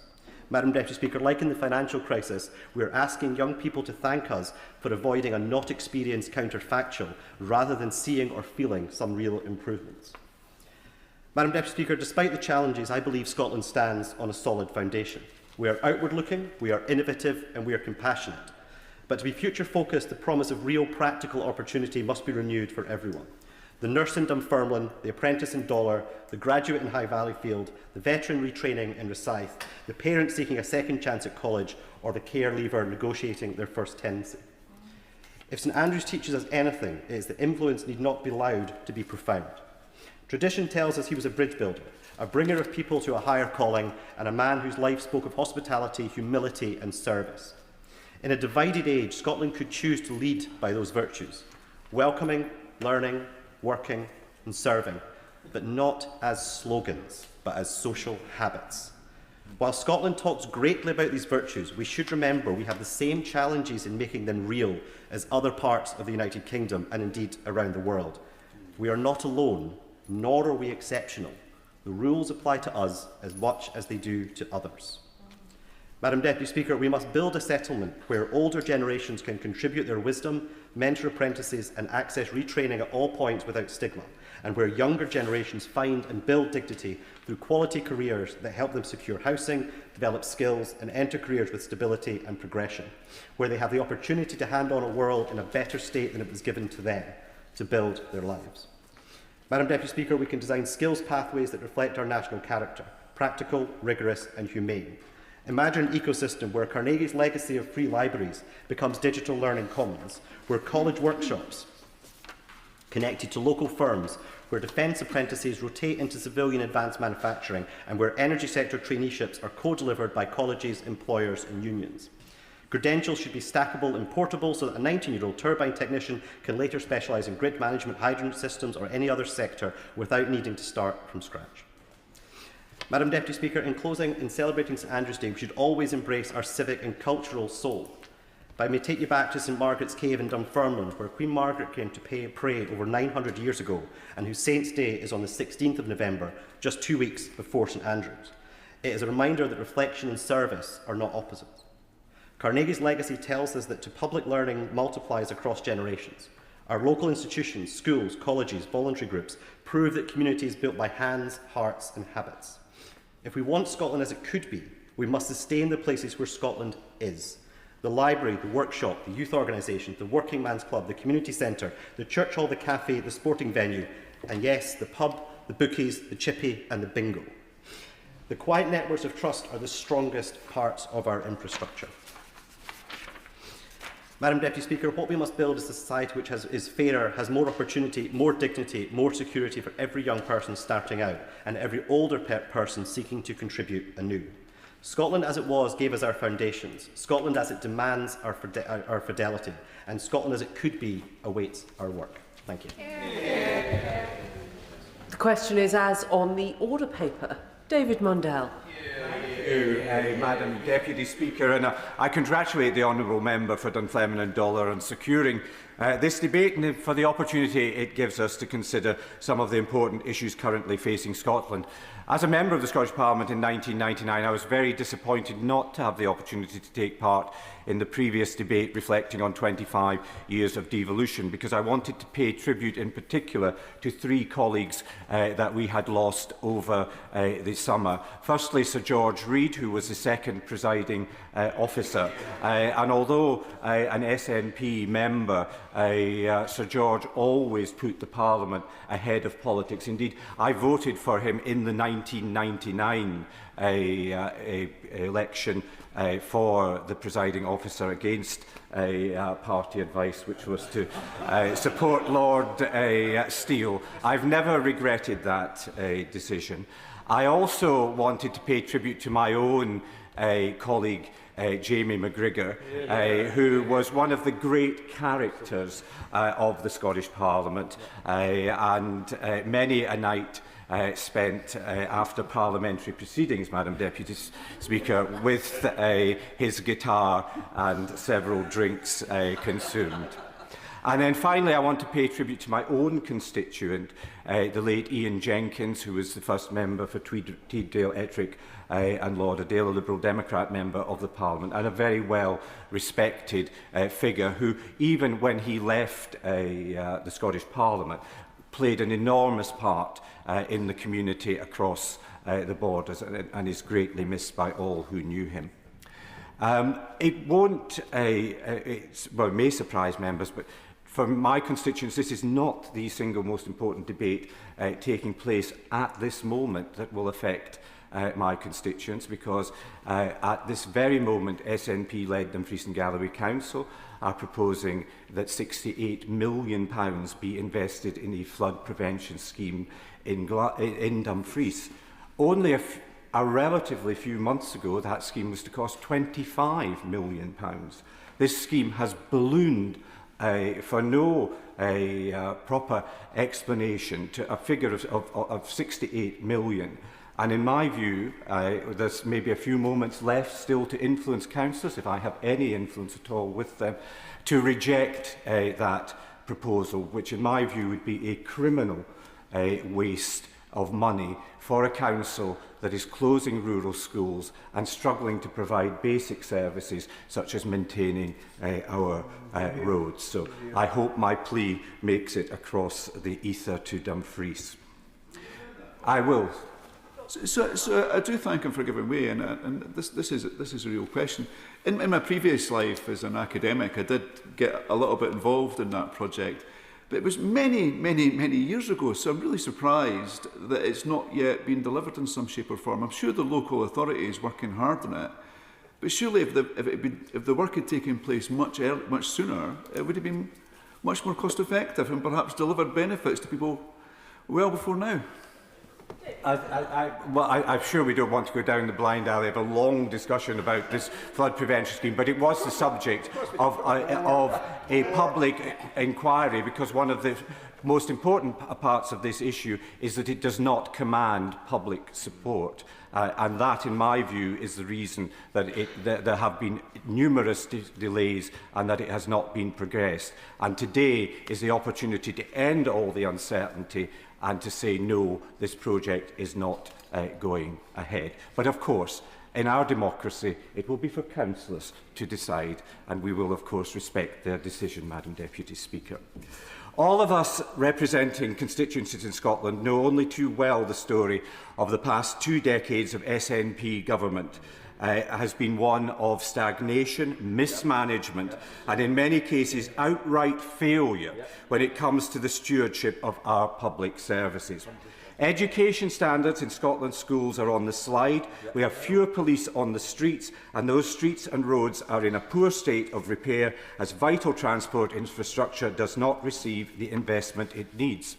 But across all of Scotland's public services, few are under such intolerable strain as our NHS.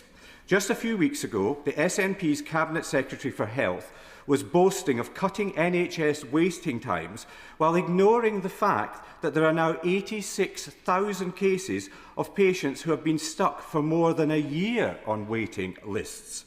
That's higher than in 2022, when the Scottish Government pledged to eradicate the problem by September 2024. And now, more than a year on from that broken promise, SNP ministers are claiming that they will wipe out waits of over 12 months, this time by March next year, conveniently just in time for May's elections. I will indeed. I thank the honourable member for giving way in a very impressive speech, very important speech for Scotland. And would he agree with me that in March of next year, Scotland will stand at a very important crossroads where our future may be decided on how we pursue that election, who wins that election, and that the time has come for change to address the very problems of which he speaks?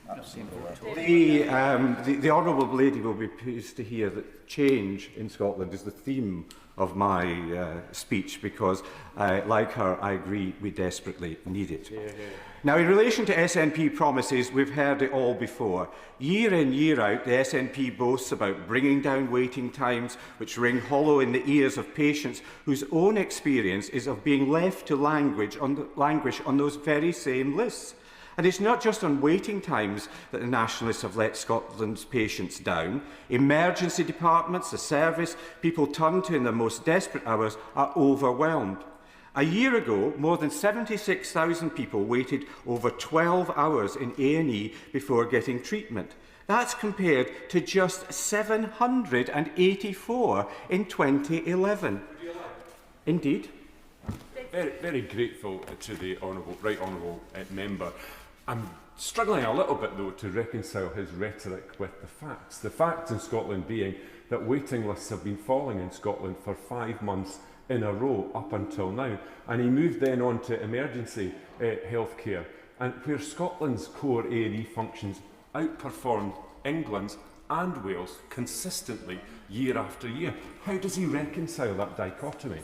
Well, the first reconciliation which I make, because this is, as members across the chamber know, a well-used SNP tactic of constant comparison with other places, rather than focusing on their delivery compared to their promises. And that it's very clear that in relation to what has been promised by the Scottish Government and what has been delivered, there is a huge discrepancy. I will indeed. I thank the honourable member for giving way. Just to his point about waiting lists, is it not the case that there are more people waiting more than 2 years in individual health boards in Scotland than the whole of England? Does he agree with me that that is a disgrace of the Scottish Government? Yes. I do, and what the honourable lady points out is what we've just seen again, is the shuffling of the figures, so that the best figures are presented, but those 86,000 people that I quoted who've been on the list for more than a year are erased from the debate. It's all about smoke and mirrors. Analysis of this astonishing increase in waiting times by the Royal College of Emergency Medicine found it has likely contributed to more than 1,000 needless deaths, despite the best efforts of frontline staff who have been failed by the SNP's inaction. And what of the strain on those hard-working NHS workers? Last year, data revealed that NHS frontline staff were forced to cover understaffed shifts on 348,675 occasions. That's hundreds of thousands of times when there were simply not enough staff on hospital wards and other care settings to meet Scotland's healthcare needs. A recent report by the Royal College of Nursing Scotland warned that over the year to May 2025, at no point has NHS Scotland employed the number of nursing staff needed to deliver safe and effective care. The warning signs have been there for years, but the Scottish Government has failed to act on workforce planning, and it's patients and health service workers who are paying the price of that failure. Of course, the healthcare crisis, Madam Deputy Speaker, in Scotland isn't restricted to our hospitals. Anyone who represents a rural constituency like mine will be acutely aware of the often severe pressure on GP services, where face-to-face appointments can be difficult to obtain. And that's to say nothing of the near impossible job of getting registered with an NHS dentist. In Dumfries and Galloway, which has one of the worst rates of NHS dental registration, more than 40% of residents are not registered with a dentist. Not because they don't want to be, but because practices are not taking on new patients, and thousands of existing patients have been deregistered. Indeed. Especially generous to give way again. On general practice, which he's just touched upon, I'm not suggesting for 1 minute everything is perfect in Scotland, but our constituents enjoy, on average, or not on average, as an actual fact, 83 general practitioners per 100,000 population. That compares to 67 in Wales and 64 in England. So how much worse must it be for constituents in England and Wales compared to our constituents?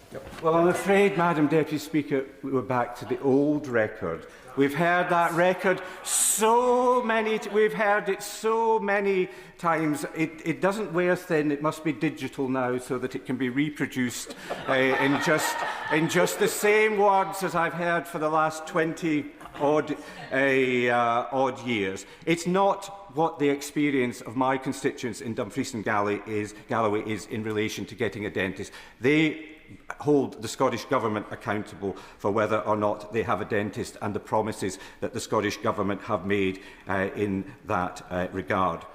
SNP ministers say the situation in relation to dentists is challenging, but that's no substitute for the action we need to solve Scotland's dental deserts like Dumfries and Galloway. And what of Scotland's social care system, the very services meant to protect the vulnerable, the elderly and those in need? Unions and public service watchdogs have repeatedly condemned persistent delays in discharging patients which clog up hospitals and deny timely care to people who should be at home or in community care. Staffing is chronically inadequate. Care homes are overstretched, home care services are chaotic, and families often wait weeks, sometimes months, to get support for loved ones. Long-standing plans to deliver a national care service collapsed this year, having consumed tens of millions of pounds of taxpayers' money, but without delivering a single additional hour of social care to those who need it. It's the record of the Scottish SNP government summed up. Make bold promises of reform, spend millions of pounds, blame everybody else, but especially Westminster, when it all falls apart.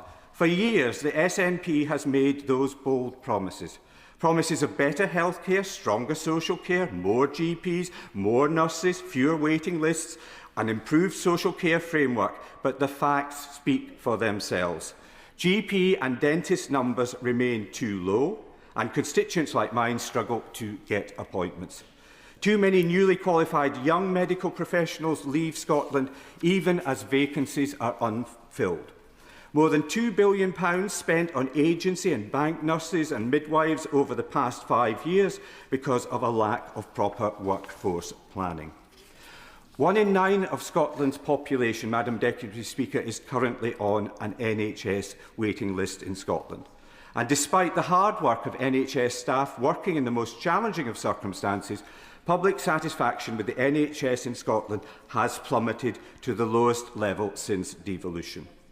Once you strip away all the self-congratulatory boasting of the ministers, this is the reality of the NHS in Scotland after 2 decades of SNP rule. An older person waiting weeks for home care, a mother with a child waiting years for mental health support, a nurse driven to burnout, a cancer patient left waiting on a list so long that even Scotland's First Minister says it is not acceptable. I will. I think the Honourable Member is making a clear case about recruitment in Scotland, and I think that's a fair point. But one of the key issues that's caused some of the difficulties of recruitment, not just in Scotland but the rest of the UK, of course, is Brexit, which your party supported. And of course, we're in the state we're in today. And actually, according to the Royal College of Nursing, they have said the UK government's new visa rules will mean the NHS would cease to function, unquote. Does the Honourable Member agree that there needs to be a bespoke visa system for Scotland so that we can get adequate resources and people into the places needed in the Scotland's NHS? Well, I think one of the, factual point that's worth making, of course, is that in Brexit, 1/3 of those people who supported independence did vote for Brexit. As the honourable gentleman knows, in government, I myself looked at various schemes that could operate separately in Scotland, but ultimately we found that those schemes were unworkable. I thank the honourable member for giving way again, and he's being very generous with his time, but he mentioned the problems that we're facing with mental health care in Scotland. I know I had a parent come to me distraught last weekend. They have been told that there is no prospect at the moment of their son getting the treatment he needs because there is not a psychiatrist available in NHS Lothian in that part to deal with them. But this is not a single case. Does the honourable member agree with me that what we need in Scotland is a root and branch examination of where healthcare has gone wrong for everyone?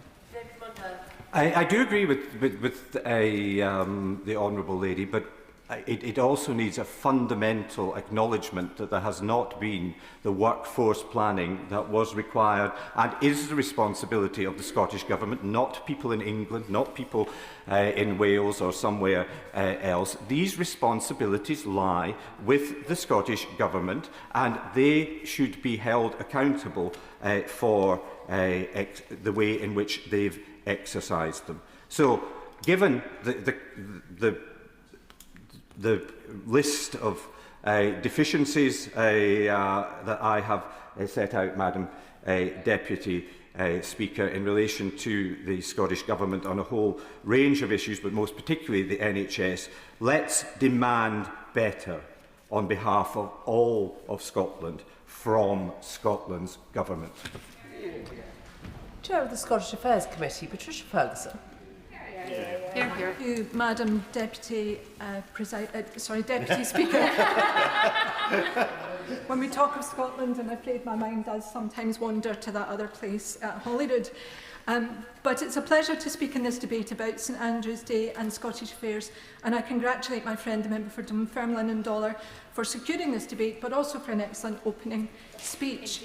Can I also add my thoughts to the families of the former colleagues mentioned by my friend, the Honourable Member for Dumfriesshire, Clydesdale and Tweeddale, who we lost this year.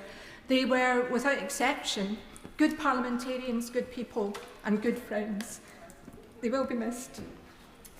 But in a debate on Scottish Affairs, it would be remiss of me not to mention the work of the Scottish Affairs Committee, which of course I chair. The committee met for the first time in this Parliament just 2 days after it was formally re-established, and we've been working non-stop ever since. Although the committee's remit covers the Scotland Office, in practice we examine any issue affecting Scotland where the UK Government has a responsibility or interest. This results in a very varied programme. In the last year, we undertook 5 inquiries covering topics you might expect, such as energy, the Barnett Formula and Scotland's industrial transition. However, we also considered less obvious topics where Scotland leads the way or is implementing original approaches. For example, one of our inquiries looked at the impressive potential of Scotland's space launch sector, and we eagerly await the UK's first rocket launch next year from the Saxford spaceport in the Shetland Islands. And I know that members of the committee thoroughly enjoyed the visit and found that their experience at Saxford was enlightening with regard to the potential of that industry for our country. But we've also examined in detail the establishment of the Thistle in Glasgow's East End.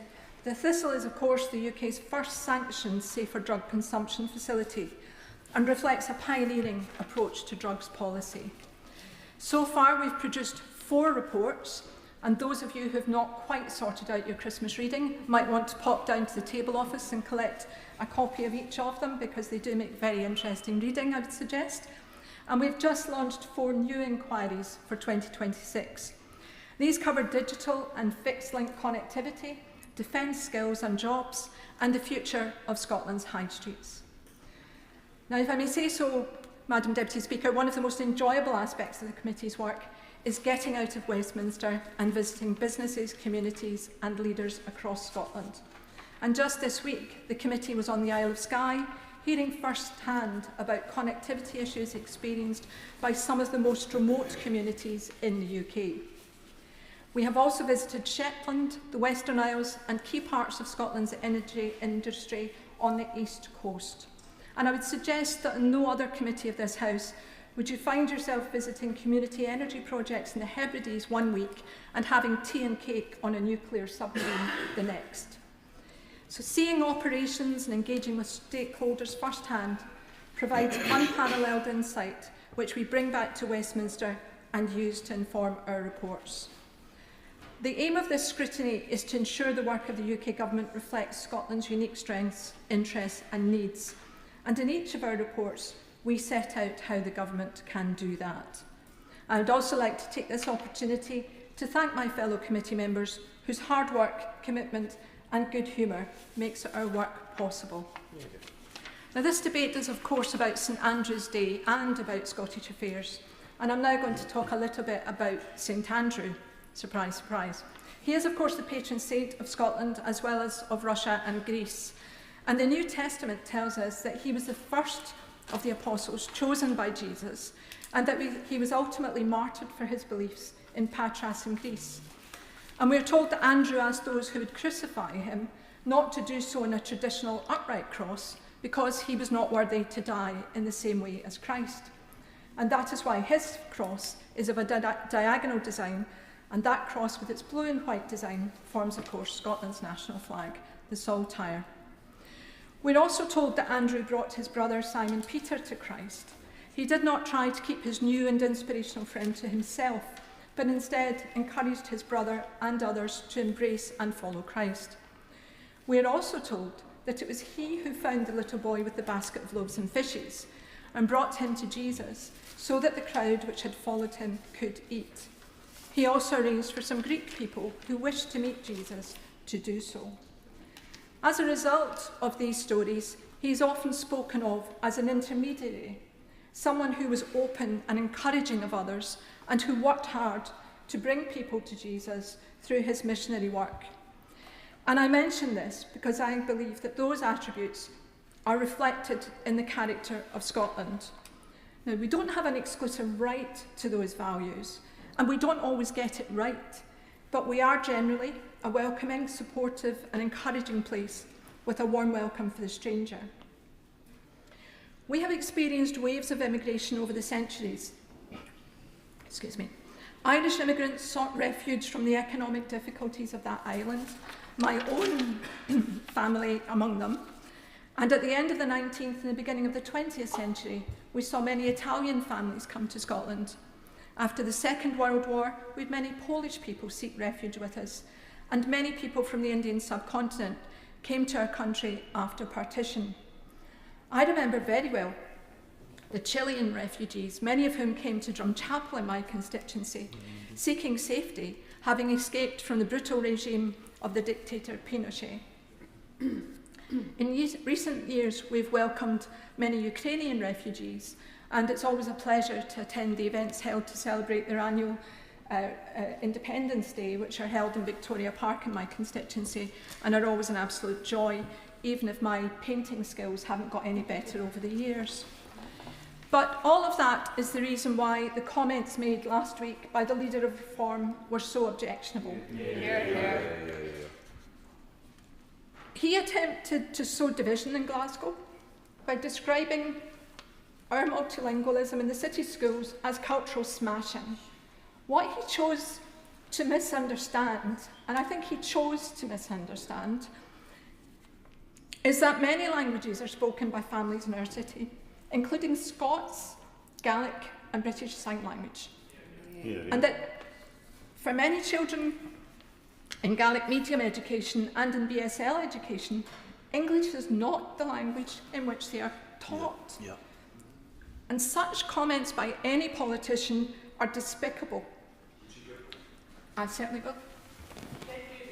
I'm very grateful to the Honourable Lady and colleague Chair of our Select Committee. She's making a really powerful point about Scotland's identity and our values. She is a unionist and I am a nationalist. I don't think for 1 second that I'm any more proud of my flag than she is proud of hers. Does she agree with me that we must do everything that we can to prevent our St Andrews flag being hijacked for those that would seek to use it against the very values that make Scotland such a welcoming place and always has been? Thank you, Madam Deputy Speaker, and I thank my colleague and honourable friend for that comment. I actually come on to talk about the flag in just about a paragraph, I suggest, so I'll perhaps not answer the member directly just at this moment. But as I was saying, I think comments such as those we heard last week are despicable, and I, for one, will continue to praise and welcome the work of teachers across Glasgow who work to support bilingual families and multiculturalism too. And there's much good work going on to promote that within the City of Glasgow. In my own area, Thriving Places Drumchapel holds every year a Hope Not Hate event, which is well attended and which showcases the talents that young people from other countries, other traditions, have brought to our local areas. Now, I mentioned earlier that the saltire is the flag of St Andrew and the flag of Scotland. It doesn't belong to any one of us. It doesn't belong to any political party. And like the man whose death we should remember when we consider the flag, it is a flag of welcome and inclusion, and we would all do well to remember that. I have no problem with people celebrating their nationality by flying their flag, whichever flag that happens to be. But when that flag is used to threaten, intimidate, or to suggest to people that they are not part of that country, then that is bullying, and it too is despicable. And that's why the showing of flags across the summer in our country, wherever it happened to be, I found to be totally reprehensible, because I think it was being done in many instances, perhaps not all, but in many instances for entirely the wrong reasons. We have to be proud of our flag. We have to be proud of the symbols of our identity. We have to say that whatever our political differences, we share certain values, and that those values are values we will work with anyone to protect, because at the end of the day, they are what make us who we are, and they are important, and if they're not, they should be. Can I just remind honourable members that if they're going to refer to other honourable members in the House and criticise them, they should have informed them beforehand. Wendy Chamberlain. Thank you, Madam Deputy Speaker. As the Honourable Member for Dunfermline Dollar highlighted at the start of his opening remarks, I am the MP for St Andrews as the MP for North East Fife, so I thought it quite important that I be here today. And St Andrews as a town, it has been historically the ecclesiastical capital of Scotland until the Reformation, but it wasn't always a safe harbour for religious leaders. Cardinal Beaton, the last Scottish cardinal prior to Reformation, was murdered by Fife Lairds, angered by the execution of Protestant preacher George Wishart, and was stabbed and his body hung from the ramparts of, or the window of, St Andrews Castle. In the last Parliament, the House magazine invited MPs to write about something of particular interest in their constituency. And I don't know what it says about me, Madam Deputy Speaker, but I chose to write about the murder of Archbishop Sharp, who was murdered by Covenanters outside St Andrews as he made his way there from Ceres. And indeed, the Kate Kennedy parade and celebration, part of the University of St Andrews, the Kate Kennedy Society, celebrates its centenary next year in the town. And as part of that, the centrepiece is a reenactment of that murder. But I agree entirely with the Honourable Member. Definitely come and see it. It's great. I liked the Honourable Member's comments on Charles I. I do take pleasure when I'm in here doing a tour to point out that's where the Fifer was sentenced to death. But as a member of the History of Parliament Trust, I'm very clear that we shouldn't refer to the English Civil War. It's the War of the Three Kingdoms, because that whole conflict started in Scotland with the First Bishops' War. I want to pay tribute to some of the groups and organisations that work in St Andrews, the Hub, the Community Council, who recently hosted the Hoolie that marked St Andrews Day in the town, the University. Obviously, I was here not that long ago marking the passing of my predecessor, but one, the Right Honourable Lord Campbell of Pittenweem, Ning Campbell, who was the Chancellor of the University. And I note the debate that's taking place in Westminster Hall, and I thank the member for Glasgow North, who is not here, but he's in the other place because he is marking the fair trade, and it's 20 years anniversary of the same group in St Andrews as well. The final bit I want to mention, Madam Deputy Speaker, is the St Andrews Harbour Trust. Again, not a normal trust because it was gifted to the town by James IV. But one of the challenges we've had post-Storm Babette is that that harbour needs essential funding to maintain the whole coastline, and it's something that the Trust is struggling to do. And I have written to the Secretary of State for Scotland looking for that support because of how critical that infrastructure is. But one of the other things I get to be as the MP for St Andrews is on the board of the Links Trust. My father does not share my politics, but he is a keen golfer, and he's therefore very happy about that. But we do and are known for golf, and the Open returns to St Andrews in 2027. And I wanted to take this opportunity today to highlight a recent report by the Links Trust that demonstrates that St Andrews and the courses there deliver £300 million of economic impact to Scotland's economy. Visitors and their families support nearly 1,700 full-time jobs in St Andrews and over 4,000 across Scotland, and that for every pound that passes through the tills of the St Andrews links, an additional £3.43 is generated for other businesses in St Andrews. And more than 100,000 visitors have made St Andrews Links their destination in 2024, with over 91% coming from outside Scotland. So it is absolutely vital, St Andrews, to the wider Scottish economy, as well as the wider North East Fife economy too. I was speaking just earlier this week to the owner of the hotel in my constituency, out with St Andrews, who pointed out how essential St Andrews is to their trade, but also how they are hampered by their rural location, poor footpaths between communities and poor local transport links too. And with the decision following the Stag in relation to a station in St Andrews being turned down, it's very important that the recommendation, other transport links do happen and take place so that we can connect tourists, but also the local workers who support the industries that I've mentioned and can't actually afford to live in St Andrews. So that is me. I've tried to be and aspire to the Honourable Member for Dunfermline and Dollar's lofty opening. I think he really did try to set the scene, but there is one thing that I did want to mention in relation to concerns, and something that I want to highlight. And I want to thank, as a former police officer, my former colleague Martin Gallagher and the work of the Jobs Forgotten for a particular issue in relation to the MacLeod judgment, Madam Deputy Speaker.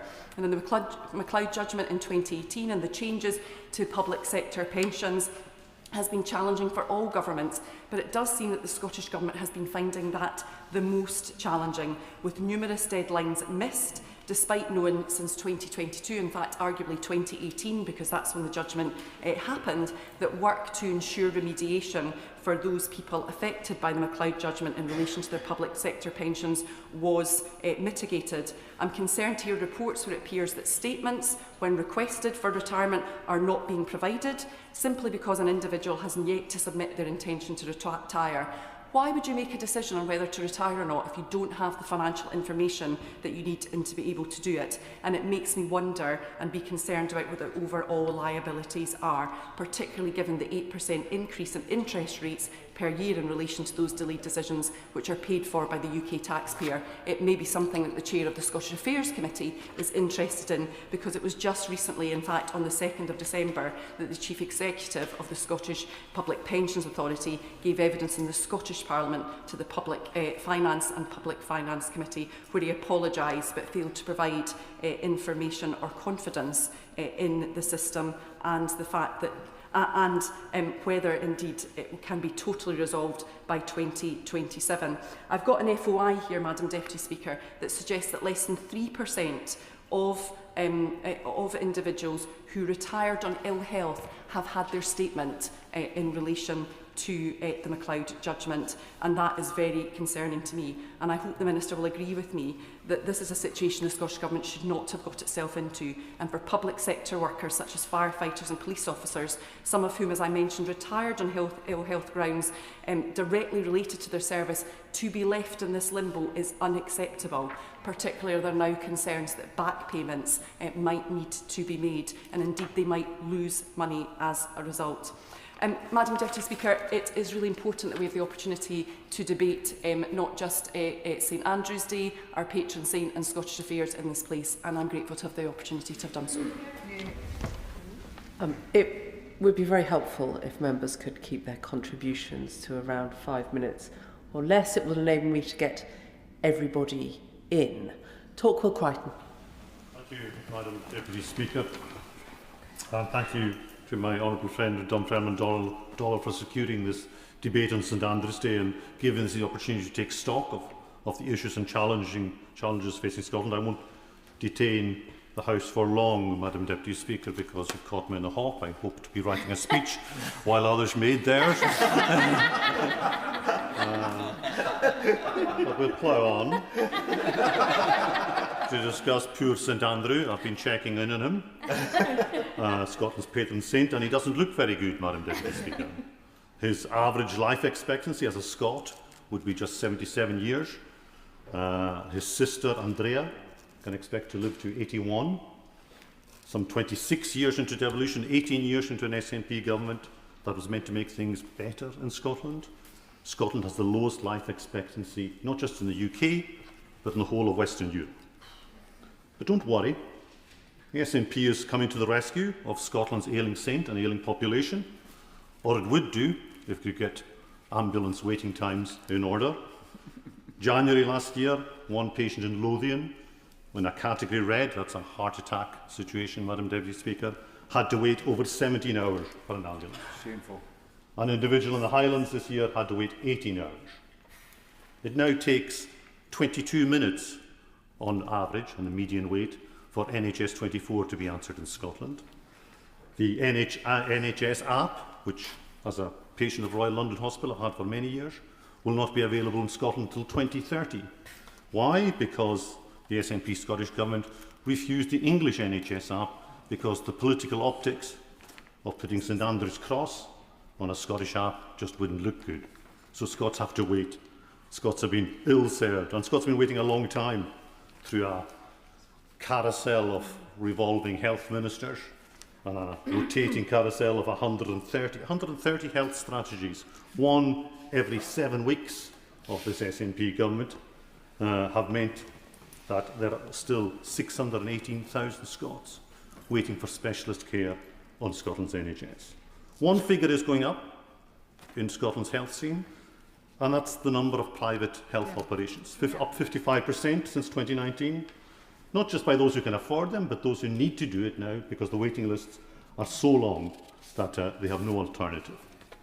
Scotland has another large number of health boards, 14 health boards, 31 integrated boards, numerous quangos, all under tight Scottish Government control. A complex structure, says Mike McCurdy, eminent surgeon assigned by the Scottish Labour Party to assess the future of Scotland's health, said that this structure means reforms and improvements are difficult to roll out on a scale and pace, while accountability and transparency are easy to avoid. Scotland is being ill-served in its health, and St Andrew, the ailing St Andrew, is being ill-served by this SNP government when it comes to health. No, I didn't hear him a good way. St Andrew, of course, was bilingual or trilingual, quadrilingual, as my honourable friend pointed out, as he celebrated in Russia and Greece. He appears on the Basque flag as well, the oldest language in Europe. And if he and his children were living in Glasgow, they would make up that 1/3 of Scottish school children in the Deer Green place that speak more than one language, something which the member for Clacton, who in his desperate attempt to divide Scotland, finds so appalling. And Madam Deputy Speaker, to allay your fears, I emailed the member for Clacton, and an email I assume went to his constituency office. I received no reply, of course, because he's rarely seen in this place or in Clacton itself. But he has been informed. And he's appalled by the celebrated diversity of our great city. I'm not. I'm very proud of the dozens of pupils at Glasgow's Gaelic School, the dozens of Arabic, Urdu, Polish, Punjabi and Chinese pupils and students as well. But they, like St Andrew, ailing in his unhealthy bed and on his waiting list, these children are ill-served by Scotland's SNP government too. As my honourable friend, the former Secretary of State, pointed out, there is a statistical fiction in education as there is in health. Professor Lindsay Patterson, an esteemed Scottish academic, said that the attainment statistics for Scotland's schools fail to capture the serious decline in attainment that has been unpicked by PISA. Of course, the Scottish Government previously used international assessments to measure the gap between teachers' appraisals and real attainment, but these surveys were abandoned in 2008. And now, what is euphemistically called pupil attainment is measured by teachers' impressions of whether their own pupils have achieved levels. They are, Professor Patterson says, simply hunches. And of course, in 2016, the then First Minister, Nicola Sturgeon, promised that the priority for her government would be to close this education attainment gap. And on this week's figures, and at current rates, the poverty-related attainment gap would take 133 years to close in Scotland. It's shameful. Scotland and St Andrew's children are being let down again by this SNP government. Will they give way on that point? I will, if only because he displays the best budget cut I've seen this year.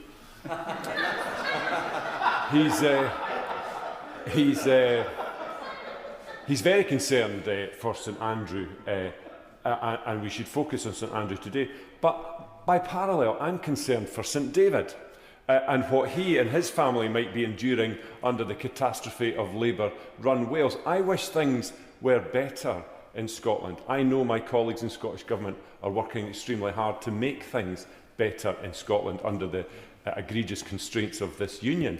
But the Labour government in Wales is not so motivated. And can he explain why it's only St Andrews bairns in Scotland that are getting elevated out of poverty on these islands, where child poverty is rising in Labour England and Labour Wales? Thank you. Thank you, Madam Deputy Speaker. I thank the Honourable Member for that intervention, which allows me to highlight that some 95,000 children in Scotland are to be lifted out of poverty by our Chancellor's budget, which got rid of the two-child poverty cap. But of course, St Andrew and his children are not being failed just in terms of education and health. St Andrew was a fisherman as well, Madam Deputy Speaker, and used to boats, as are many of my constituents in the islands. But these modern-day St Andrews are being let down because they see thousands of pounds of shellfish exports rotting in the harbour or having to be deep frozen at extra cost because of a failing SNP ferry fiasco. And for that situation, Madam Deputy Speaker, I need no notes, because the SNP ferry fiasco is writ large in the experience of all my constituents who have suffered for years because this Scottish Government, this SNP Government, managed to not procure enough ferries and took their eye off the ball. A crisis they thought would affect a few hundred islanders has become an international symbol of the failure of nationalism in Scotland. This week I welcomed the 820 million the Chancellor found to give extra to the Scottish Government this year. In my book, and in anyone's book, £820 million is 8 Calmac ferries. The SNP Scottish Government can only manage 2.5 ferries for £500 million. A shame, a scandal. People in the Western Isles know that the S in SNP stands for stunt. They had to paint the portholes onto the ship so that Nicola Sturgeon could have a pretendy launch. 500 million means that the S in SNP stands for squander, wasting millions and affecting the viability and the confidence of my constituents to stay in their homes and be connected to the rest of the islands. I hope the S will also stand for swept away, because in May, Madam Deputy Speaker, that is what Scotland needs. Thank you, Madam Deputy Speaker. My wedding. No, I'm not that old. I just look that way. Italia 90 will be remembered most for Nessun Dorma, Toto Scalacci and my sympathies England going out on penalties to Germany. But for me, it wasn't about football, for it was in Italy in 1990 that I got in secret married. The ceremony was held in Amalfi, under a portrait of a bearded St Andrew looking rather like Matthew Good as Inspector Karl Mork in Department Q. And it's in Amalfi where most of St Andrew's relics reside, moved there for safekeeping after the Fourth Crusade and the sack of Constantinople in 1204. Some think Andrew brought Christianity to Scotland, but that was St Ninian, whose first footfall in church were in Whithorn in my Dumfries and Galloway constituency. So much for history. What has Andrew done for us lately? I have often thought that St Andrew's Day suffers a bit because of the date. 30th November tends to be, well, dreich, in the slough of despond between Halloween and Christmas. And I also think we make rather too little of it. Compare it with the global Irish celebration of St Patrick's Day and increasingly the festivities on St George's Day. For, Madam Deputy Speaker, Scotland should look ahead and not back. While we're refreshing our take on St Andrew's Day, might we also move away from the dirge that is Flower of Scotland as our anthem, with its maudlin fixation on days past and which in the past must remain? The SNP need to snap out of it too. Scotland's wars of independence are long over. Mel Gibson's Braveheart, this may trigger woad rage, is most certainly not a documentary. And Scotland is no colony, but as one with Britain. But this Labour government need to look again at their relationship with Holyrood. The much vaunted reset between Westminster and Holyrood is just devolve and forget with better PR. Money is trolleyed north with little care for what happens once it's in SNP coffers. The Nationalists oppose devolution, whether it's throwing a spanner in the works of defence firms by refusing to fund ordnance, whether it's a de facto boycott of our ally Israel. The Nationalists will agitate in any way they can to break up Britain. Andrew was a fisherman before becoming a disciple. He, of all people, knew the value of mending your nets. Is it too much to ask of this Labour government that they tend to the fabric of the Union?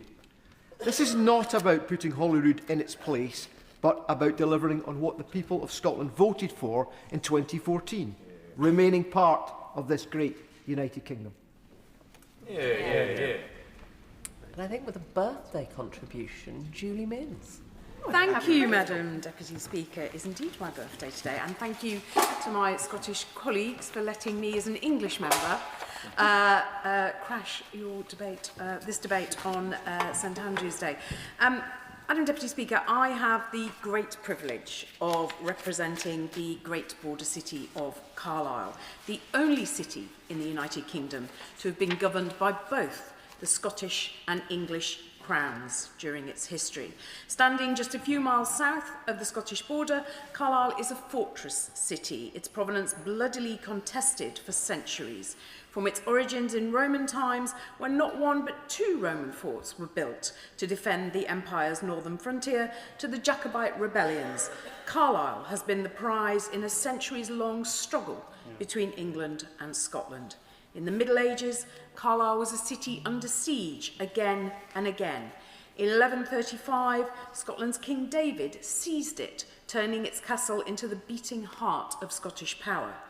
2 decades later, it returned to English control under Henry II, whose Treaty of York in 1237 finally fixed the border.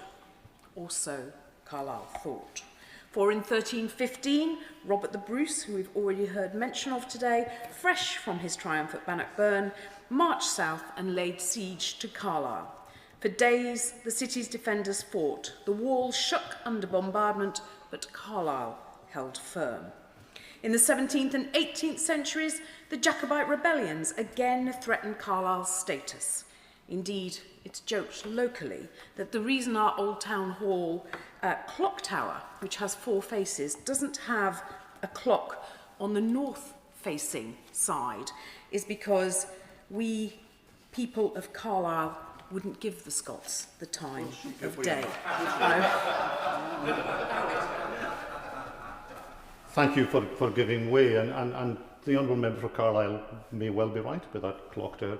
But she will also know that Carlisle will always be a little bit of Scotland, because it was in Carlisle, apparently, that these famous lines, you take the high road, I'll take the low road, and I'll be in Scotland with you. The Loch Lomond ballad was written by a Jacobite prisoner in Carlisle facing the gallows, and managed to get that song, which is much more fondly remembered than Flower of Scotland, was written in Carlisle, was it not? Indeed. My honourable friend made an excellent point, and I was just coming to my mention of Bonnie Prince Charlie and the 300 Jacobite soldiers that he left in Carlisle Castle after riding into Carlisle, standing on the steps of our historic Market Cross, claiming the city again for the Stuart crown, and then riding south to do battle with the Duke of Cumberland before turning tail, riding back north, bypassing Carlisle entirely and leaving the 300 soldiers that he'd left in Carlisle Castle to their fate. And indeed, as my honourable friend says, the lyrics of that song are the lament of one of those ill-fated Jacobite soldiers. And of course, Carlisle Castle also had the honour of playing host, shall we say, to Mary Queen of Scots in 1568. And members may be interested to know that thanks to the diligence of her guard, who recorded her every single movement, the Queen's observance of a football match on an adjacent field resulted in the first written account of a football match played to rules. So as St Andrew's Day celebrates Scotland's heritage, it's also a moment for all of us in the border communities to honour our shared history and the deep connections between Scotland and its neighbouring communities. Connections my constituency of Carlisle and North Cumbria understand better than most. Our shared Christian traditions are a strong bond. St Andrews symbolises humility and service, values that should guide all members of this House, regardless of our geography. Carlisle Cathedral, which owes its existence to a desire from the English Crown to create a diocese to ward off the Diocese of Glasgow, Carlisle Cathedral still marks St Andrew's Day with prayers for Scotland, and the St Ninian's Way pilgrimage links Carlisle to St Andrews, echoing the spiritual roots that unite our nations. Connections like these remind us that faith and fellowship have long since bridged divide. And on that point, I would like to pay tribute to the work of the Border Kirk in my Carlisle constituency, who worked tirelessly with a number of organisations to offer support and assistance to the refugee community in Carlisle. Today, those ties are practical as well as historic. Our economy depends on cross-border trade, shared infrastructure and cultural exchange. The A74 and the West Coast Main Line are lifelines for businesses and our communities. And I would like to thank the Right Honourable Member for Dumfriesshire, Clydesdale and Tweedale for his work on the Borderlands Growth Deal, a deal that we both wish to see rejuvenated because it offers great potential to the Borders region. Tourism flows both ways. Visitors come to Carlisle for our castle, cathedral, and to the western gateway of Hadrian's Wall. My residents travel north for Scotland's shopping at Gretna Gateway and the fantastic Devil's Porridge Museum, while Scots come south of the border to discover Hadrian's Wall, Carlisle's heritage, and to shop in Carlisle's big Asda, where minimum unit pricing does not apply. So today, let us remember and celebrate those links, not the rivalry between our two countries. St Andrew's Day is not just Scotland's celebration. It's a reminder that when Carlisle and Scotland thrive together, the whole of the United Kingdom is stronger. So today I call on colleagues to reaffirm that spirit of unity. I call upon the Scottish and Westminster governments to work together to minimise the friction that too often arises because of divergent policy on devolved matters such as health and agriculture. Friction that causes unnecessary and costly problems for residents of our border community. Let us invest instead in cross-border cooperation, culture and business, bringing our communities closer and ensuring that the decisions that are made in Westminster and Holyrood reflect the shared interests of the people who live and work along our historic border. St Andrew's Day is a day of pride for Scotland, but it's also a day of friendship for all of us. Stephen Gittins. Thank you, Madam Deputy Speaker. Can I firstly thank the member for Dunfermline and Dollar for, first of all, securing this debate, but also what I thought was a very constructive way in which he's approached this debate and his focus, and I'm going to come on to this in a moment, about young people, questions of migration, those who make our country so much richer. And I thought that was such a useful thing to be debating on St Andrew's Day. And in that spirit, can I be the first to wish the member for Carlisle a very happy birthday and thank her for her speech. And I thought, touching upon some really positive aspects of that cross-border element, and I'm going to come on to that in just a moment. I've thoroughly enjoyed her speech, and I hope that she manages to enjoy the rest of her day. Just on the point, and I thought the member for Dunfermline touched upon this very effectively, and he talked about history. I think sometimes it's useful for us all, regardless of our political allegiance, to reflect on the fact that history, like politics, is not built along black and white, but in various shades of grey. There are things we get right, there are things we get wrong, and sometimes we don't do nuance as effectively as perhaps we could. And sometimes we owe it. And his point, and on that point, we should talk about migration, which I think he talked about very effectively. In recent terms, we talk about migration in very black and white terms, forgetting, as the chair of the Scotland Select Committee, I think, very effectively set out, the rich tapestry that makes up Scotland, as McIlvanney described it, a mongrel nation. I represent Dundee as well as Angus, which had an even higher Irish population per head of population than even Glasgow did. I'm a product of that. I'm a Stephen Patrick, after all, but very proud of my own Scottish heritage, and that continues to this day. And I note, and I won't mention anybody individually, Madam Deputy Speaker, but when we discuss and debate migration, it is a question of emigration for Scotland, As we all know, we will all know people who've moved away, and we have a diaspora, a rich diaspora around the world who will be celebrating this day along with Scots in Scotland and elsewhere in the UK. We've benefited from that, but we've also benefited from those who've migrated to Scotland richly. Dundee is a richer city, Angus is a richer county as a direct consequence of that.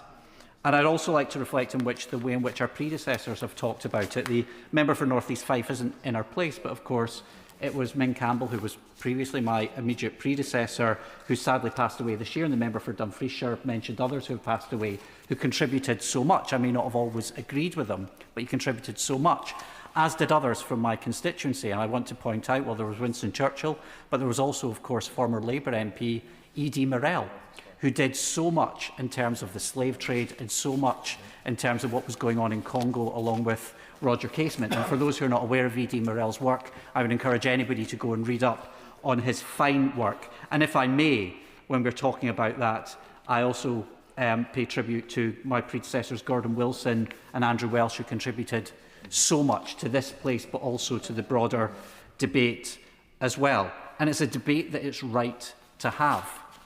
We talk about young people, and one of our responsibilities as parliamentarians, and this is a good thing on which to reflect on St Andrew's Day, is that we should leave the world a little bit better than which we found it. We should leave more rights for young people than those that we enjoyed. And unfortunately, we don't always get that right. And if we think about that discussion and debate in terms of higher education, for example, and we have an immigration debate that does not benefit our higher education sector, that thrives when it's international, that thrives when it brings students from around the world, because it is those Scottish students who benefit from sitting in the same classroom as students from elsewhere around the world. On questions of energy, Scotland thrives internationally as an energy hub, and others have been right to talk about that. Yet we're the only country not to have implemented a Future Generations Fund that found oil and gas. Norway's is now worth $1.5 trillion. That's not the fault of this current administration, but it is something that is worthwhile reflecting on all of us. But one of the things I really want to... And on that point, I'll gladly give way to the member for Nahilin and Inyar. Thank you. Crichton. Thank you, Madam Deputy Speaker. The honourable member mentions a national sovereign wealth fund, which the SNP called for out of oil revenues in the 70s and 80s. But then, on the 90s too, and maybe till today, and they've had the opportunity to do that when they auctioned the ScotWind licences for offshore wind for 700 million. They would have done for 70 million, Madam Deputy Speaker, but were caught, were given guidance on that. And they had the opportunity to invest that 700 million either in a sovereign wealth fund or perhaps even give it back to the coastal communities from which these revenues flow. But they've done none of that. They've used half that 700 million in day-to-day expenditure, have they not? Stephen Giffins. Thank you. We do focus an awful lot in the Scottish Parliament. I've got no problem with that. But these are members who choose to sit here. These are members who choose to be part of a Parliament who, in its powers, far outweighs those of the Scottish Parliament. I don't like that, but that's what other members here would like. And in terms of that Future Generations Fund, I shall, since we're having a biblical debate and there's been biblical reference, I shall say to the member, and he won't mind me saying, that sometimes you talk about the speck in my eye and ignore the plank in yours, to paraphrase Matthew's Gospel. £1.5 trillion, 1.5% of every share on earth from the top 5,000 companies is now in Norwegian hands that they can use with transformative effect. If the member thinks that Westminster control over oil and gas, because it still has that responsibility in other aspects of energy, has been positive, I would encourage him to think again. It's not been wholly positive for things that have failed. And on that, because he's prompted me now, the failings of Holyrood, and it should reflect, are dwarfed by the gargantuan failings of Westminster in terms of Brexit, in terms of austerity, of which the Honourable Member for Dumfriesshire was part of the Cabinet who brought that in, the trust budget that's put up all of our mortgages, and a relationship with the rest of Europe that we have now been brought to bear. And if she can tackle me in the issues in the rest of Europe, I'll give away one more time, but out of respect for the Chair of the Committee. Trish Ferguson. I thank the member very much for taking my intervention, Madam Deputy Speaker. Something that's always perplexed me about the arguments around Brexit is that I remember campaigning very, very hard to try to stop the UK from leaving the European Union. I don't remember seeing many SNP members out campaigning, and records show that they spent less money campaigning against Brexit than they did on a local authority by-election. I've always wondered why that was. Perhaps you can tell us. Stephen Giffins. You know, on this question, I sat in this place, fought hard against Brexit and continue to fight hard against Brexit. I worked in the European institutions. I was an Erasmus student whose life was transformed by our membership of the European Union. Opportunities for young people that the Members' Party have removed and the Members' Party refused to take, embracing a hard Tory and reform Brexit, and they could change everything right now. They could change everything right now. They couldn't even bring themselves to vote with the Liberal Democrats, the SNP and others on entering into a customs union. And it speaks to the cautious nature of the Scottish Labour Party that whereas 13 Labour MPs managed to rebel, not one Scottish Labour member rebelled, just as only one Scottish Labour member who was chucked out was able to rebel on the two-child cap. The EU goes to the heart of what we're about, and let me talk about this. They talk about devolution, yet a third of the Labour group in Wales have had to write to the UK government about the rolling back of devolution, and I'd be grateful if the Minister could tackle that. And it speaks to our place in the world. To go back to St Andrew, I would encourage anybody visiting Kyiv, as I've done so with the member for Dunfermline, very constructive visit, to visit the Church of St Andrew. So it was the Church of St Andrew that brought Christianity to Kiev, one of the founding churches. It is beautiful. And it talks to the vision that I have about where we sit in the world.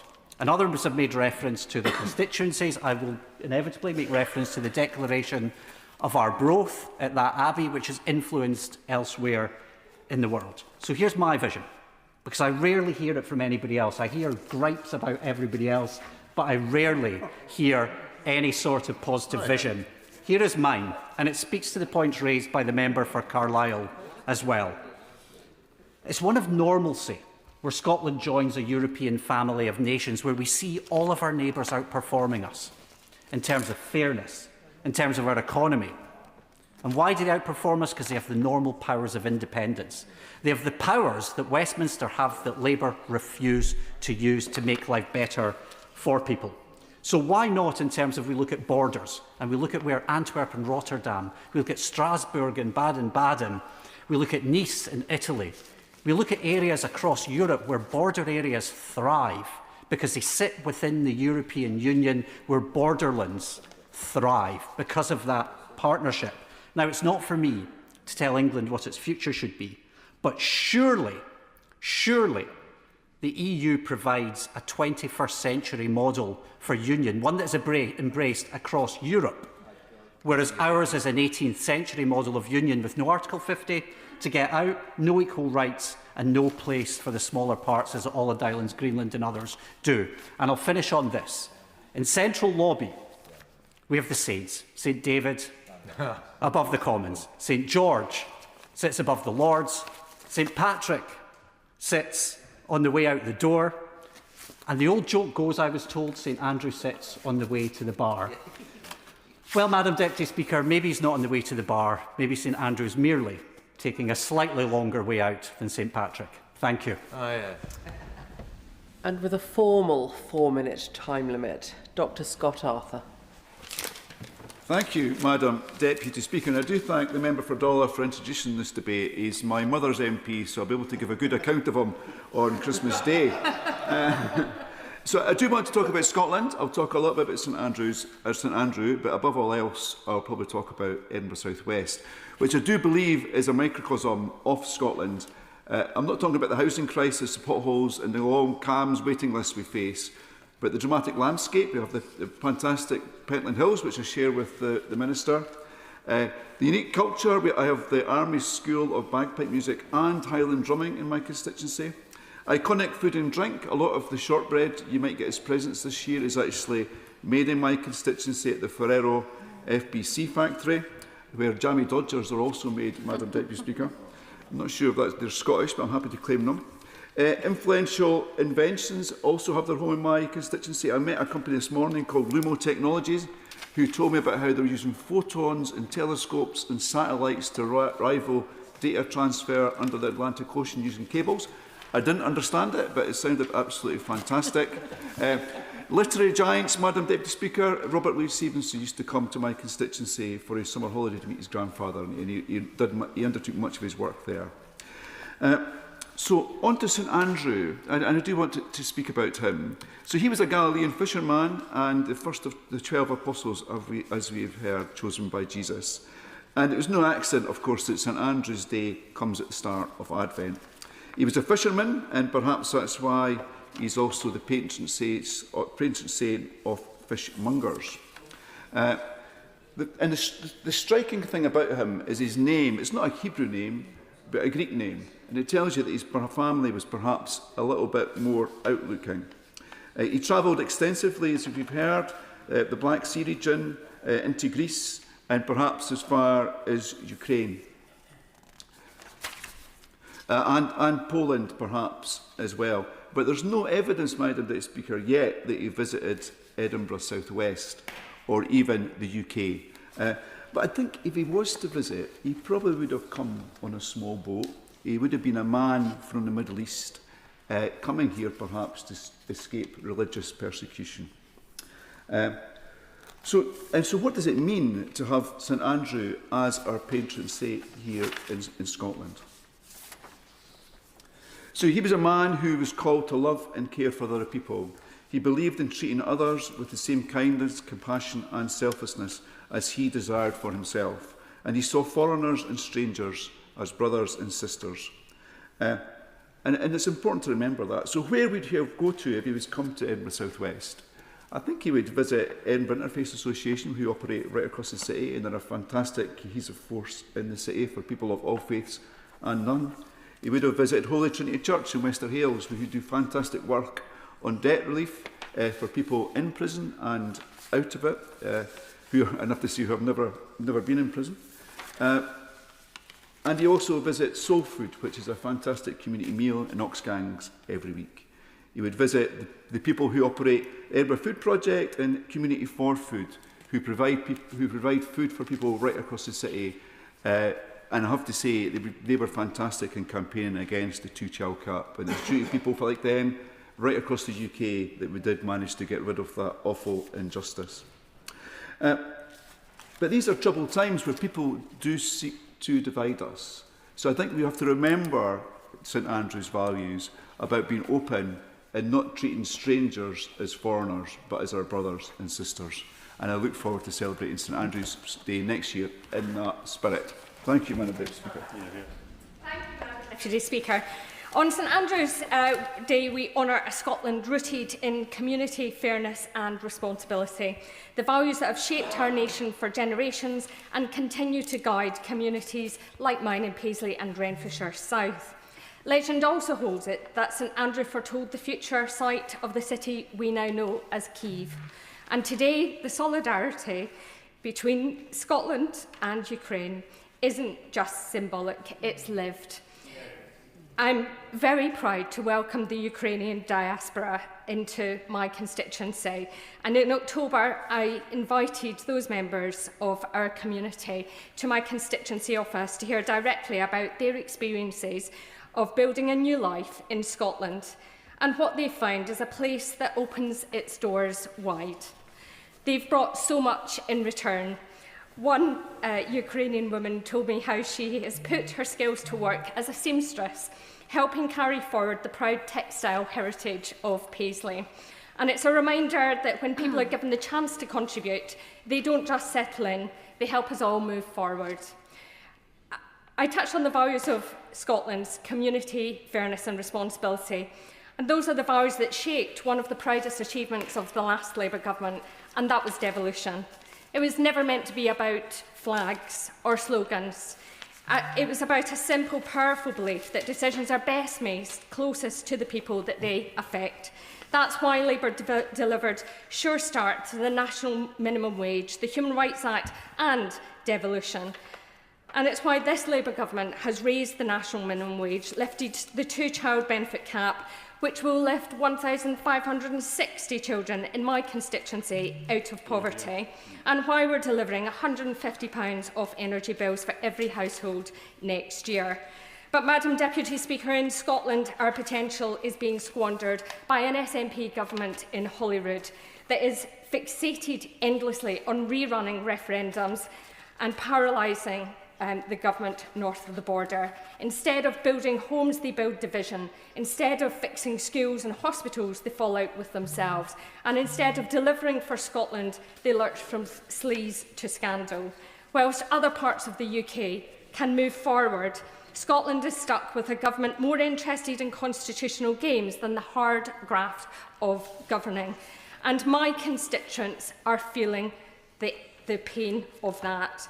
The Scottish Government has just received the biggest funding settlement since devolution began, and yet in Paisley and Renfrewshire South, the SNP-run Health and Social Care Partnership is slashing vital frontline services to fill an £18.5 million hole that they dug themselves. Shameful. The Disability Resource Centre, a vital lifeline for people with physical disabilities in my community, faces closure. The Weavers Lynn Respite Unit, a cornerstone support for families in my community, being stripped to the bone. The Housing and Health Hub, the Community Health Champion Service, and grants that help older people stay well and live independently are being shut down. And COSLA, Scotland's Voice for Scotland's Councils, has warned of a £16 billion shortfall across Scottish local government, calling it nothing less than an existential threat. Madam Deputy Speaker, this is austerity in action. Short-sighted decisions that undermine the fabric of communities and that leave us exposed when crises hit. We all know there is a clear link between child poverty and lack of access to safe, secure, affordable homes, and yet under the SNP's watch, Scotland is in a housing crisis. Thank you. Madam Deputy Speaker, I'd like to congratulate my honourable friend, the member for Dunfermline and Dollar, for securing this debate and for his fantastic opening speech. This debate is an ideal opportunity to look at Scotland's proud industrial heritage and contribution to the world. And while Scotland's history and inventions are iconic the world over, the spirit of innovation and industry is very much alive in my constituency of Bathgate and Linlithgow. The Kinneil Estate in Bo'ness hosts Scottish history from across the centuries. As a UNESCO World Heritage Site, Kinneil has large parts of the Antonine Wall running through it alongside the labs of the esteemed James Watt. The ruined buildings in Kinneil are the labs where he tested his prototype steam engine. The estate is also home to the beautiful walled garden and orchard where His Majesty the King planted an apple tree in 2023, celebrating 100 years of the estate becoming a public park. The experimental spirit does not stop with James Watt, however. Sir James Young Simpson experimented with spirits of his own, discovering and isolating anaesthetic that we use in operations and medical procedures today. And thanks to his medical discovery, many millions of people the world over have been saved from suffering and life-threatening conditions. And for this contribution, Sir James is also honoured down here with a memorial in Westminster Abbey just across the road. Each of these pioneers are a reminder of what Scotland gives to the world, but what Scotland gives to us as Scots is a landscape that has fostered our people. Across my constituency, from the shale bins to the Pyramids business site, industry has constantly evolved from mining and weaving to the manufacturing of non-lithium vanadium flow batteries of today. And I've seen this Scotland of innovators firsthand. Whenever I go out and visit community groups and businesses in the constituency. As I said, Bathgate is host to the only non-lithium vanadium UK-based battery manufacturer, and in the coming weeks, the cap and floor scheme decided by Ofgem could create long-lasting industrial jobs at the heart of Scotland. From steam power to green power, my constituency has been a hub of engineering and energy for centuries, and where Sir James Young Simpson left off, Catalent Pharma continues with medical manufacturing in Bathgate today. Dedication to the innovating tradition of the area is also at the heart of many community groups. Invoking the best tradition of scouting and being prepared, Scouts in Bo'ness have installed solar panels on the roof of their hall, and they have the aim to become the first net zero Scout group in the UK. Local energy projects give people the benefits of new green energy directly into their back pockets. Climate action networks like that in West Lothian and the many community development trusts are putting themselves in the driving seat. Finally, Madam Deputy Speaker, the spirit of St Andrew's Day is poetic as it is practical. It draws together our history but also our future. We can recognise it and honour it. Though it binds us together, we are not bound by it for the future.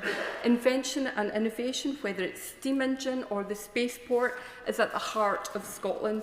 So whilst we celebrate the innovators of our past, let's also acknowledge the pioneers who will shape our future.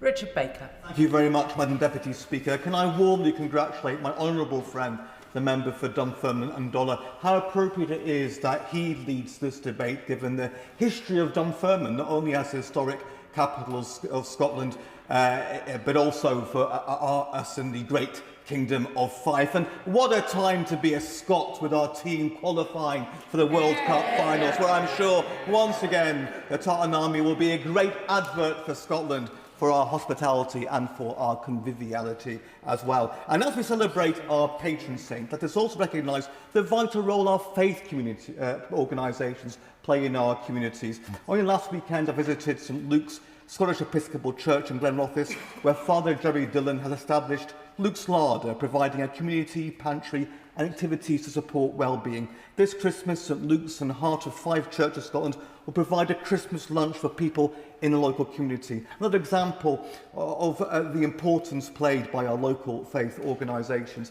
So the National Day for our patron saints is a time to celebrate Scottish civil society as well, not only our faith organisations, but our charities, from Fife Gingerbread supporting lone parents and families, including through employability programmes, to Kingdom Off-Road tackling antisocial behaviour through providing safe, organised off-road motorcycling activities. These charities thrive through their commitment, their expertise and innovation, which attributes for which Scotland has been known over the centuries, and very much present also in the H100 scheme in Buckhaven in my constituency, a world-first demonstration project to bring 100% green hydrogen to domestic customers for the first time, pioneering innovation in Buckhaven in my constituency. So in academia, in the third sector, in business, Glenrothes and Mid-Fife is continuing that proud Scottish tradition of innovation and releasing the potential of Scotland's people through their skills and through their expertise.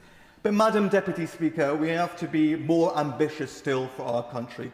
And I regret to say that in particular, we need to have greater purpose, direction and ambition from a Scottish Government which is clearly failing to provide the leadership our country needs, and after 2 decades in power, with far too little to show for it, is exhausted and is out of ideas. That is why we need fresh leadership and a new direction with Anath Sarwar as Scotland's next First Minister. But perhaps I can finish on a point which I hope we can achieve a consensus on, Madam Deputy Speaker, and that is to recognise that in recent years St Andrew's Day has become an important day to mark that work that goes on in Scotland to tackle racism and xenophobia, not least through the work of the STUC. In a world which to many of us seems so increasingly intolerant, where international tensions are heightened, this work and promoting tolerance, understanding and compassion could not be more important and could not be more in keeping with the spirit of St Andrews. Scotland shares St Andrews as our patron saint with countries throughout the world. So as we move on from St Andrew's Day and look towards Burns Night, where we mark our national bard who wrote so powerfully of our common humanity, a truly Scottish celebration does not dwell on what divides the peoples of our world, but what unites us all. Which brings us to the front bench contributions. Susan Murray. Thank you, Madam Deputy Speaker. It's an honour to speak today at my first St Andrews Day and Scottish Affairs debate as Scotland's spokesperson for the Liberal Democrats. And I'd like to congratulate the Honourable Member for Dunfermline and Dollar for securing this debate. St Andrews Day, as we've been hearing, is a moment to reflect on the story of Scotland. We remember St Andrew not only as our patron saint, but as a symbol of solidarity and welcome. A fisherman whose cross now flies above a country built on resilience, hard work, learning and connection. Across the centuries, Scots have made their mark on the world, from the Enlightenment thinkers who reshaped modern science and democracy, to the coal miners, founders, engineers and shipbuilders who powered the Industrial Revolution. And, of course, the distillers, fishermen and farmers that are known across the world for their specialities in food and drink. Scotland shows again and again how a small nation makes a big contribution. The story of my own constituency of Mid-Dumbartonshire sits right at the heart of the national story. Along the line of the Antonine Wall, now a UNESCO World Heritage Site, Roman soldiers once stood to watch the northern edge of an empire. Later, figures like Thomas Muir of Hunters Hill, the father of Scottish democracy, carried the banner of political reform and democratic rights from our own communities to the wider world. The arrival of the Forth and Clyde Canal turned Kirkintilloch and Bishopbriggs into hubs of industry and transport carrying coal, iron and goods from west to east. As time has moved on, Mid-Dumbartonshire has changed. Heavy industry has given way to new businesses and growing communities.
Tired and frustrated, and they're right to be.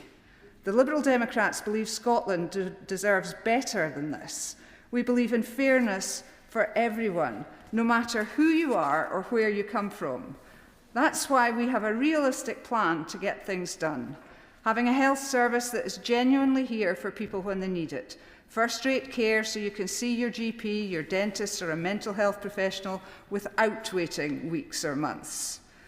Health professionals should have fair pay and working conditions so that these talented people stay in our NHS instead of burning out or leaving altogether. And I would say that this also means that we need a new health and care centre in Mulgai, which is badly overdue. Tackling the cost of living at its root in a country which has so much renewable energy as Scotland, it's simply so wrong that we see people living in fuel poverty. By insulating cold homes, backing community energy projects and making full use of Scottish renewable energy, we can drive down household bills and bills for industry, cut emissions and create good green jobs in every part of the country. And this ties directly into transport. By fixing our ferries, our roads and our rail services, we can create an integrated transport network to get Scotland moving again. Rather than cutting services, we need to be looking at how to expand public transport and, importantly, looking at how we can power it with homegrown renewable energy and how we can connect our island communities to give them a sustainable future. Scotland's past success was built on education. At the heart of a fairer Scotland lies education, our schools, our colleges and our universities. Returning Scottish education to its best means expanding pupil support in every school and giving every child the best start in life. It means more classroom assistance, specialist support for additional needs and a renewed focus on literacy, numeracy and science. It means providing enough places for Scottish students in our world-class universities and enough further educations to fill our skills gaps, offering a future to young people who don't currently feel that they can look forward to a brighter future. Above all, it means backing our teaching professionals with the resources they need, recognising that education is an investment in Scotland's future. Madam Deputy Speaker, St Andrew's Day reminds us that Scotland has always been a time of connection between the past and the future, between our own communities and the wider world. Scottish people and their descendants are found all over the world, as is the giant red or the red telephone box that is manufactured in my constituency that is all over London and indeed all over the world. But the choices that we make now will decide whether the next chapter of our story is one of decline and managed disappointment or of renewal built on fairness and opportunity. Scotland deserves better. Madam Deputy Speaker, I would like us to honour Scotland's history and the history of places like Mid Dunbartonshire by matching the ambition, courage and sense of justice shown by those who went before us. Thank you. Cabinet Secretary of State, Andrew Bowie. Thank you very much, Madam Deputy Speaker. It's a great privilege to rise to speak in this debate, and congratulations to the Honourable Member for Dunfermline and Dollar for securing today's debate, a debate that is timely and important, Madam Deputy Speaker, because Scotland stands on the cusp of an election that will determine the future of our country. Now, Scotland is a place that we all, regardless of politics, know how lucky we are to live in, represent, bring our families in and work for a better future of. And unusually, for a history graduate from Scotland's finest university, it is on the future that I'm going to focus my remarks on this afternoon. Now, Madam Deputy Speaker, I'm a Scotland rugby fan, a Scottish football fan, an Aberdeen fan and a Scottish Conservative, so I have to be an optimist. And I am, Madam Deputy Speaker. I do believe that a better Scotland in a more secure and prosperous United Kingdom is possible, but only, Madam Deputy Speaker, with change. A change in government in Edinburgh and a change of direction by the government here in London as well. Madam Deputy Speaker, Scotland has suffered 18 wasted years. 18 years when we should have been focused on binding our country together, on building a better economy, on promoting Scottish business, on building up and improving our education system. But we haven't, Madam Deputy Speaker. We have had 18 years of division, of constitutional obsession, of bitter and at times petty politics of grievance.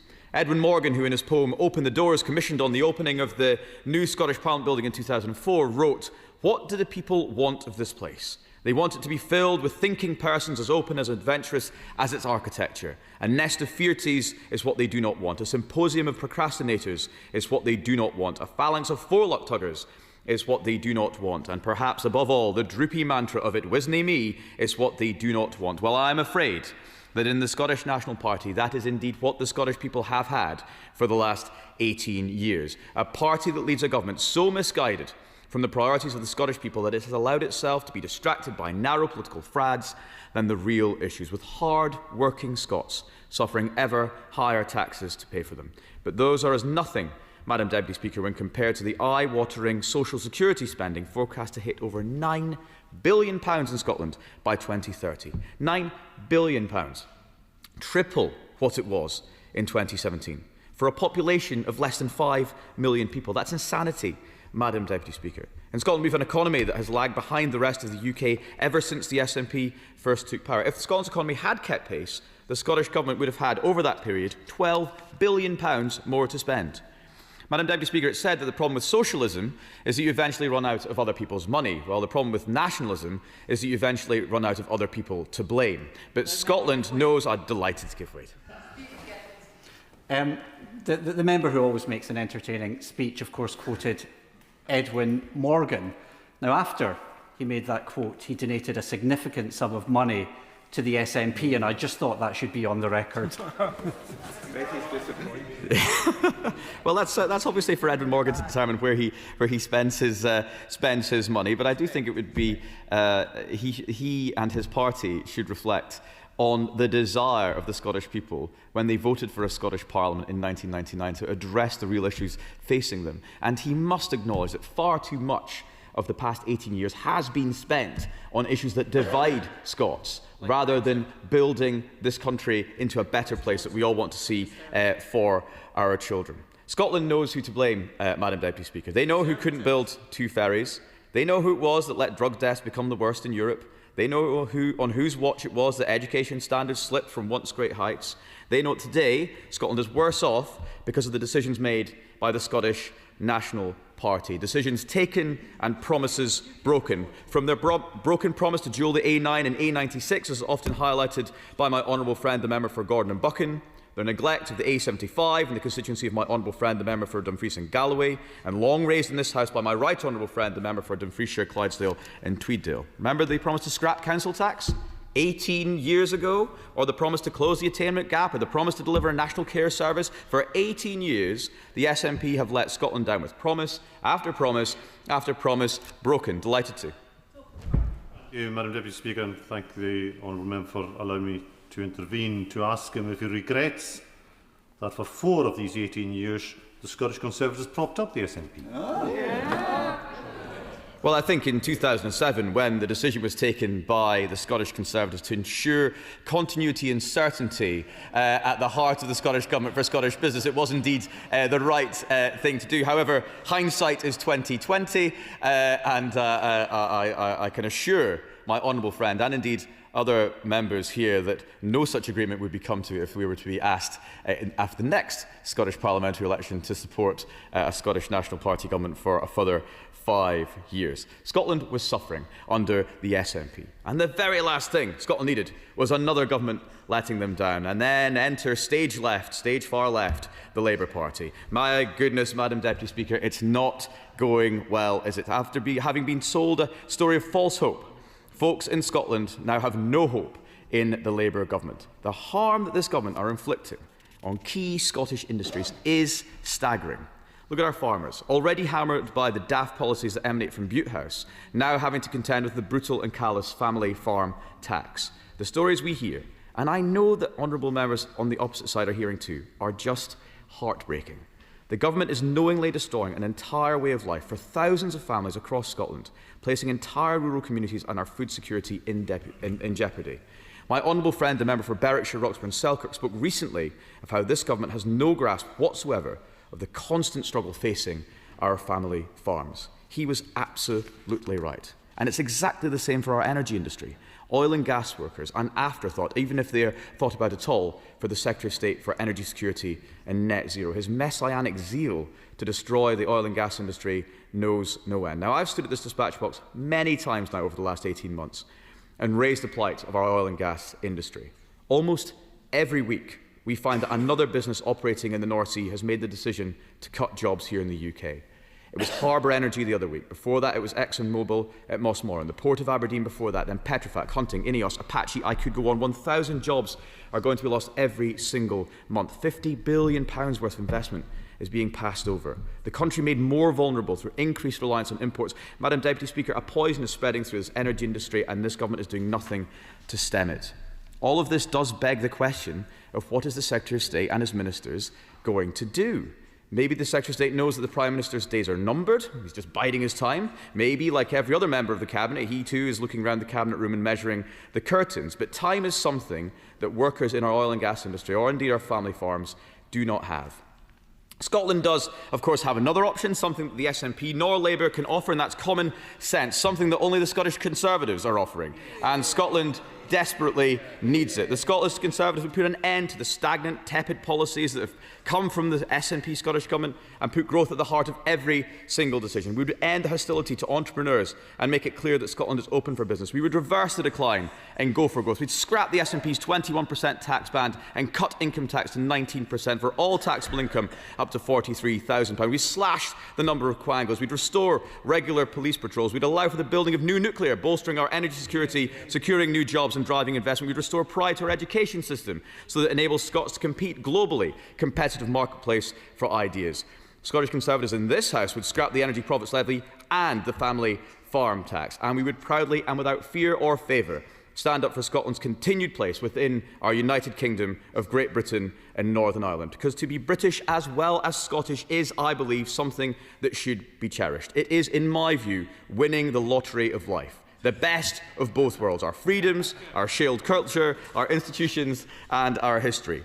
Being British has never relied upon the rejection of being Scottish, English, Welsh or Northern Irish. These identities are entirely complementary, not contradictory. To be British is to be part of something larger, a shared civic and cultural inheritance built across these islands together. Whether you find yourself in Dundee or Doncaster, you will realise that those shared values are to be discovered at every turn. The United Kingdom, at its best, is not a denial of national identity, but a partnership that allows each nation to contribute its own unique character to something greater together. From the Scottish Enlightenment thinkers who shaped British democracy, to the engineers and writers who helped forge its industrial and cultural strength, Scots have never been passengers in this British story, but always at the tiller. And we will continue to be so. But we need change in Scotland. We need common sense in Scotland. We need it desperately. And the Scottish parliamentary election in May can be that moment. Change that can and will be delivered, Madam Deputy Speaker. Of that, I am certain. Minister, Kirsty McNeil. Thank you very much, Madam Deputy Speaker, and I'd like to begin by taking the opportunity to thank my honourable friend, the member from Dunfermline and Dollar, for securing this debate today. And indeed, I'd like to thank him and the member from North East Fife and my honourable friend from Carlisle for the very interesting history lessons they gave us today, from which I learned a very great deal.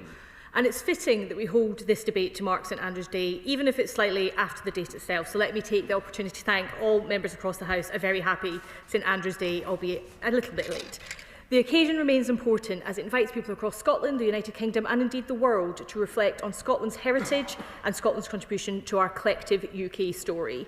Scotland has always punched above its weight, and it is right that we take this moment to celebrate what our nation contributes to the world. We are indeed, as we've heard often today, a nation that helped lead the Industrial Revolution. We have long been a world leader in engineering, in philosophy, in science and in medicine, and we continue to be a key contributor, proudly, to Scotland's and UK's defence capability. Our contribution is woven into the fabric of global progress too. In recent years, we've added new chapters to that story, from advances in renewable energy and medical research to the cultural and creative excellence that resonates far beyond our borders. Our world-class universities are advancing innovation in quantum, in clean energy and life sciences, and this Labour government continues to support them. Indeed, in June, we invested £750 million in the UK's largest supercomputer at the University of Edinburgh, headquartered, of course, in Midlothian, which has so often been at the forefront of scientific progress. We have achievements on the world stage that speak to our spirit and resilience, and honestly, I can't believe it took until the contribution from my honourable friend from Glenrothes in Mid-Fife for it to be mentioned in this House that Scotland has, of course, qualified for the World Cup. We are also, with Glasgow hosting the Commonwealth Games next summer, will be in a position to showcase not only our sporting ambition, but our ability to welcome the world with warmth and with confidence. But our accomplishments shouldn't only be measured in medals and in milestones. They should be measured, as all governments should be, in lives that we change. We secured places in Scotland for Afghan women medical students whose futures were thrown into uncertainty. By offering our doors, we offered not just education but hope and dignity. And as we look outward, Scotland is strengthening its place in the global economy because Labour's trade deal with India is set to grow the Scottish economy by 190 million every year. A transformative partnership that opens new markets for our businesses and deepens our ties with one of the world's fastest growing economies. Together, these achievements tell a powerful story. Scotland's a nation that leads, that welcomes and builds, and it's in that spirit that I welcomed today's debate. The honourable member, my honourable friend from Dunfermline and Dollar, began it, and he paid tribute in doing so to working men's clubs, to institutes and miners' welfare. And I'm delighted that he did so, because it gives us a chance to reflect on the fact that we don't only belong to those kind of institutions, they belong to us. They're theatres of self-help and community power, which is exactly what this Labour Government's Pride in Place programme is all about. Now, the honourable member from West Aberdeenshire and Kincardine, we don't agree on very much these days, but we do agree on this. Scotland has too long been troubled by division. I suspect our remedies would differ to that division, that I believe we need a new direction with a government focused resolutely on public services and growth, and a new direction offered by Anas Sarmar. Now, the honourable member for Mid Dunbartonshire talked about the ferry fiasco and how terrible it was for islanders, and that's true, Madam Deputy Speaker, but it also speaks more widely to a deep sickness at the heart of a Scottish Government that is much more interested in announcements than achievements. The honourable member for Dumfries and Galloway suggested that this government is sending money to the Scottish Government without worrying very much about what will happen to it. I can reassure him today that 11 billion that has been sent to the Scottish Government as a result of this Labour Government's decisions, we will be watching like hawks, because it's money that's intended to be spent on Scotland's public services and Scotland's communities. And we, like Scots, will be asking, if it's not, where's the money gone, John? The honourable member for Arbroath and Broughty Ferry asked us to comment on the Government's commitment to devolution, and I'm pleased to reassure him too, because devolution is not simply a destination. It's not even a process. It is, to my mind, a habit of mind that the Scottish Government has simply never acquired, because it is obsessed with centralising inside Scotland and talking about what powers will come to Scotland and not what powers will be distributed inside Scotland to communities where they belong. My honourable friend for the Western Isles and the honourable member for Dumfriesshire, Clydesdale and Tweeddale talked about how, despite the very best efforts of our NHS staff, the state of Scotland's NHS should shame us all. In Midlothian too, I can refer to stories that are similar to the ones that have been mentioned on the floor today. One person waiting 120 weeks on a CAMHS waiting list. One child's parents who talked about the fact that they had been referred to an urgent ear, nose and throat waiting list, but they will still be on it for 2 to 3 years as a child in pain. A woman who's been waiting for a gynaecology appointment in excruciating pain since the start of the year. And what is the answer to that from the SNP? It's simply, look at England. It's no comfort at all to any of our constituents, and that complacency, I suspect, will be roundly rejected in May. My honourable friend, the member for Glasgow West and the chair of the Scottish Affairs Committee, and I'd like to commend the work of that committee, she talked with great passion in her speech about how as Scotland we have to forge a place where people can come together. And while we might not agree about everything, we have to find ways to agree about more. My honourable friends from Edinburgh South West and from Bathgate and Linlithgow gave very moving tribute to the extraordinary community groups in their constituencies, and I was delighted to hear about them. Some of them I visited, and I'm looking forward to learning more about others. My honourable friend from Paisley and Renfrewshire South paid very moving tribute to the children of Ukraine, and I know we all want to commend her on the work she is doing to see their safe return. Now, from many members across the House, we've heard Scottish laddies. I want to even up a little and put on record my honourable friend from Dunfermline and Dollar about Queen Margaret, but I think the House would also like to join me in paying tribute to Jane Haining, righteous in the Holocaust, most recently commemorated in Edinburgh, to Mary Barber, who showed that when working class women come to fight for working class women, there's nothing that they can't achieve, to Jenny Lee, without whom we would have no open university, and to Mary Somerville, whose achievements were quite literally astronomical. So in conclusion, Madam Deputy Speaker, as we come to the end of this debate and indeed at the end of the year, it's a good time to reflect on some of what we have achieved together across this House. Now, from the Labour perspective, we're very proud about our local growth programme, which will deliver real, visible benefits for communities right across Scotland. The Pride and Praise programme and Pride and Place Impact Fund will see up to £292 million invested in regenerating Scottish communities, and it will transform neighbourhoods across Scotland. This funding will revitalise our high streets and town centres. It will create jobs, it will boost productivity and improve safety, security and connectivity. Local communities are at the very heart of Scottish life, and the Scotland Office is proud to back them. I will do. Honourable lady from Carlisle, in her very eloquent description of the importance of cross-border economic activity, referenced Borderlands, which in many ways was a precursor to Pride in Place. But like her, I feel the Borderlands initiative needs a bit more oomph behind it. So will the Honourable lady commit the Scotland Office to just provide that oomph?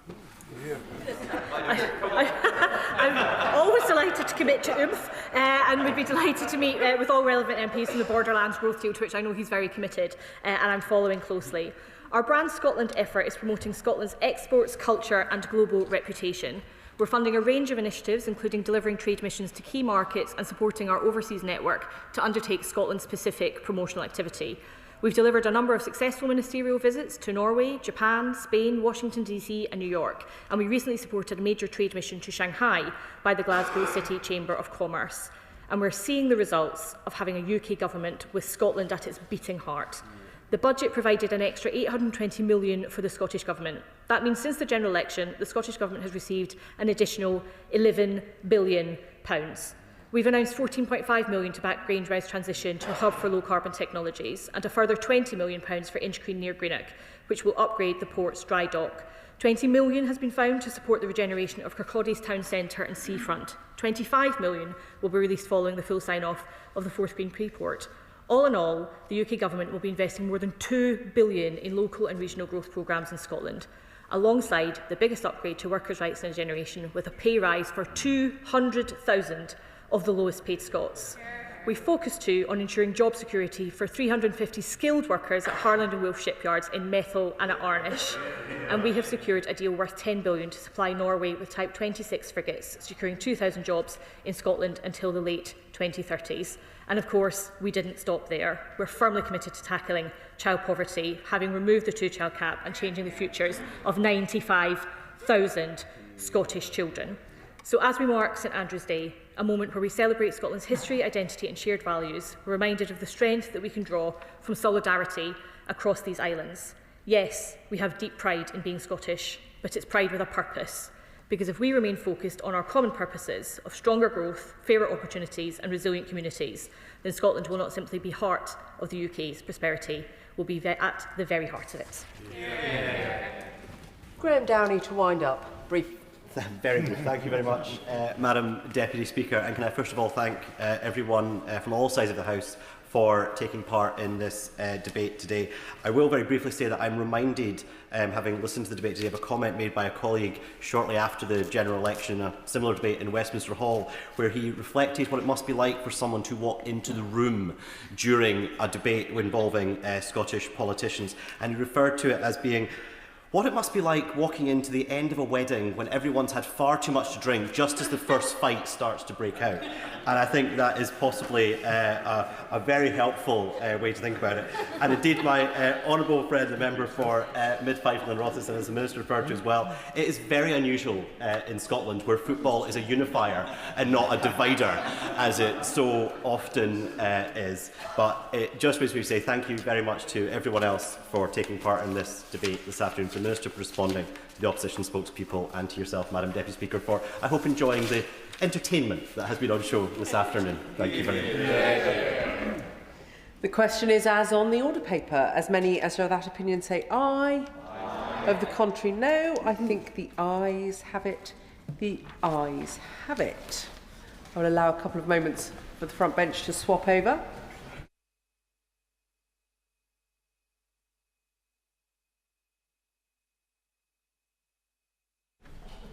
And we now come to the backbench debate on the impact of foreign interference on security, trade and democracy. I call James McCleary, who will speak for up to 15 minutes. I beg to move that this House has considered the impact of foreign interference on security, trade and democracy. I would like to thank the Backbench Business Committee for granting me this debate and my co-sponsors for their support. Since submitting my application for this debate, this matter has only increased in its profound and urgent national importance. Foreign interference that now strikes at the very core of Britain's democratic institutions, our economy and our national security. This debate takes place against an extraordinary backdrop. Just last week, the United States released a national security strategy that represents nothing less than a wholesale rejection of the values and alliances that have underpinned British security for 80 years. It serves as a warning signal, threading through everything I will say today. The world order we built, the certainty we have relied upon, is no longer guaranteed. Let me be clear about what we're witnessing and what it means for the United Kingdom. The post-war settlement that Britain helped forge and the post-Cold War structures we helped build are eroding simultaneously. International institutions, the United Nations, where we hold a permanent Security Council seat, the World Trade Organization, where we championed free trade, and the Organisation for Security and Cooperation in Europe, are receding in influence at precisely the moment when Britain needs them most. As a medium-sized power that has always punched above its weight through alliances and institutions, their weakening leaves us dangerously exposed. We live in a fractured world where authoritarian states test boundaries with impunity, and Britain sits squarely in their crosshairs.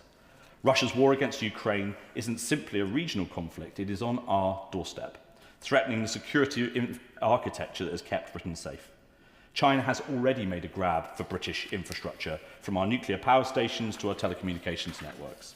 And the United States' new doctrine explicitly criticises European allies more harshly than adversaries, with senior officials accusing Britain and our European partners of civilizational suicide. Europe is the most liberal, free and democratic continent on Earth. That makes us a prime target. Sweden's Chief of Defence put it starkly last month. He said, political polarisation in many countries in the West is a candy shop for a hybrid warfare warrior to exploit. Britain's own political polarisation, Brexit division still raw, trust in institutions declining, creates exactly the types of vulnerabilities our adversaries seek to exploit. Yeah. The rejection of value-based alliances outlined in the NSS and espoused in Beijing and Moscow underscores precisely why Britain must now step forward as the champion of liberal democratic values. This isn't merely idealism, it is national interest. Britain's prosperity depends on the rules-based international order. We're a trading nation, an island that lives by global commerce. We're a financial hub that requires stable international law. Britain's power is at its greatest when multiplied through alliances and institutions. Liberal international institutions brought peace and prosperity on an unprecedented scale, and Britain was their architect. From the Atlantic Charter to the United Nations, from NATO to the Bretton Woods institutions, British statesmanship created the frameworks that defeated fascism, contained Soviet communism, and enabled decades of prosperity. The member Giffway. Second. Thank you, Madam Deputy Speaker. Can I firstly commend the member for securing this debate, a timely and important debate.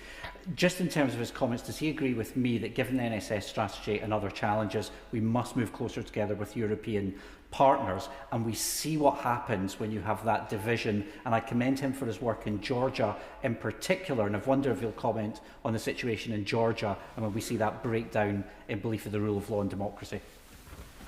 I thank the honourable member for Arbroath for his intervention. I'll come on to Georgia later in my speech, but on the European aspect, yes, I think in the context of the national security strategy, has there anything made it more urgent to work more closely with our European friends? And I mean the particular context, of course, with the Safe Fund negotiations, which at the moment seem to have broken down. It would be good to get more clarity from the government on exactly what assessment they have made of the benefit to British industry of the Safe Fund in relation to the amount that the European Union has asked for entry into that fund, because clearly there is a huge urgency to work more closely together with our European friends in terms of rearmament. These institutions that I've mentioned must adapt and evolve, but retreating into transactional geopolitics, retreating alliances as protection rackets, viewing international law as optional, that path leads to disaster for a country of our size and position. Cyber attacks, disinformation and economic coercion are now as potent as tanks and missiles.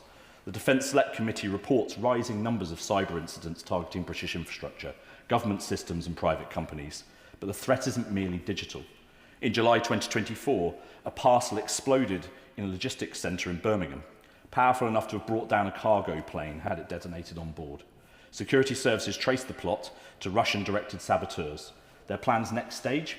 Attacking flights to the United States, using British territory as their launching pad for an attack that would cause more disruption than any terrorist attack since 9/11.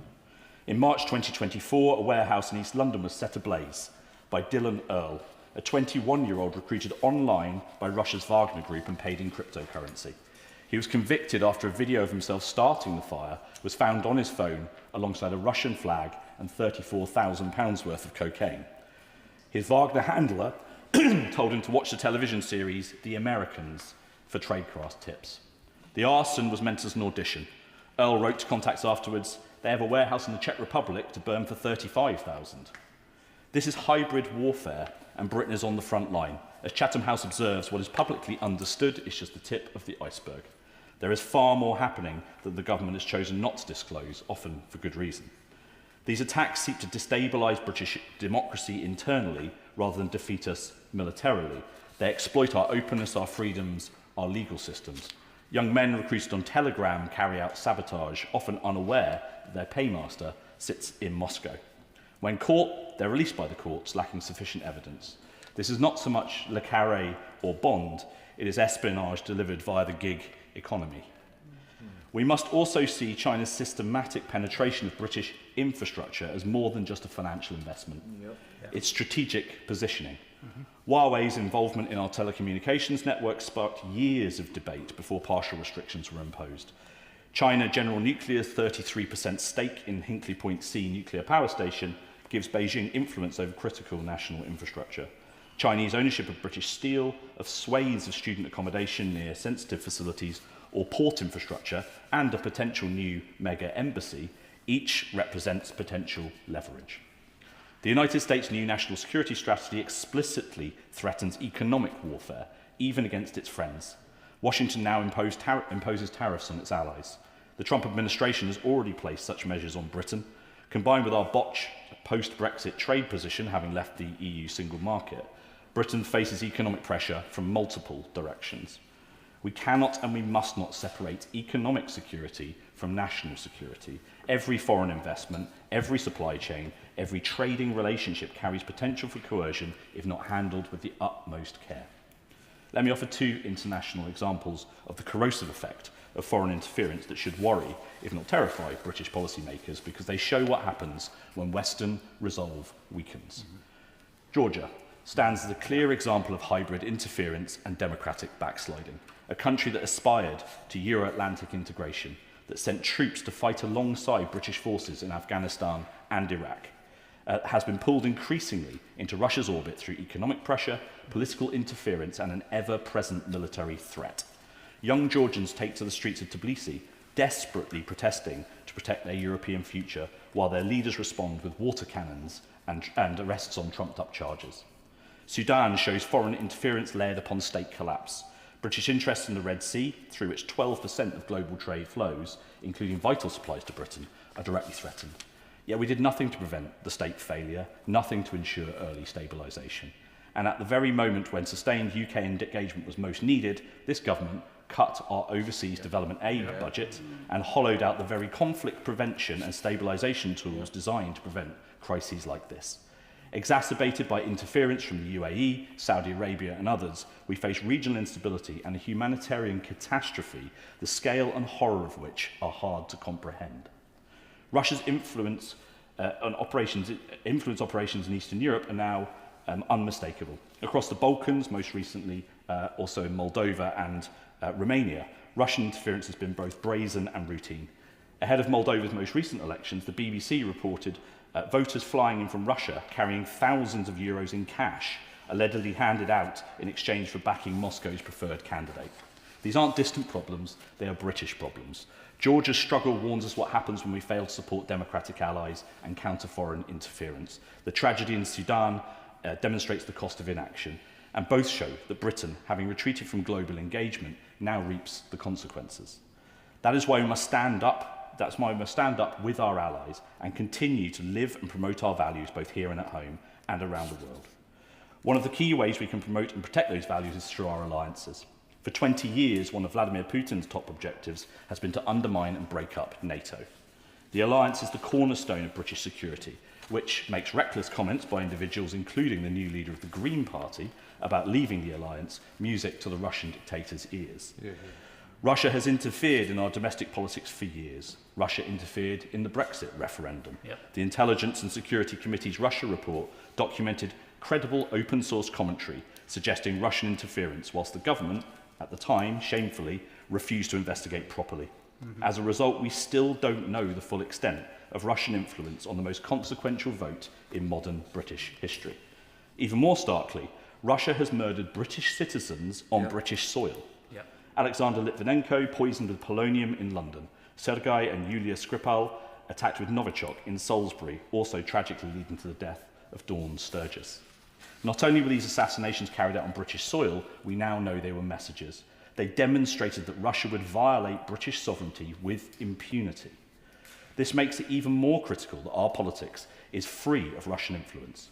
Unfortunately, the recent trial of the former leader of Reform UK in Wales has exposed bribery in UK political movements. Until we have seen a thorough investigation of Reform UK's wider funding, question marks will remain about that party's links to the Kremlin. This is not a minor issue. Russia is working every day to infiltrate and undermine our politics and our infrastructure. British train lines are surveilled. British infrastructure is mapped for sabotage.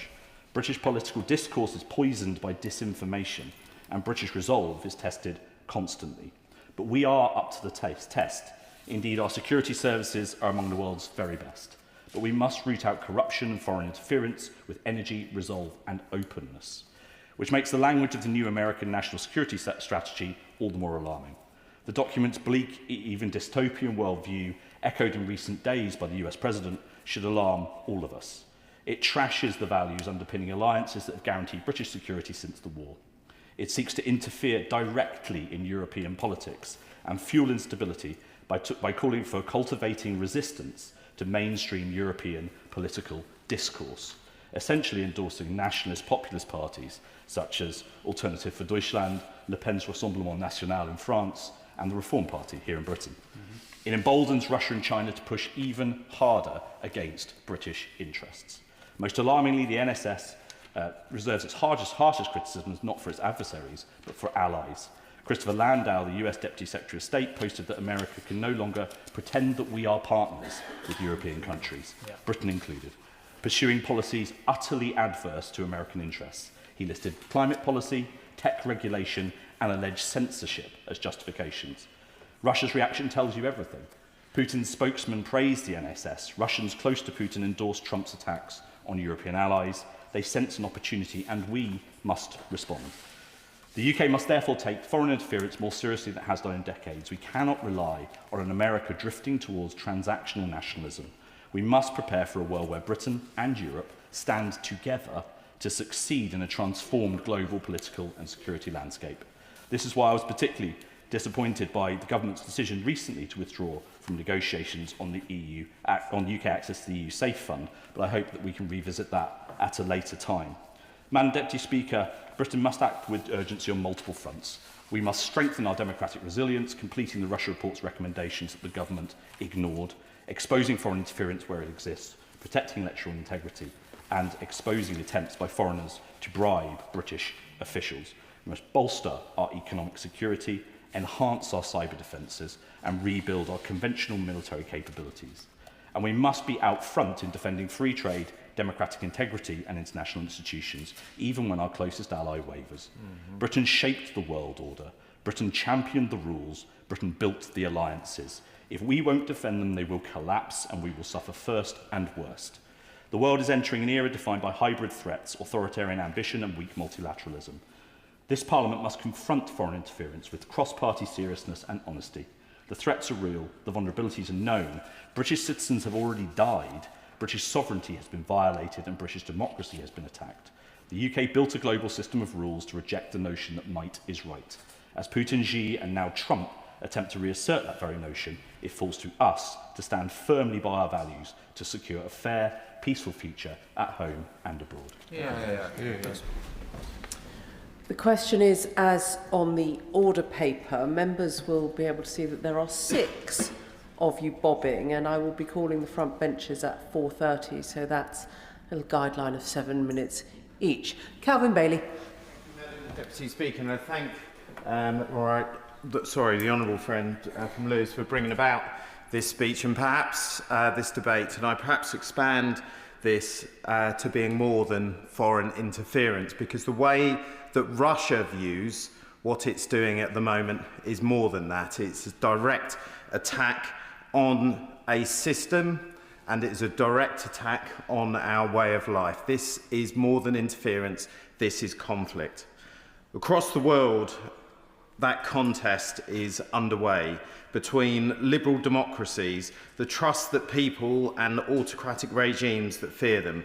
Nowhere exemplifies this more than Russia, a state built on the control and the takeover of civil society. Russia views its democratic neighbours to the West as weak and vulnerable, and to be divided and to be picked off one by one. They are wrong, and we must show them that they are wrong. It cloaks its aggression towards its former colonies in a sense of entitlement and ownership, a warped hangover from its imperial past. Ukraine is on the front line of this contest. That is why I'm glad that this government and this parliament are committed to standing with the Ukraine for as long as it takes, and that our government has increased military support for Ukraine to its highest level ever. This year we are providing £4.5 billion in financial aid and military support to Ukraine. But whilst all wars must end in negotiation, we have to be clear that there should be no deal about Ukraine without Ukraine. And we must recognise that we will all have capitulated if Ukraine is forced to agree to unfavourable terms. We will have capitulated to the idea that unprovoked aggression should be rewarded, and that the victims of illegal occupation should be collectively punished for standing in the way. It is easy, after so many years, to forget what Russian aggression and occupation mean. Children forcibly taken from their families and transported for re-education in Russia. Prisoners of war raped and executed, and civilians publicly hanged in occupied towns simply for speaking out. We cannot live in a world where the strong do what they will and the weak suffer what they must. That is Russia's world, and their success in Ukraine and across Europe would represent the death of our values and of our way of life. I was pleased that we in the Defence Select Committee put out a joint statement reaffirming our commitment to Ukraine and calling in the UK and our European allies to do more. We must do more, not only in supporting Ukraine, but in countering the attempts by Russia and its autocratic bedfellows to destroy our democracy, pull apart our alliances, and undermine our society. For that reason, I am grateful for the honourable member bringing the debate and for the opportunity to speak today. Russia believes it is already at war with NATO, and so with us. And while it competes on the battlefield in Ukraine with drones and missiles, it is also seeking to influence and to interfere in our societies and communities. This reality is something that most people in this country do not yet understand. The recently published Defence Select Committee report on the UK contributions to European security highlighted this as an area where our further effort and cross-government coordination is needed. Whilst our public is largely unaware, Russia seeks to slowly slice away at our defences and the trust that we have in one another, slice by slice, until we find that the freedoms and security and the unity that we have taken for granted have been carved away. Russia does this by subtly building relationships with local actors and influences. This tactic isn't new.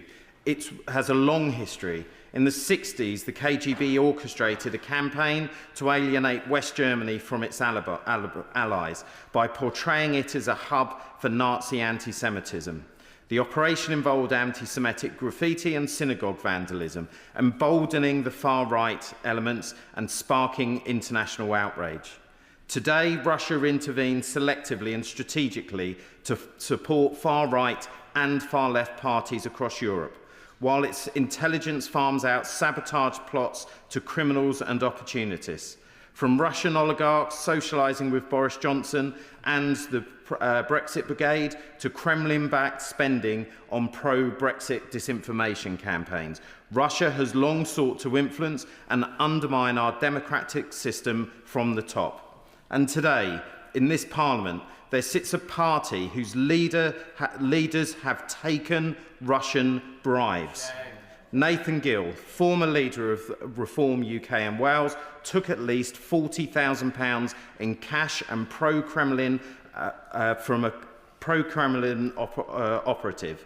And David Coburn, former UKIP leader in Scotland and Brexit Party MEP, discussed a potential $6,500 payment from the same pro-Kremlin network. The Honourable Member for Clacton once vouched that his right-hand man was decent and honest. Now he insists there are no pro-Kremlin links in Reform UK. So why does his party keep being led by Putin's puppets? I would suggest that the Honourable Member takes a look in the mirror and for once put the party before himself and investigate Reform's pro-Russia links. Russia's reach also extends to our streets, where, in MI5 Director McCallum's words, Russia seeks sustained mayhem. In my own constituency, we've seen 2 Russian-linked attacks, an arson attack on Leighton Warehouse storing aid for Ukraine, and an Islamophobic graffiti campaign across East London, which targeted a mosque and religious schools locally. These attacks are Russian attempts to influence our politics, including our support of Ukraine, but most importantly, to cause division amongst and within our communities. As the Defence Select Committee's report on hybrid threats highlighted, our democratic openness makes us more vulnerable to Russia's influence campaigns. But this does not make autocracies like Russia stronger or more resilient than us. So in the spirit of democratic honesty, we must make the case to the public that investing in our security is essential. Our security services must play an active role in countering attacks on democracy and elections, and we, all of us, must make the case for increased defence spending essential to ensuring the safety and security of our democracy. I am just going to make the same entreaty that I made in the last debate, that if honourable members are going to criticise other honourable members of this House, they should have informed them in advance. I trust that the honourable member had done that to the member for Clacton. John Cooper. Thank you, Madam Deputy Speaker. Who is in charge of our national security and who is a risk to our national security? Simple questions, but the answers are tough to determine. Take China, where this Labour government is attempting to ride multiple horses, or should that be dragons? Whatever decision is taken on Beijing, it should be shaped here in this place, for perhaps no other foreign policy area is so delicate and with such peril for national security as China. Yet, blundering into the powder keg of Anglo-Sino relations comes the SNP. Despite no remit in foreign policy, Scottish Government Minister Richard Lochhead undertook a stealthy visit to Beijing in April under the cloak of trade promotion. What occurred is hard to determine, but worryingly it since emerged that First Minister John Swinney gave what might be loosely called a letter of comfort to Chinese firm Mingyang as they seek to insert themselves, possible kill switches and all, into our critical energy infrastructure. With fellow Scottish Conservative MPs, I have signed a letter to the Security Minister asking what effect Mr Swinney opening up this new front might have on UK national security and international trade. That's in part because the Scottish Government have a dreadful track record here. Embarrassingly, former First Minister Nicola Sturgeon inked a deal with Chinese firms in 2016. She boasted of a $10 million boost but it fell apart when corruption concerns emerged over one of the firm's parent companies. And there's more. John Swinney is just back from Dublin, where he was incorrectly hailed as the first head of a government to meet the new President, Catherine Connolly. Though it styles itself the Scottish Government, Holyrood is a devolved administration. Small beer, Madam Deputy Speaker, perhaps small stout. But make no mistake, the missive from the Aras an Uachtaráin, the House of the President, cocked a snook at this House. But worse, Mr Swinney also met Sinn Féin leader Mary Lou MacDonald. The Northern Ireland Secretary confirmed to me that the Windsor Agreement allows for such discussions if they are confined to devolved matters. But Miss MacDonald bragged, "We discussed our aims for constitutional change and will continue to work together."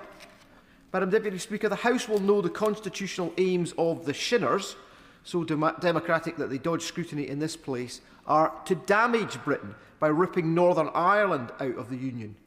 And the constitutional aim of the SNP is to defy the 2014 Scottish independence referendum and to tear Scotland from that same union. As Labour stand idly by, the SNP have created an effective boycott of our ally Israel. Former First Minister Humza Yousaf seems more concerned about Gaza than Glasgow Pollock, which he's actually meant to represent as an MSP. And the SNP's lack of financial support has undermined the defence industry north of the border to the extent that the Defence Minister called them a threat to our security. So, Madam Deputy Speaker, the threats to our national security are not all external. When will this Labour government stop facilitating the Scottish Government's damaging shadow foreign policy, show some backbone and stop Britain being undermined by John Swinney, the pound shop Parnell and his fellow travellers? To swallow. Thank you, Madam Deputy Speaker. These are dangerous times for democracies in Europe and around the world. I'll not be alone in having heard an increased use of one particular word to describe our social and political state as a country over the last 10 years. From Brexit to immigration, from the conflict in Gaza to LGBT+ rights, it feels like we as a country are more divided than ever. And in a sense, division is a feature of democracy, so much so that when we vote in this, the mother of all parliaments, you quite literally shout division, and we divide off into our respective voting lobbies. But, Madam Deputy Speaker, healthy division must be underpinned by a willingness to listen to other views, respect them even when you disagree passionately, and yes, sometimes accept that you're wrong. That's what I fear we've lost in this country, the ability to engage in the debate. And I fear that social media has much to do with that. What I see is a democracy under pressure, not from internal division, but from external actors looking to destabilise our way of life and our very beliefs.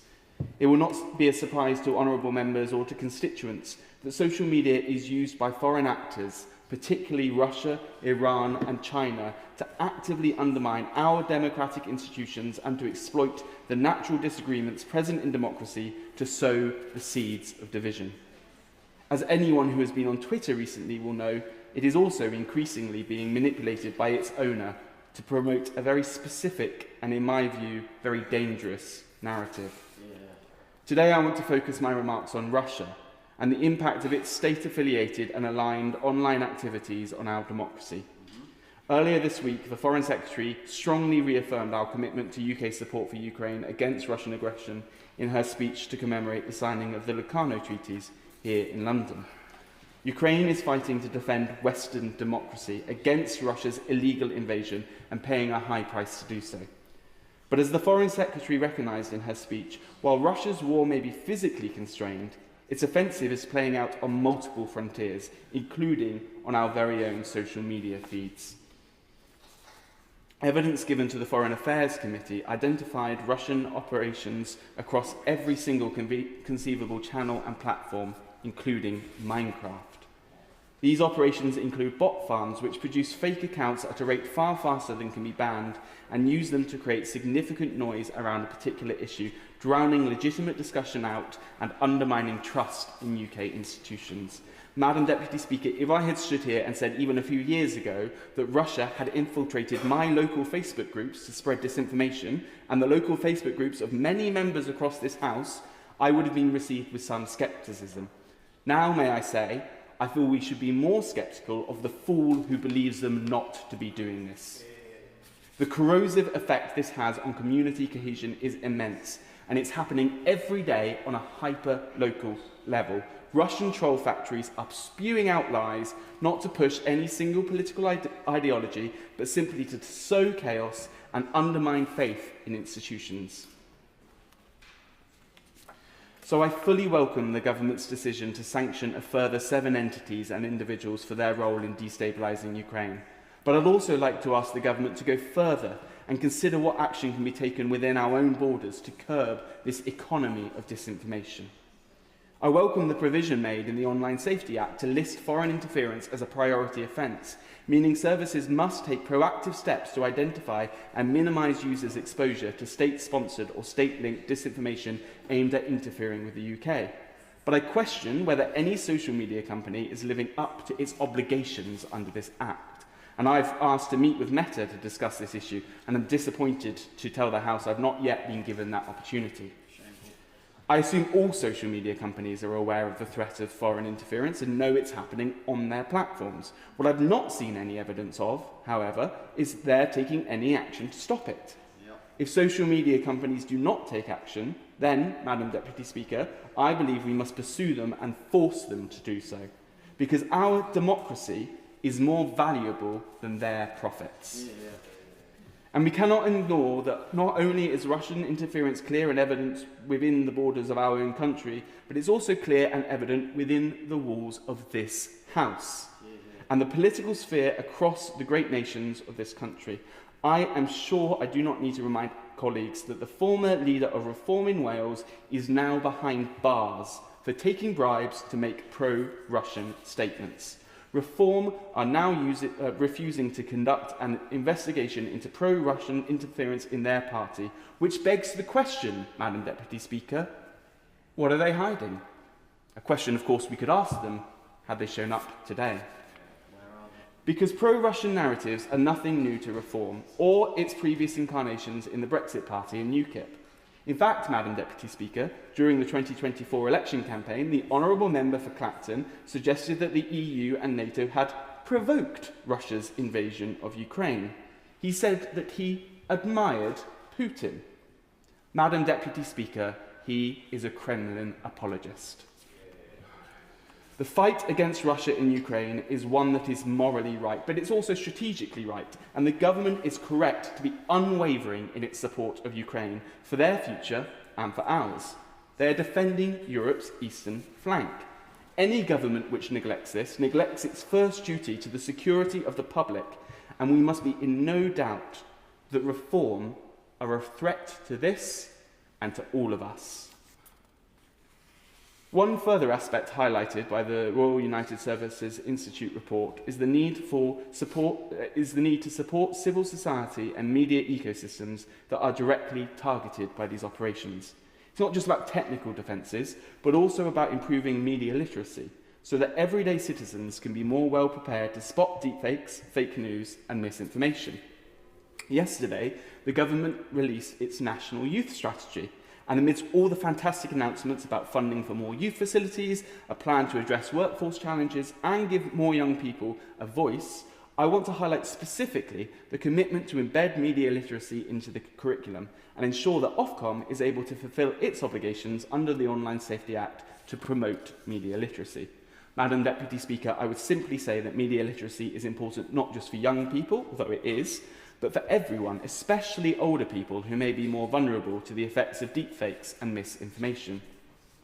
Madam Deputy Speaker, our democracy rests on our ability to disagree with each other, but to remain a united country. We must not allow ourselves to be siloed. We must not refuse to listen to those whose views we do not share, but whom we should nevertheless respect. Losing sight of the ability to disagree agreeably drives a wedge into the unity of this United Kingdom and leaves us more vulnerable than ever to the narrative these hostile foreign actors would so like to see spread. We are a country of diversity, and proudly so. Our greatest strength must not be allowed to be exploited to become our greatest weakness. And Madam Deputy Speaker, we must, all of us in this place, commit to fighting Putin's corrosive influence over our democracy wherever it is found. That starts by recognising the extent of the challenge we are facing. Chris Law. Madam Deputy Speaker, and can I first begin by thanking the Member of Parliament for Lewis for raising the really existential threats we have from Russia and China, but also more recently from the US with its national security strategy we heard of last week, and I raised it already in the Florida House today that the special relationship is now well and truly over. Madam Deputy Speaker, foreign interference is not a new phenomenon, but it's undoubtedly the case it's become an increasing and urgent concern in recent years.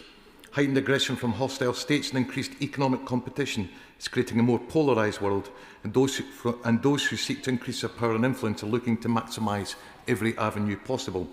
Our increased reliance on digital infrastructure, the rise of social media and AI, combined with an erosion of trust in established political systems and traditional media, has opened up a significant space to be exploited. Whether it be through espionage, cyber attack, intellectual property theft, transnational repression, disinformation, electoral interference, foreign political donations or indeed bribery, we are under attack on a daily basis. Regrettably, we have not responded quickly and coherently to this, and in some cases many remain naive to the threats posed. Madam Deputy, let us look at the behaviours of those who seek to undermine our society and our values, create global instability and remould the world on their own terms and how the government has reacted in response. Russia's war against Ukraine did not begin in 2022. It began in 2014 when Russian-backed militants seized towns and cities in the Donbass and Russian forces illegally annexed Crimea. The Strategic Defence Review called Russia, and I quote, an immediate and pressing threat, but this has been the case for decades. When I visited Ukraine in 2018 for the first time as a Member of Parliament, I was shocked to find there was so little about in our own media and certainly within this Parliament discussing what was a real and live war. And in fact, it was shocking, the language that was used was a frozen conflict. This was all because we wanted to continue to have supplies of oil and gas, business as usual. And despite the murder of Alexander Litvinenko in 2006, it took until the poisoning of Sergei and Yulia Skripal and the death of Don Sturgis in Salisbury in March 2018 for the Counter-Terrorism and Border Security Act to be brought in to detain people at ports and borders to determine whether they are engaged in hostile state activity. The Intelligence and Security Committee's Russia report warned as far back as 2020 of disinformation, political influence and aggressive cyber operations, and criticised the UK government's response as playing catch-up with unclear responsibility for defending democracy. Despite Russia's malign intentions and behaviours, for years Russian state-funded broadcasters like Sputnik and RT, or Russia Today as it was known, were given licence to disseminate disinformation during crucial elections and referendums. Yet despite this, the UK government continues to underfund the BBC World Service. It's time to step up and fully fund it again because Russia is stepping in its place. Today, Russia has reportedly invested over £1 billion in ongoing $1 billion in ongoing disinformation campaigns aimed at diminishing Western support for Ukraine, while recent events are both amplified by foreign interference. And of course, one of those recent investments, as we now know, was over £40,000 of bribery to the former leader of Wales Reform, Nathan Gill, who's now spending more than 10 years in jail. And we know through recent reports that at least 8 other members of that party have made pro-Russia statements. Madam Deputy Speaker, this is able to happen because of a fragmented institutional response from the government. Government timeframes for handling disinformation are painfully slow. Each recent regulatory advances like the Online Safety Act, which we do welcome, rely on reactive content takedowns that cannot match the speed at which hostile actors manipulate and spread disinformation. The Strategic Defence Review, as mentioned earlier, identified disinformation as the new top-tier threat across the UK. But however, there is still no single entity which is fully accountable for national cognitive security. So my first question is simply this. Now that this threat has been identified and, in fact, overwhelmingly given by evidence, what tangible steps is the government taking to implement a shift from reactive responses to sustained strategic resilience? And will the establishment of a national disinformation agency be considered to enable whole-of-society institutional response? Further, Madam Deputy Speaker, Russia has been rightly placed on the enhanced tier of the Foreign Influence Registration Scheme, yet China, despite clearly meeting the criteria for this, has not, and remains on the lower political influence tier along with most other countries. And I'm pleased to hear that more voices across this House are starting to raise this, because clearly at the moment the UK government is not budging as it currently stands. Shockingly, members of this House have been sanctioned and spied upon. I consider one of myself, amongst others, to have been spied on in that process. And during that time when that became exposed, when there was a defence in here, it was not by the government of the day, or indeed the government's currently in place. It was the Speaker of both this House and the other House that actually banned Chinese diplomats and the ambassador coming in here.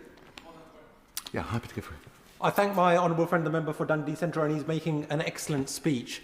Now, like some of our allies, we've had major issues with transnational repression, misinformation, disinformation, hostile cyber attacks by our adversaries. We've had spy ships surveying our critical infrastructure and much more besides, which has cost British businesses and which has had a huge detrimental impact on our national defence and security. So, does my honourable friend agree that in these increasingly tense times when adversaries are testing our resolve, does he agree with the House of Commons Defence Committee recommendation that we need to have a dedicated Minister for Homeland Security? Thank you for your intervention. I haven't actually had a chance to read that report, but I'm glad you've raised it, because now it's more clearer than ever for that separate minister to be established, and a department for that too. So I'm glad you've raised that, a very key point. Madam Deputy Speaker, a cross-party Joint Committee on Human Rights report described China as a flagrant perpetrator of transnational repression. The Strategic Defence Review states that China is, and I quote, likely to continue seeking advantage through espionage and cyber attacks and through securing cutting-edge intellectual property through legitimate and illegitimate means. So why then have successive governments continued to let China away with this behaviour? One wonders. Put simply, failing to place China in an enhanced tier of the Foreign Influence Registration Scheme leaves a systemic gap in the UK's national security defence and ignores the fulfilment of the criteria already. So can the Minister explain why the government continues to refuse to close this gap and why they'll not make this urgently needed change? Madam Deputy Speaker, instead this government seems intent on appeasing. It's not for the first or indeed the second time, but the third time the UK government has reportedly delayed its decision over whether to approve a controversial new Chinese embassy in central London after it's expected to approve the plans for a vast mega embassy. This cannot go ahead. Voices from Uyghurs, Tibetans, Hong Kongers, local residents, US security, US financial services, all raising the demands to have this revisited and visited properly. And surely China's continued harassment and bullying over services, for example, to the UK embassy in Beijing is not a reason to kowtow. In conclusion, Madam Deputy Speaker, foreign interference is a daily reality that touches our security, our economy and the integrity of our democracy. But warnings from parliamentary committees and the intelligence community have simply not been translated into policy. They cannot continue to be ignored, and the government cannot continue to hide from these uncomfortable truths of hostile states and their escalating interference against us all. Thank you, Madam Deputy Speaker. And may I congratulate the member for Lewis for securing this important debate. At a time when our country faces profound geopolitical uncertainty, when hostile states are probing every weakness in our democratic and economic system, when the US National Security Strategy talks about, and I quote, cultivating resistance to Europe's current trajectory within European nations, one truth stands out above all others. That is, as the government's anti-corruption strategy published earlier this week recognises, that Britain's security is the foundation of Britain's prosperity. Now, before I progress further, may I just take this opportunity to commend the leadership of my honourable friend, the member for Barnsley North, who, as Security Minister, working with the government's anti-corruption champion, the noble Baroness Hodge, and the staff at the Home Office's Joint Anti-Corruption Unit, have done excellent work in completing the anti-corruption strategy. Now, Madam Deputy Speaker, I wish to focus my contributions on foreign interference in our politics. our elections, and how it goes to the heart of our much-cherished democracy. First, let me touch on paid access by foreign actors. Today, the greatest threats to our security do not always come in the form of tanks or missiles. Increasingly, they come through money, through influence, and through covert networks operating quietly inside our financial system and even our politics. Now, before coming to this place, I dedicated my professional life to tackling corruption. I have to say, I was therefore appalled to see a former British member of the European Parliament charged and recently sentenced to 10.5 years in prison for offences under the Bribery Act. Now, I take no pleasure in mentioning Nathan Gill, but I have a duty to be candid, to be honest, and to be frank with members of this House. So let us not forget that Mr. Gill was not just paid bribes by Oleg Voloshin to parrot meticulously scripted Kremlin lines in Brussels, according to Mrs. Justice Chima Grubb's sentencing remarks. Let's also recall that Voloshin, Gill's handler, is a former Ukrainian MP sanctioned in March 2023 for, and I quote, using his position of influence to promote the spreading of disinformation and pro-Russian narratives which support Russia's actions in Ukraine. Let us remember that Nathan Gill even hosted Oleg Voloshin and oligarch Viktor Medvedchuk in the European Parliament, supposedly to talk about free speech in Ukraine. Let us remember that Medvedchuk is known in Ukraine as the Grey Cardinal, as a nod to his low profile and closeness to the Kremlin. And let us remember that it is Vladimir Putin who is Medvedchuk's daughter's godfather, and that Medvedchuk himself flew to Moscow the day after his meeting with Gill to boast in a one-to-one meeting with Putin himself about the extent of Russia's influence operation amongst Western politicians, and that the Medvedchuk-Putin meeting was then broadcast on Russian television. Medvedchuk and Voloshin's work was a clear influence operation to spread Kremlin narratives, undermine Western support for Ukraine, and subvert our democracy by paying a British politician to parrot their lines. Gill, Voloshin, Medvedchuk, Putin. There is a straight line from a former Reform UK politician to the Kremlin. And Putin's coterie of cronies are exploiting our democracy, using useful idiots along the way to amplify their messages and undermine our very institutions. And yet Reform have the audacity to claim to be the party for patriots. They are nothing of the sort. Now, I wish also to touch on lobbying. Our regime is desperately in need of reform, and nothing shows the need for urgency more severely than the recent scandal involving an undercover reporter from Democracy for Sale posing as a Chinese AI investor who gained access to political events, to MPs and decision makers with seemingly no meaningful checks. The reporter was not who he claimed to be, and yet he got far too close to the heart of our democracy. This should be the final warning that we now need mandatory transparency for all lobbying activity.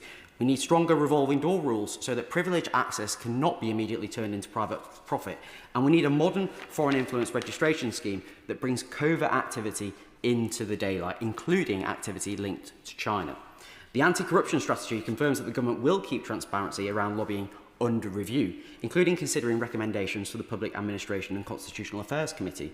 That work must lead to concrete reform, not another cycle of scandal and regret. Influence without transparency is a security vulnerability. As the fake AI investor case shows, hostile states can exploit vulnerabilities we leave open. Now, moving on to political donations. The government's July elections policy statement set out important measures to limit foreign interference. That work is welcome, but we must go further. As a former financial crime compliance officer, let me be crystal clear. We should ban cryptocurrency donations outright. Crypto is the perfect vehicle for covert foreign funding. Fast, opaque, and hard to trace. And in my mind, there is no democratic justification for allowing it.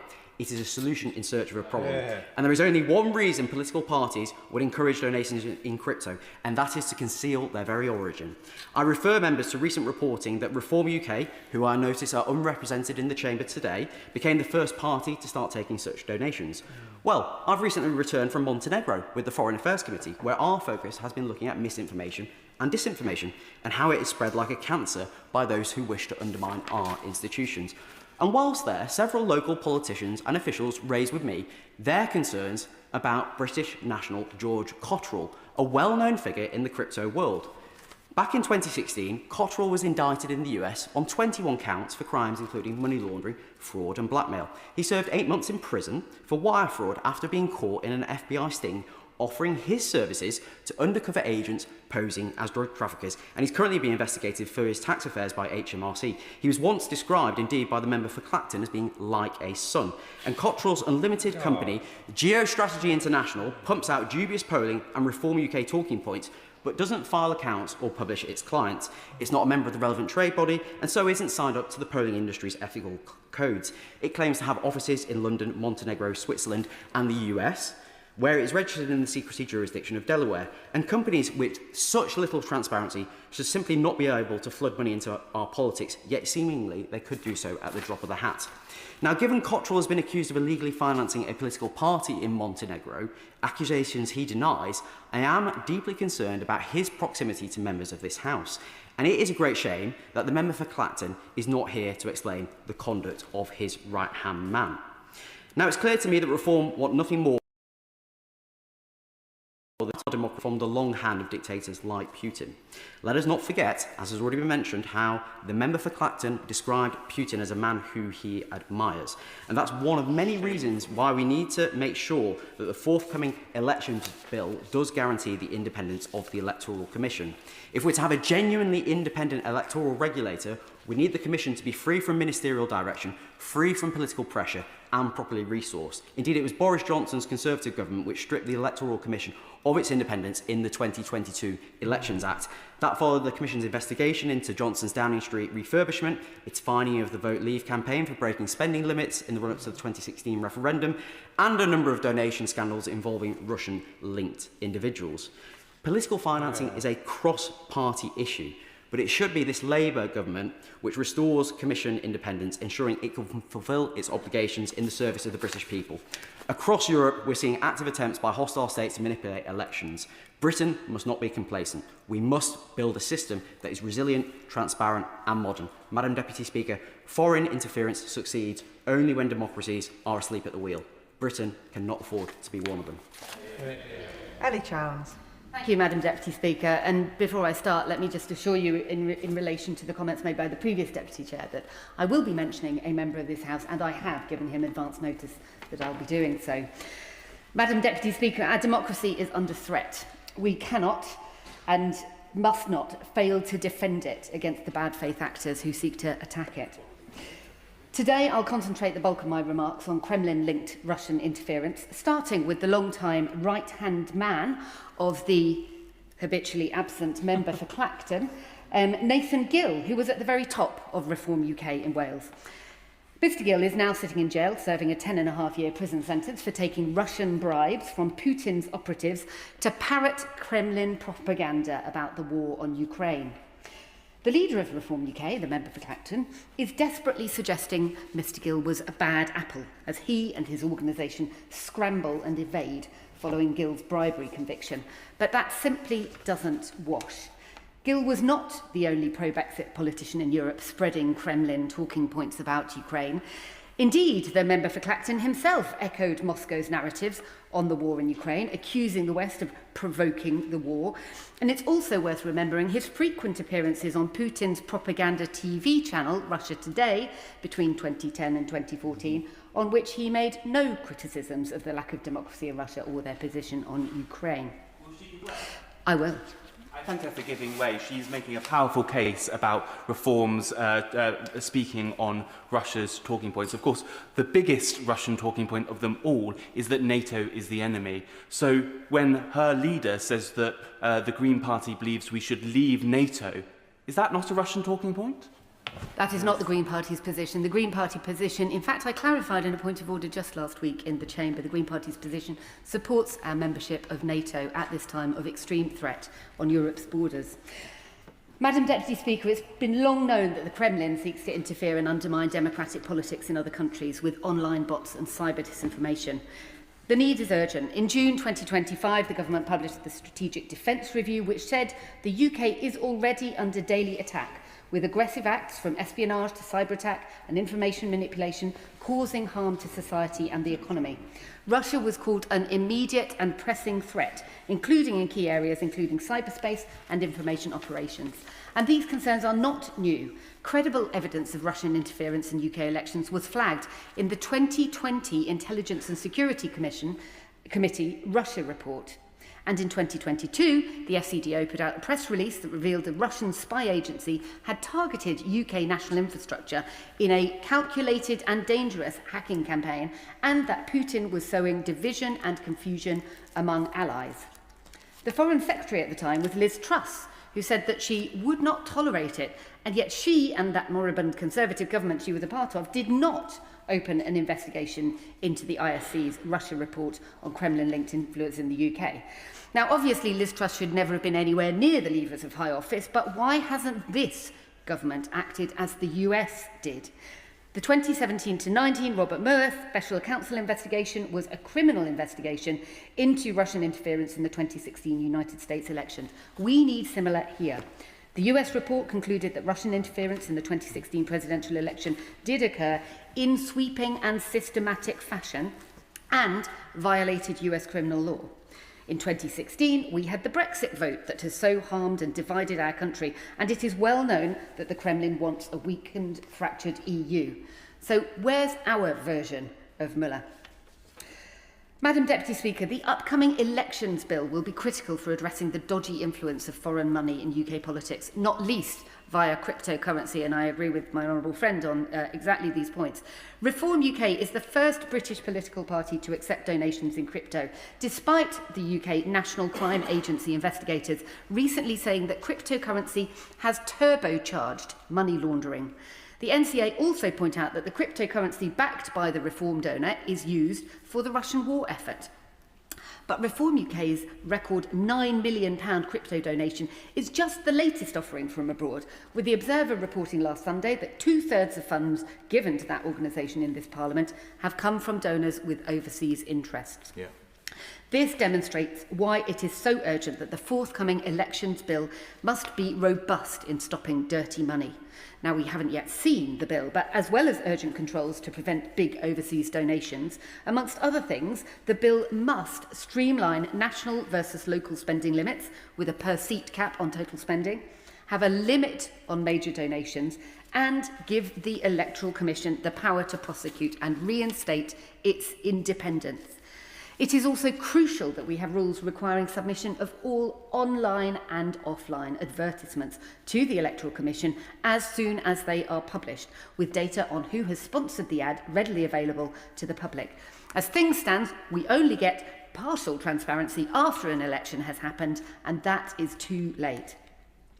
Today's debate is crucial. There are many strands, as we've heard today, about the impact of foreign interference on security, on trade, and on our democracy. But I end by reiterating the critical point that defending our democracy must mean the UK government finally investigating Russian interference in our elections. Not to do so is effectively to send a message of permission, and that is intolerable. The stakes could not be higher. So I urge the Minister to tell us today, when will we get the long overdue US Mueller-style inquiry into Kremlin-linked interference in our democracy? Thank you. Liberal Democrat spokesperson Callum Miller. Thank you, Madam Deputy Speaker, and I'd like to thank my honourable friend for Lewis for securing this debate, and to all other members who have spoken so thoughtfully in their contributions this afternoon. Madam Deputy Speaker, the first duty of the state is to protect the freedom of its citizens, and today's debate has highlighted how foreign states who have malign intent are seeking to undermine our security, press their own economic interests through political interference, and take direct steps to subvert our democracy. I will focus in my remarks on the threat to our democracy. We are rightly proud of the UK's history of continuous parliamentary democracy. Yet functioning democracy is not an end state, but a continuous task that we in this House all share. At its heart is the belief that each person's vote should have equal standing, and that that equality is the best defence against tyranny and the best protector of liberty. Yet, Madam Deputy Speaker, too often the votes of our citizens are not equal when the powerful, including other states, seek to buy influence or suppress opposition. Madam Deputy Speaker, today the UK is beset by external threats that seek to undermine our democracy. Just today, we heard how the Hong Kong authorities have ramped up their campaign of extraterritorial intimidation of UK residents. My honourable friend, the member for Maidenhead, has highlighted that his constituent, Carmen Lau, has been subjected to the circulation of fake photographs to her neighbours. This follows similar letter writing asking the same neighbours to take her to the Chinese embassy to receive $100,000 as a bounty. Madam Deputy Speaker, this government needs to demonstrate to the Chinese authorities that there are red lines when it comes to protecting our citizens. That should begin by rejecting the application for the super embassy, which would allow the Chinese authorities to spy more effectively on British residents. It should extend to clamping down on the Chinese use of cyber to attack our universities and to steal intellectual property in this country. It should extend to giving real reassurance to students and others on our university campuses that they should be free to express views and to research the activities of China and the Hong Kong authorities without the fear of intimidation. And of course, as we are acutely aware, it should extend also to saying that the spying on our parliament is totally unacceptable. Madam Deputy Speaker, China's activities are perhaps only eclipsed by Russia's.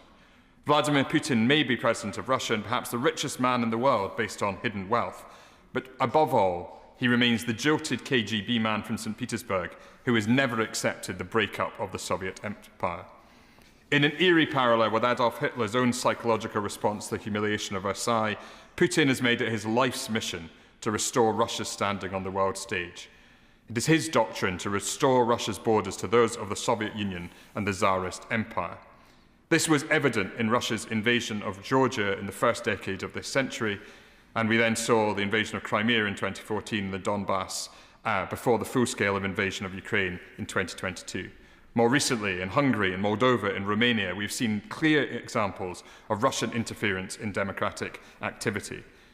Most recently, the sabotage of railways in Poland show Russia's willingness to engage directly in interfering in the critical infrastructure of countries, and we've seen similar threats in this country. All of this, Madam Speaker, comes straight out of the KGB playbook, a way of escalating intimidation intended to destabilise other states, and the same is true of its attempts to interfere in our democracy. Madam Deputy Speaker, Russia is constantly looking for useful idiots. Sometimes these are petty criminals and thugs like Dylan Earle, who burned down the warehouse in East London containing goods for Ukraine. Sometimes it is suited criminals whose interest in money or power is greater than their loyalty to their political party or country,